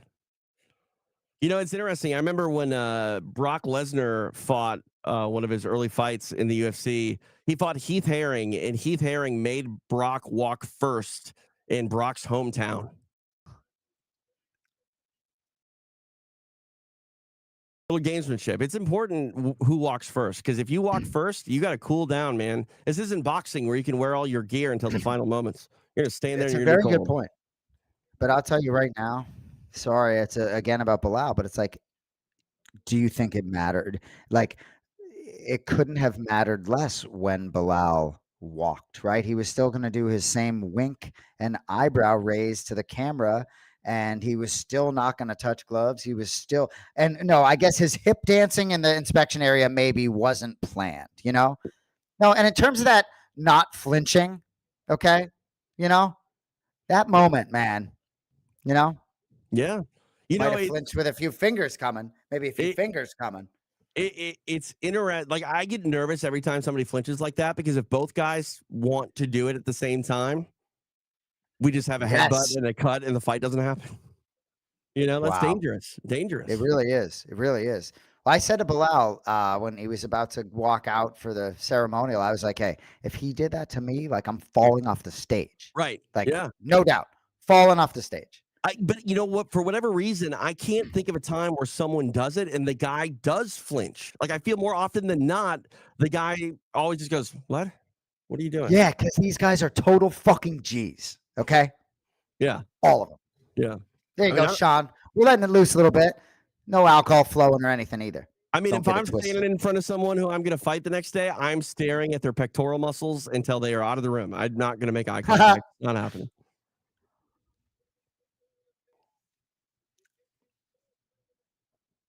How crazy is it that Khabib is undefeated, but he actually lost to Gleason Tebow? Yeah, right? No one talks about that one. Sean is here for my foul mouth, and we appreciate it. He's got season tickets. Sean. Corey Sandhagen is just so interesting to me, right? Like, when we asked him about the betting line and he said it was annoying, that word choice, right? Yeah. It didn't offend him, right? Like, we laughed. It's a really interesting word choice. I just, I don't think the moment is at all too big for this guy. Okay. So I just want to talk about it, right? Like, he needs to be in this mode. You see this? He needs to be in killer fucking mode. He's walking somewhere right now. He's on a mission right now. He's confident. Exactly. I think he's laid back, but do you see that I got to go do something look on his face right now? Exactly. And, going back to like Belal, we've talked about him 800 times, probably talk about him at least 200 more times before this main event's over. Belal, he would not be denied on that night. And that is something that sounds like, oh, that's a cool thing to say, but I truly believe that was the case. He refused to be denied. And when you truly believe that about yourself, you are incredibly hard to stop if you have all the skills that someone has to get to this point in the UFC. I totally agree. And that is a close relative of fight IQ. And when you talk about 20 to 30% better, that's Teddy Atlas's line, right? The mental component, right? Okay, so let's say Belal is fighting Shavkat wherever, okay? Madison Square Garden, right underneath John Jones, pay-per-view points, that would be fine. But wherever that may be, you already beat Leon Edwards. You already hoisted the belt for Palestine. You already did it. Like, that has to pressure is a privilege, blah, blah, blah. That has to take off some of the pressure, right? Yeah. I'll tell you what, Corey Sandhagen gets this done tonight. I got to take a little pressure off even when he fights for the belt. All right, big one here. I won't be talking about Belal during this fight. Go ahead, TJ. No, but you kind of hit the nail on the head. There is a lot that is a lot harder to deal with on the way up than maintaining it or at least making the most of the opportunity. A lot of people say it's a lot harder on your third title defense than it is your championship opportunity or even your first title defense. You start to feel the pressure. The crown is Yep, heavy. And no I doubt. think for Bilal, I I want to see him have a run. I want to see him defend his title. I hope the best for him. But what he has done, he's already checked the box. I'm not saying that he should be happy and not be hungry, but what he's accomplished, it proved so many people wrong already. And No doubt. it's got to have Ra- some relief to be like, dude, I'm in the history books. You can't deny what I've done. You can raise the banner. You know what? I know the Los Angeles Lakers raised a banner last year for that in-season tournament, same Yeah. season where the Celtics hoisted banner number 18. But this is what I'm talking about with Corey Sandhagen, right? Like Bilal, when he was getting introduced, is just chilling, like winking. Corey needs to get here. And I admire it and I like it. And I'm curious if the size is going to matter here. Yeah, and like I said, if we see Sandhagen win this fight, it's going to be because he met opposition with a solution, and it's going to be a turning point. I think that he's going to have to battle through some adversity unless he gets some sort of stoppage quickly. And you talk about fight IQ for a moment. For Sandhagen to win this fight, it is all about finding an answer to tough problems, and we'll see if he can pull the rabbit out Bingo. the hat. Oh, there you got your chops. Let's lay out for the buff.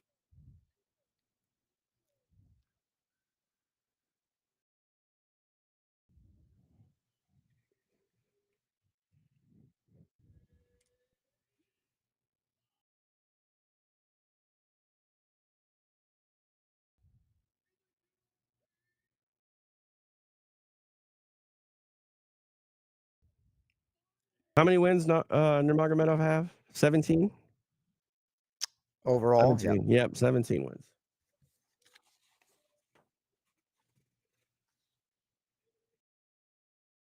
5-0 in the UFC.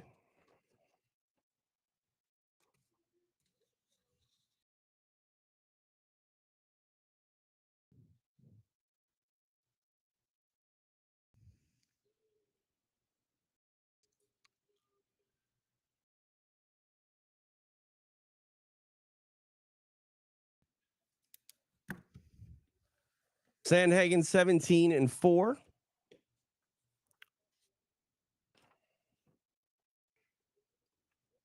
on a 2-fight win streak. Stretch that 3-fight win streak. Even on a screen across the world, for me, the tension is palpable. This is a big, big, big fight. 2:41 in the afternoon on a Saturday here on the West Coast. I love it. I bet. That's okay though. You punch that clock. You've done a full business day. I've slept 45 minutes since last night. Do you ever look at the You phone never or know. I was your about text to message? say, I'm impressed. You talk for 5 hours like it's nothing. You Did you are look at a the text pro. message I sent you? Look at that text message I sent you. What is this from the Joshua tree? I mean, the beginning Yeah, of the main event. I Come know. on. We can look at it later. Sorry. I'm proud of that picture. Once you see it, you'll be like, damn. I wonder Damn. what it's like at this moment to know that you've got 5 potentially incredibly hard rounds in front of you. That mental chore has just got to be a mountain and a half. Unless you know something that we don't know. These guys come in so confident and they have to be. What do you expect here early in this opening couple of rounds? Man, I was certainly expecting Omar to just feel it out a little bit, which it looks to be, and both of them sort of feeling it out. And you do see that in 5 rounds. But I do think for Sandhagen, I think being aggressive could benefit him. And on a single here, is Nurmagomedov able to drag Sandhagen to the mat? He's got one knee down, but pops back up. Now trying to get the back here is Nurmagomedov. Left hook in, as is the right. Loses the left hook. Trying to circle back into Sandhagen. He gets free.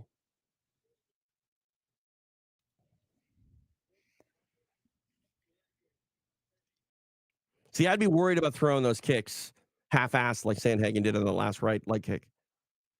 Well, and I'll say even a minute in, right?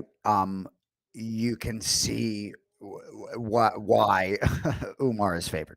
You know, Yeah. because that wrestling challenge, that variable is you can't overlook it. But Sandhagen did a great job at dealing with the attempt, even getting taken down for a brief moment, popping back up and doing what he needed to do to get out of there. Because that's the thing, there's so many different battles there. You have to fend off the takedown, but the scramble that it induces, the back take potential there are so many mini battles to make sure that you can walk away with an ultimate win in just one sequence. I think if Sandhagen can land something and make him respect a little bit, mix in some feints, but otherwise, I think it's going to be a lot of this. Yeah, again on a single leg here is Umar. Balancing though on one leg is Sandhagen.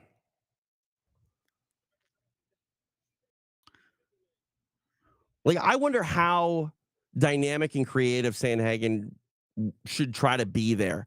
I remember a fighter tried to go for a single leg on Eve Edwards, and hopping on one leg, Eve threw a knee and knocked the dude out. Yeah, I know what you're talking about. And Yeah. good job Sandhagen staying on his feet there. That matters. That is energy expenditure for Nurmagomedov. So the stat there is 3 for 3 on takedown defenses there for Sandhagen. And while Nurmagomedov didn't secure it, it still kills time. And sometimes I wonder, do the judges see that as effective time? Because Nurmagomedov is forcing Sandhagen to fight through it. Do they award him points? You don't know that. This is a situation where over the course of 25 minutes, I'd like to know the information as it unfolds on whose fighting style is getting rewarded. Good stuff. Got to think Sandhagen's taken some confidence being able to defend a couple of those takedowns early. Did Umar trip on that takedown attempt? Is that what that was? I don't know. I don't think he got dropped. It was just he had a Yeah. weird falling moment.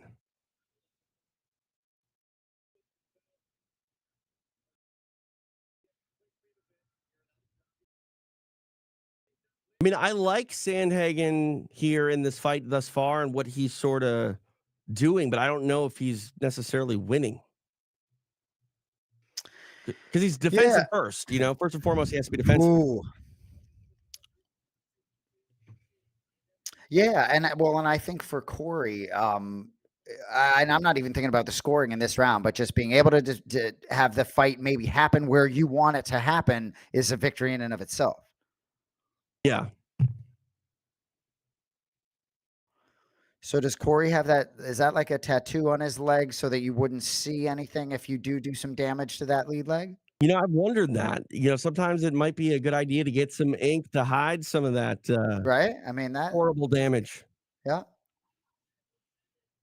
Or just get tattooed with nothing but black and blue bruises. So you heard John Gooden just say, and by the way, he is born Jonathan Gooden, I believe. He added that H somewhere, but that I digress. But he did say that Umar was faster, and I agree with that sentiment. Good takedown there, deep on it. Sandhagen Turtles tries to roll through, unable to shed Nurmagomedov. In a good position here, though, to maybe get free and get in a good position.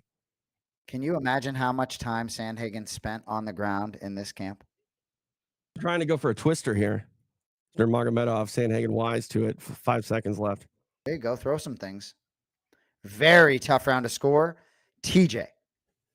Oh, man. I'm going Umar because while it Oh, a little wasn't cut there. super effective, I do think that the grappling exchanges forced Sandhagen to not fight the fight he wanted to fight. And as you mentioned, there is a cut. Did you see what opened that cut?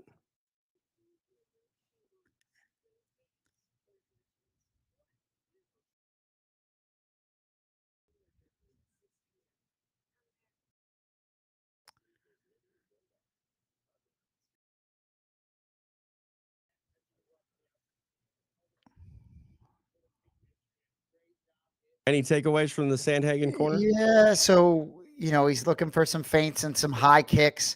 That cut though looks like it could be annoying, right on the inside of the eye there for the Sandman.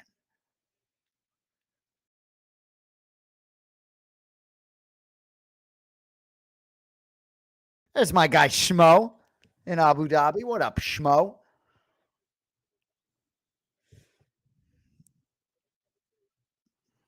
Round 2 underway. Any confidence gain you think for Corey not ever really accepting any of those takedowns? Definitely.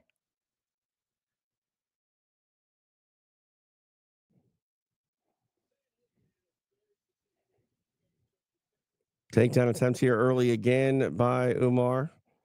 Nice sprawl here by Sandhagen. Yeah, and Dean sort of alluding to some of the things you were saying, TJ, and obviously we could just let him flow, but just about not sure Sandhagen doing much damage with what he's Right. putting out there. Gives up his back here. Again, either Corey's coming out slightly ahead by not getting taken down or, giving up his back like he is here, but not accepting a back take and moving. But again, while it's effective, it's not effective in the way that you are rewarded in winning fights. I don't necessarily think. Yeah, it's interesting. And at UFC 304, Oban Elliott had some unbelievable takedown defense. Well, it means a lot more when you end up emerging victorious and winning the fight, And so I think, you see different scorecards. I think Cejudo had it for Sandhagen there. Um, I think there's an argument to be made for Corey winning the round, but you have to get sort of artistic with the argument. And right. I Yeah. mean, you can always Yeah. make the case, but when you're making the case, you're trying to prove a point more than anything. Man, Umar's counters are so smooth. It just feels like there's so much risk for Sandhagen with what could be coming back. Yeah, I mean I like the way that he mixes his strikes with his takedowns because they complement one another in a way where it's really all offense.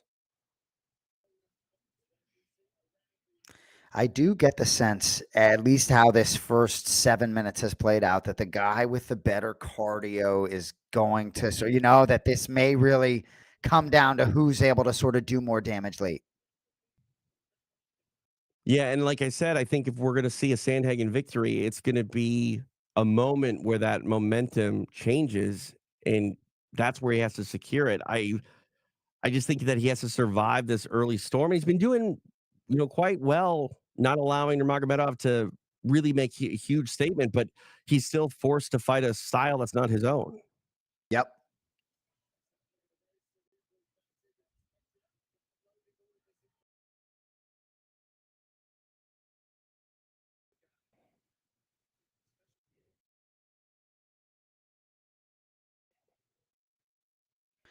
'Gotta think this is happening where Corey wants it to happen right now. I mean, not a ton is happening, but it's, it's not as if the takedown attempts are coming with great, quantity. Right.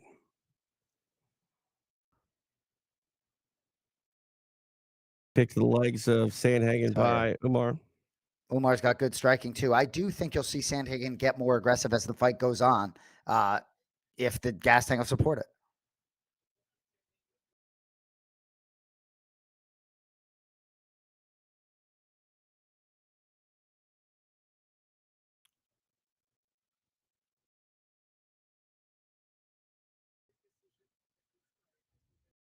90 seconds left in the second round. See, I'm seeing more offense here from Sandhagen. Definitely. I like this output in this round a lot better.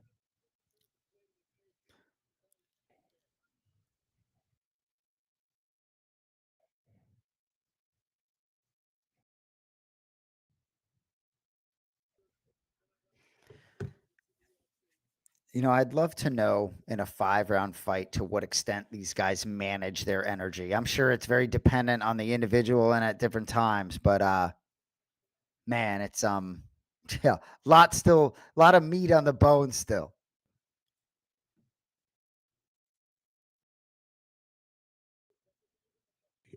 He's he's grabbing a really weird sort of grip on Sandhagen here. Now he's got almost a crucifix position. Does Nurmagomedov Sandhagen rolling through? Good job by Corey there, stay composed. There looked like a moment there where he thought he might be in trouble. Yeah, Goddard had to step in too and free him. I think that he might have been caught in the shorts somehow of Uh, Nurmagomedov.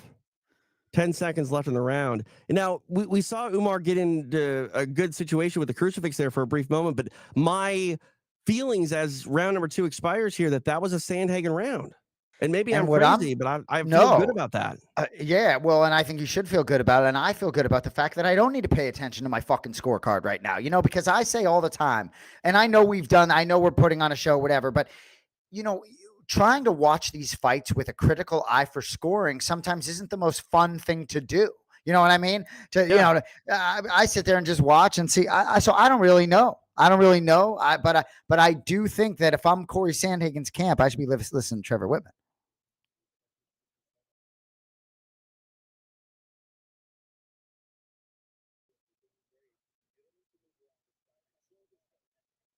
Yeah, so I got a 19-19. Trevor Whitman is a national treasure. I love that guy. Listening to him, I just always feel like if his pupil can execute what he says, they're going to emerge victorious. Well, there are certain coaches that make you realize how much of a team sport this is. Trevor Whitman is one of them. And he's like the calmest, happiest. I would love to see his heart rate monitor. Honestly. Oh, dude, Yeah, like 65. back to back, yeah, 65 back-to-back champions. You know what I mean? Just with like a grin on his face. Round 3 underway.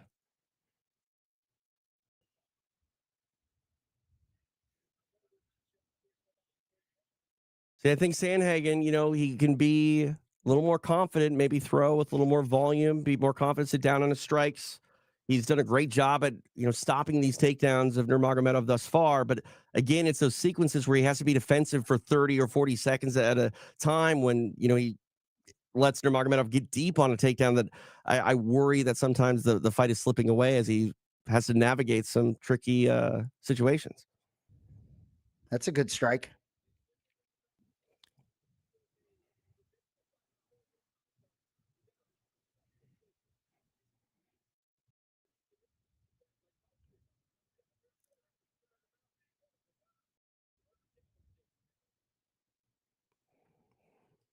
Getting No, busy with kicks here. Kamaru Usman just chimed in like, "What a fight by great guy, great both of them so far." It's like it couldn't be more true. It's like, man, one of these guys has to emerge with a loss and sort of chase it back up. It's nuts. Yeah. And for And, me, it just feels like, go ahead. I was just gonna say we talked about it, on the top today. Like the time is now for Sandhagen. You don't want to see anyone lose, but like the loss for Sandhagen, if it comes, is devastating in so many Yep. ways. Took the words out of my mouth. I don't like paying too much attention to the live odds, but I think they actually seem pretty accurate right now. Even though some might have it 2-0 for Sandhagen or Nurmagomedov minus 195, Sandhagen plus 150. To me, that sounds about right. I still give a little bit of an edge to the favorite, but I think Sandhagen has to be almost chipping away, making that line sort of closer to even every minute that chips off the clock. Live lines in MMA crack me up. Yeah, was most just of the like a time it's a 3-1. joke. Yeah, 3-1 a moment ago, and now we're minus 150. But perfect example, right? Cheeto at the end of round 2, I loved, and I was proven very wrong as Yeah. usual. But I bet I could have had some, maybe some plus money on Cheeto at the end of round 2. It would have paid 0. Right. But better say you bet value, right? There was value. It ultimately didn't pay out, but you take Yeah. take a chance on value. Well, and that's why I couldn't get away from talking about the gambling line where you're talking Corey Sandhagen plus 285 in a mixed martial arts bout against a fellow bantamweight. Right. Yeah, and just sometimes odds, I understand how they're made. I understand why they, move the way they do, but we're talking about a level of talent where it's just like, are any of these guys ever 4-1, 5-1 dogs when you know what they have shown to get to this point? I don't think so. Right. Man. Getting busy with this takedown attempt off a You know Sandhagen what? kick. Really good takedown defense, but you see just the risk. There is so much risk to striking Umar. Yeah. And Sandhagen did a wonderful job at giving up his back, but not losing it and gets free. And he's done that time and time again. And at what point do we just go, this is not effective offense by Umar at all? This is Sandhagen dictating the pace despite having to be defensive. Bingo. Well put. And I'm telling you, it's almost as if you're watching Corey Sandhagen in camp, like watching him do this over and over again, Right. where he has your back and you're pushing, controlling the hands. It's just, I'm sure he was so relentless in his camp doing all of that, I just man, you talk about me against the world. I know we still got, 2 rounds plus, but man, nobody wanted this fight. And that's the thing too. Sandhagen is giving his back up with confidence, and DC just mentioned it. He gives his back up, and he's not made to pay for it. So, at what point do we go, "Oh, nice look at the back from Nurmagomedov"? To Sandhagen's just figured out the defense to work his way through a couple of steps to get free each and every time. Yep. And you can talk ad nauseum about Sandhagen taking this fight, but just so much to lose, forgetting the fight itself. There's Yeah, so much to lose. Fight I mean, IQ, though. you're tasked with taking on a guy that has a O in the loss column, and his last name is Nurmagomedov, and it's actually that Nurmagomedov. I'm not taking that fight. I tell you, his sprawling and Sandhagen's being very consistent in his approach when he gets in those positions to the point where he borderline looks very comfortable, Back take here on the ground to end round number 3. It's not a great dominant securing of the back by Nurmagomedov. And for me, not enough to win the round. I'm Yeah, I going agree. Sandhagen 10-9. I got a No, I 29 tend 28. to yeah, and I tend to be right there with you if I'm forced to sort of score it.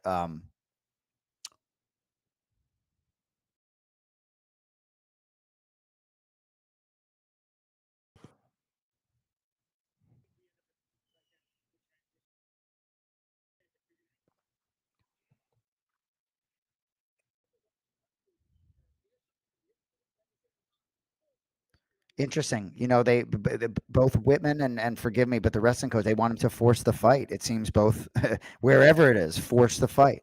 Well, I think what we're seeing is we're not necessarily seeing a tentative Sandhagen, but we're not seeing a super confident output Sandhagen. He is being somewhat reserved, but we haven't seen anything from Nurmagomedov to make it be where Corey can't be aggressive to the point where maybe he does let Umar get a look at his back and actually be forced to pay for it. Yeah, he finished somewhat controlled in the last round, but he hasn't been forced to pay for anything.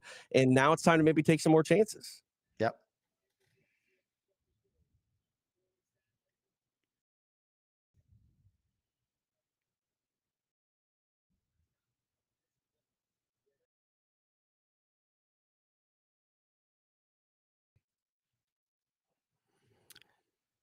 Round 4 underway. Again, our main event. Number 2 ranked Corey Sandhagen takes on Umar Nurmagomedov. Yeah, this really is very close. You see all sorts of different opinions. Yeah, and like this might be one of those fights where no answer as to who won might be completely incorrect. Well, so Aljo has rounds 2 and 3 for Umar, round 1 for Sandhagen. Ige thinks they're all close. I mean, I hate to just read these No. comments on X, but it's all over the board. Yeah, and I mean, I'm 29-28 Sandhagen, and I gave him 2 and 3. Yeah. And we did say earlier, I do think it's going to come down to this 10 now 9 minutes. Nice left hand by Corey Yeah. lands.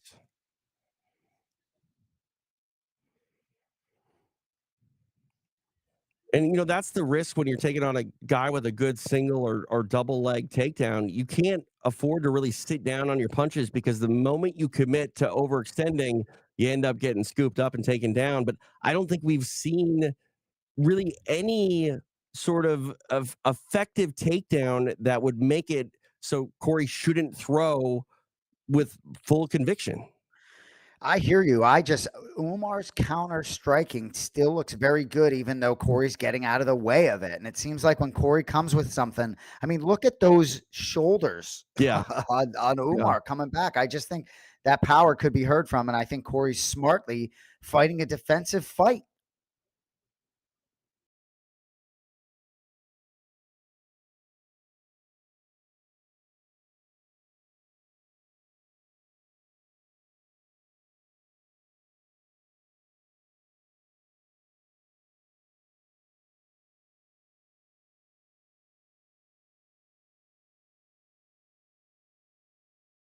This is a great fight. A really well matched main event, worthy of this opportunity to shine in the spotlight. And like honestly, while it's not going to maybe win fight of the night, I think this is a fight that both maybe fans that are new to the sport can appreciate, and I think hardcores are eaten up. Yeah, and I have to say, when you think about sort of this fight, and I talk about it in absolutes, whoever emerges victorious, but a very, very close. I know Sandhagen. It feels like he's always in these very close fights that could go either way. But if Corey were to lose a super, super close decision again, perhaps that title picture Yeah. is not quite as bleak as it may appear.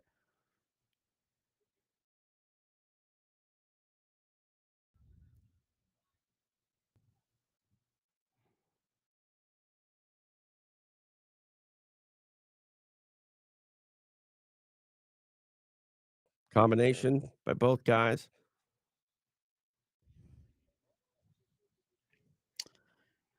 It does feel like as it's going along, Umar is getting the better of the feet Yeah. exchanges. Yeah, I agree. I still feel like this is up for grabs with 90 seconds, but momentum right now on the side of Umar.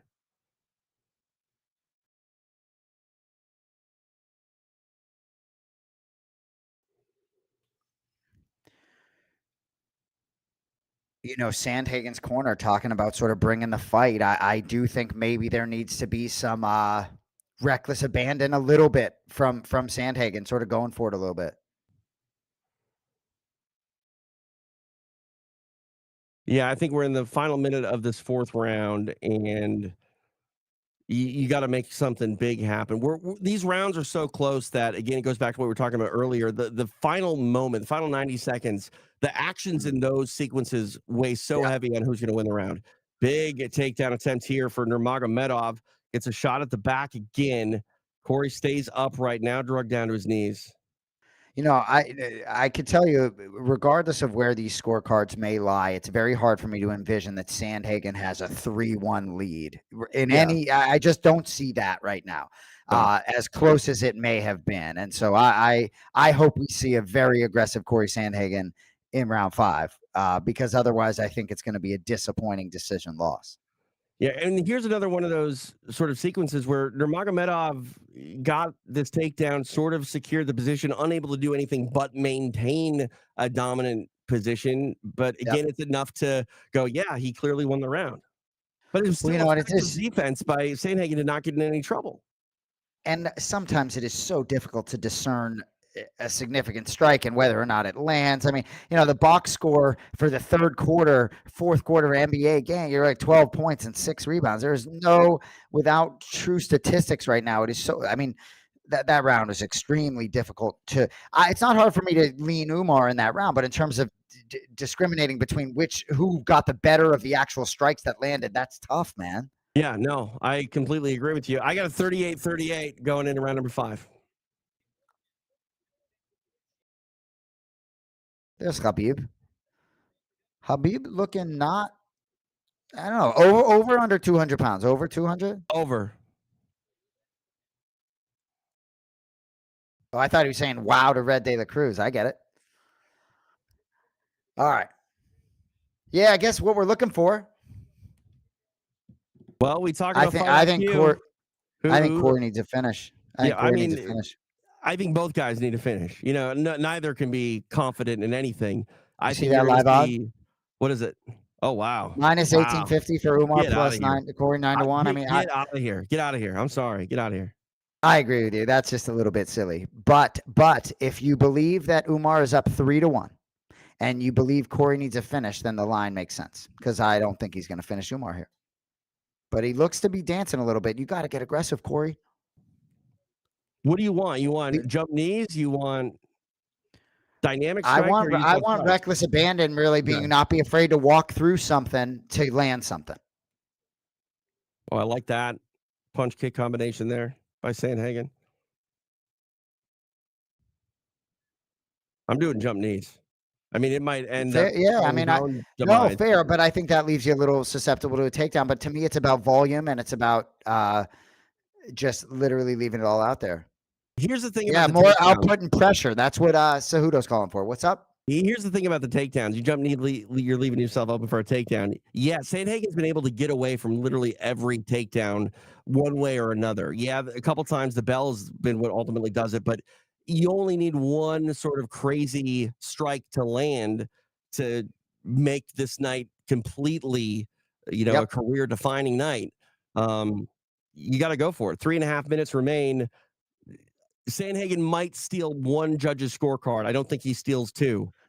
You got to go Well, and for it. just that going for a single leg there, but Umar is real good defensively too and powerful. I don't know how many windows there are. He's so technical. So, but I think for Corey, he's just gotta leave it all out there at this point. But there's some fatigue, I'm sure, setting in a little bit. Yeah, it is the fifth round I'd after say all. Umar does look maybe slightly fresher. Yeah. I feel like Umar, though, is sort of content with letting Corey come to him. He's not really pushing a whole lot of pressure like he was Yeah, but earlier in at the this fight. point, I think he's certainly controlling the octagon for these 2+ minutes of Sure. this And round. now it's definitely there as he gets another look at the back. But to your point, maybe high knees is it, but whatever it is, it has to be aggression. I mean, Can't be is this. that man? It's like he's handled some of these so well.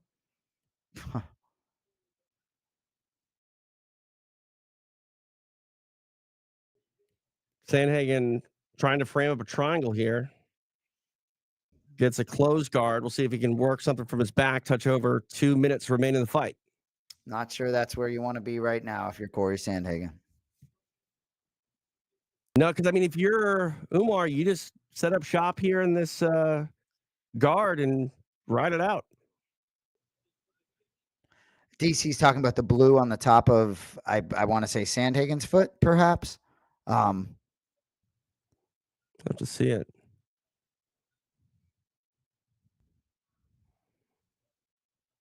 Half butterfly here for Corey. Not a Now good gets on the hip. visual for Corey.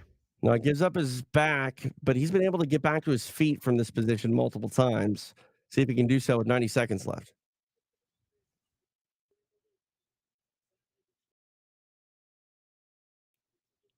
Yeah, this is getting away from him. That right hook over the right arm of Sandhagen. That could be a lot of serious trouble. All right, scramble here. Corey trying to get back to his feet. Certainly would like to see the last minute of this round contested on the feet, but I don't know if we're going to see it. I've said I've always liked my breakfast just like I like my MMA scrambled. But this is a weird position here. And now Nurmagomedov getting back up. I Yeah. mean, if you're a Sandhagen fan, you need a miracle scramble and a knockout to secure this victory. And you can just see why nobody has been able to solve Umar Nurmagomedov. It looked as if Corey Sandhagen had the game plan, had the takedown defense. But I don't know, man. It's like maybe you need a different. I mean, is O'Malley a significantly different level of striker that could handle Umar? I mean, I don't know. I mean, I want to see it. I definitely want to you see it. think about some of these matchups. You think about Umar and Marab. I mean, tough setback, I think, for Corey here tonight.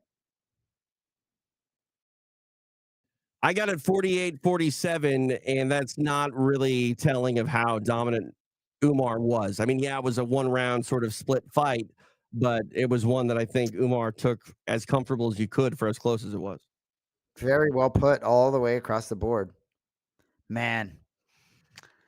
Do you think one judge is in it for Sandhagen? You think one No, judge? I think it's No? unanimous, and I hate to say this because I'm not like this, but where it is, yeah, man, it's tough, man. It's tough for Corey, man. Yeah.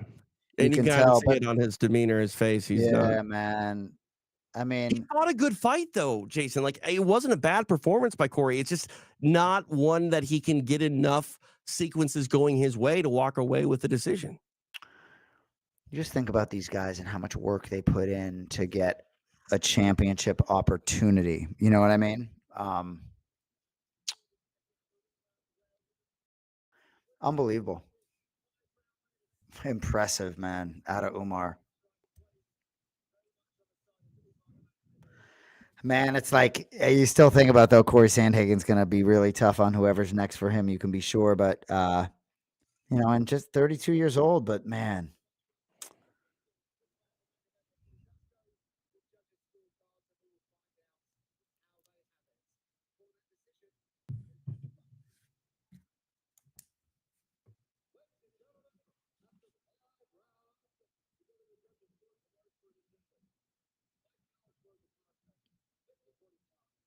Wow. 249-46, 150-45, all for Umar Nurmagomedov. 5-round shutout is interesting to me. Yeah, well, I have to say though, I have a feeling watching it back, right? Did you have what rounds do you have Sandhagen winning? I got Corey winning round 2 and 3.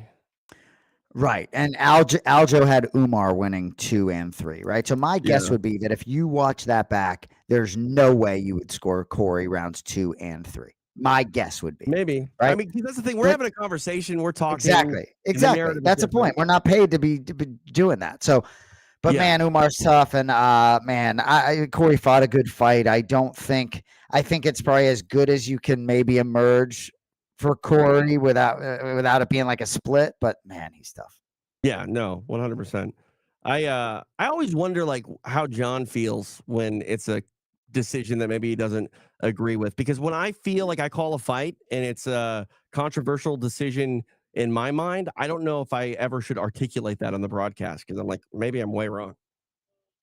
Yeah, I mean, I think for John, he just sort of, wants to be honest. But a lot of the time, John's going to see things the same way Dana does, and Dana's not going to have any problem with you saying the truth. Right. Man, I tell you.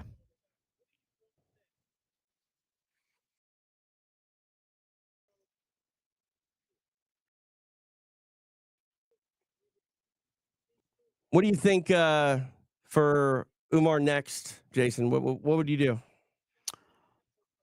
I would go on vacation, maybe see Sure. where Belal was in Greece and maybe Right. go to that spot because that looked nice.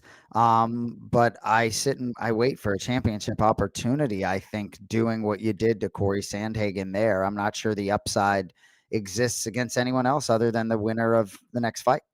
Yeah. It's a hard decision to, post 2 feet on the floor and say my next fight is a championship fight, because so many things can change. You're a draw away from the whole division getting turned upside down and not knowing what has to happen if there's an immediate rematch of, say, Marab and O'Malley, something like that. But I'm with you. If you can afford to just say I did enough and get people to be aboard your campaign for a title fight, demand it.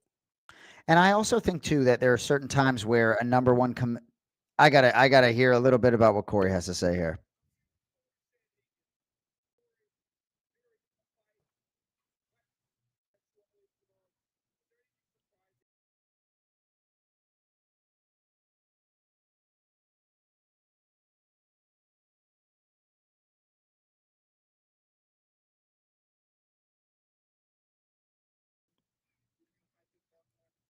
And it's like when he says that, like Corey, he's honestly like, if I could have his mental wherewithal, like I really think he's just incredibly well conditioned mentally, Corey, to handle these things. But no, for me with Umar, I think he's just become an undeniable number one contender to the point where when that guy exists, the immediate rematch becomes less of a reality. And Right. you know what I mean? Even before the fight begins. So yeah, I mean, I think he's put himself in that position. And I mean, can you think of another bantamweight that it would make any sense for Umar to fight at this point? No. No, It would no, have been no. the same thing with Corey Sandhagen. This was a Right. title eliminator in every sense of the word. And like I said, I like the idea that we stick to those claims. If a fight is billed as a title, eliminator, well, if you win, you should fight for the title. And until someone says you can't, you Yeah. wait for that title fight. Yeah. All right, let's talk about performances tonight. Performance of the night. Who do you think's in line for some bonuses? I think maybe Chiesa gets a performance of the night, choking out Ferguson, perhaps. Certainly, fight of the night, probably the main event. Good way to throw Corey some cash. But I think Figueiredo Cheeto perhaps could get a fight of the night, maybe a performance there. Nothing too. Yeah, go ahead. I like Joel Alvarez on the undercard to maybe get some bonus money. Third Performance. round stoppage. I like that performance turned in. Yeah. I don't know. I thought it was a great card. I thought this was a sneaky good card, especially for where it was in your Saturday afternoon schedule of things to do. And I think a lot of people that tuned in, Jason, they were treated to a card that was definitely worth their time. And we certainly appreciate all you being with us on UFC Fight Pass. Like the ability to sort of be able to see the broadcast, hear the broadcast a little bit, but then for us to chop it up a little bit, give some shine on the new welterweight champion. When am I going to see you next? Perhaps the Sphere. Hopefully, you can UFC Fight Pass get in the building, please. Oh, Do that's I mean, do we need to definitely make not arrangements? happening. That's not happening at all. Like I'll be lucky if I can drive by the Sphere that weekend, but I definitely hope to be in the city. All right. Well, we're gonna ask some questions, right? Because we got some other networks, if you will, having little spots in the concourse. I know it's a different building, but TJ can. We don't need a big set. I wonder if we can find like a really talented airbrush person to make the sphere on my head. There you go. That would be Riyadh ridiculous. season, Noche, right on top of your head. Yeah, why not? Well, this was fun, man. Appreciate you having me. Yeah, what are you gonna do with the rest of your day? You got any fun, It's a good exciting plans? question. We'll get some food in me. Put some weight back on. Thanks. And get ready for what's next. What's next week? One That's more a good fight night question. before we go to Perth. I believe so. So let me look here. We got Marcin Tybura and Sergey Spivak 2 All next right. week inside the All right. Apex. I My like it. wife just called me and told me that our air conditioning isn't working, so that's Oh, exciting. that'll be fun. Yeah, Well, that's a you problem, it is a right? me problem, and I'm sweating Yep. already thinking about it. Yep. So, Jason, I appreciate you doing this, and we'll have to do it again soon. Yeah. Well, so any of you who didn't catch it or catch all of it or want to catch more of it, I think you could hit my Instagram story. I think I dropped a link there. That's at Boston Anik. You can find him at TJ DeSantis, the mixed martial arts legendary broadcaster / encyclopedia. It's just Much love, brother. that was just a very creative, nice way to say old guy in Hey, the sport. not as old as me. That's true. You should relish that because you will always be older than me, despite me probably looking much older than you. So I like it. Well, appreciate it. Nice, clean 5 hours. These guys are still going, huh? they're. I don't know how they do these broadcasts all night long. It's crazy. This is Amazing. hard. This is hard work. I'm gonna go home and go sit in 85-degree living room heat. So, see you, Jason. Appreciate it, Thank you, man. and thank you to Appreciate you everyone for all. tuning in. Watch Have a along. good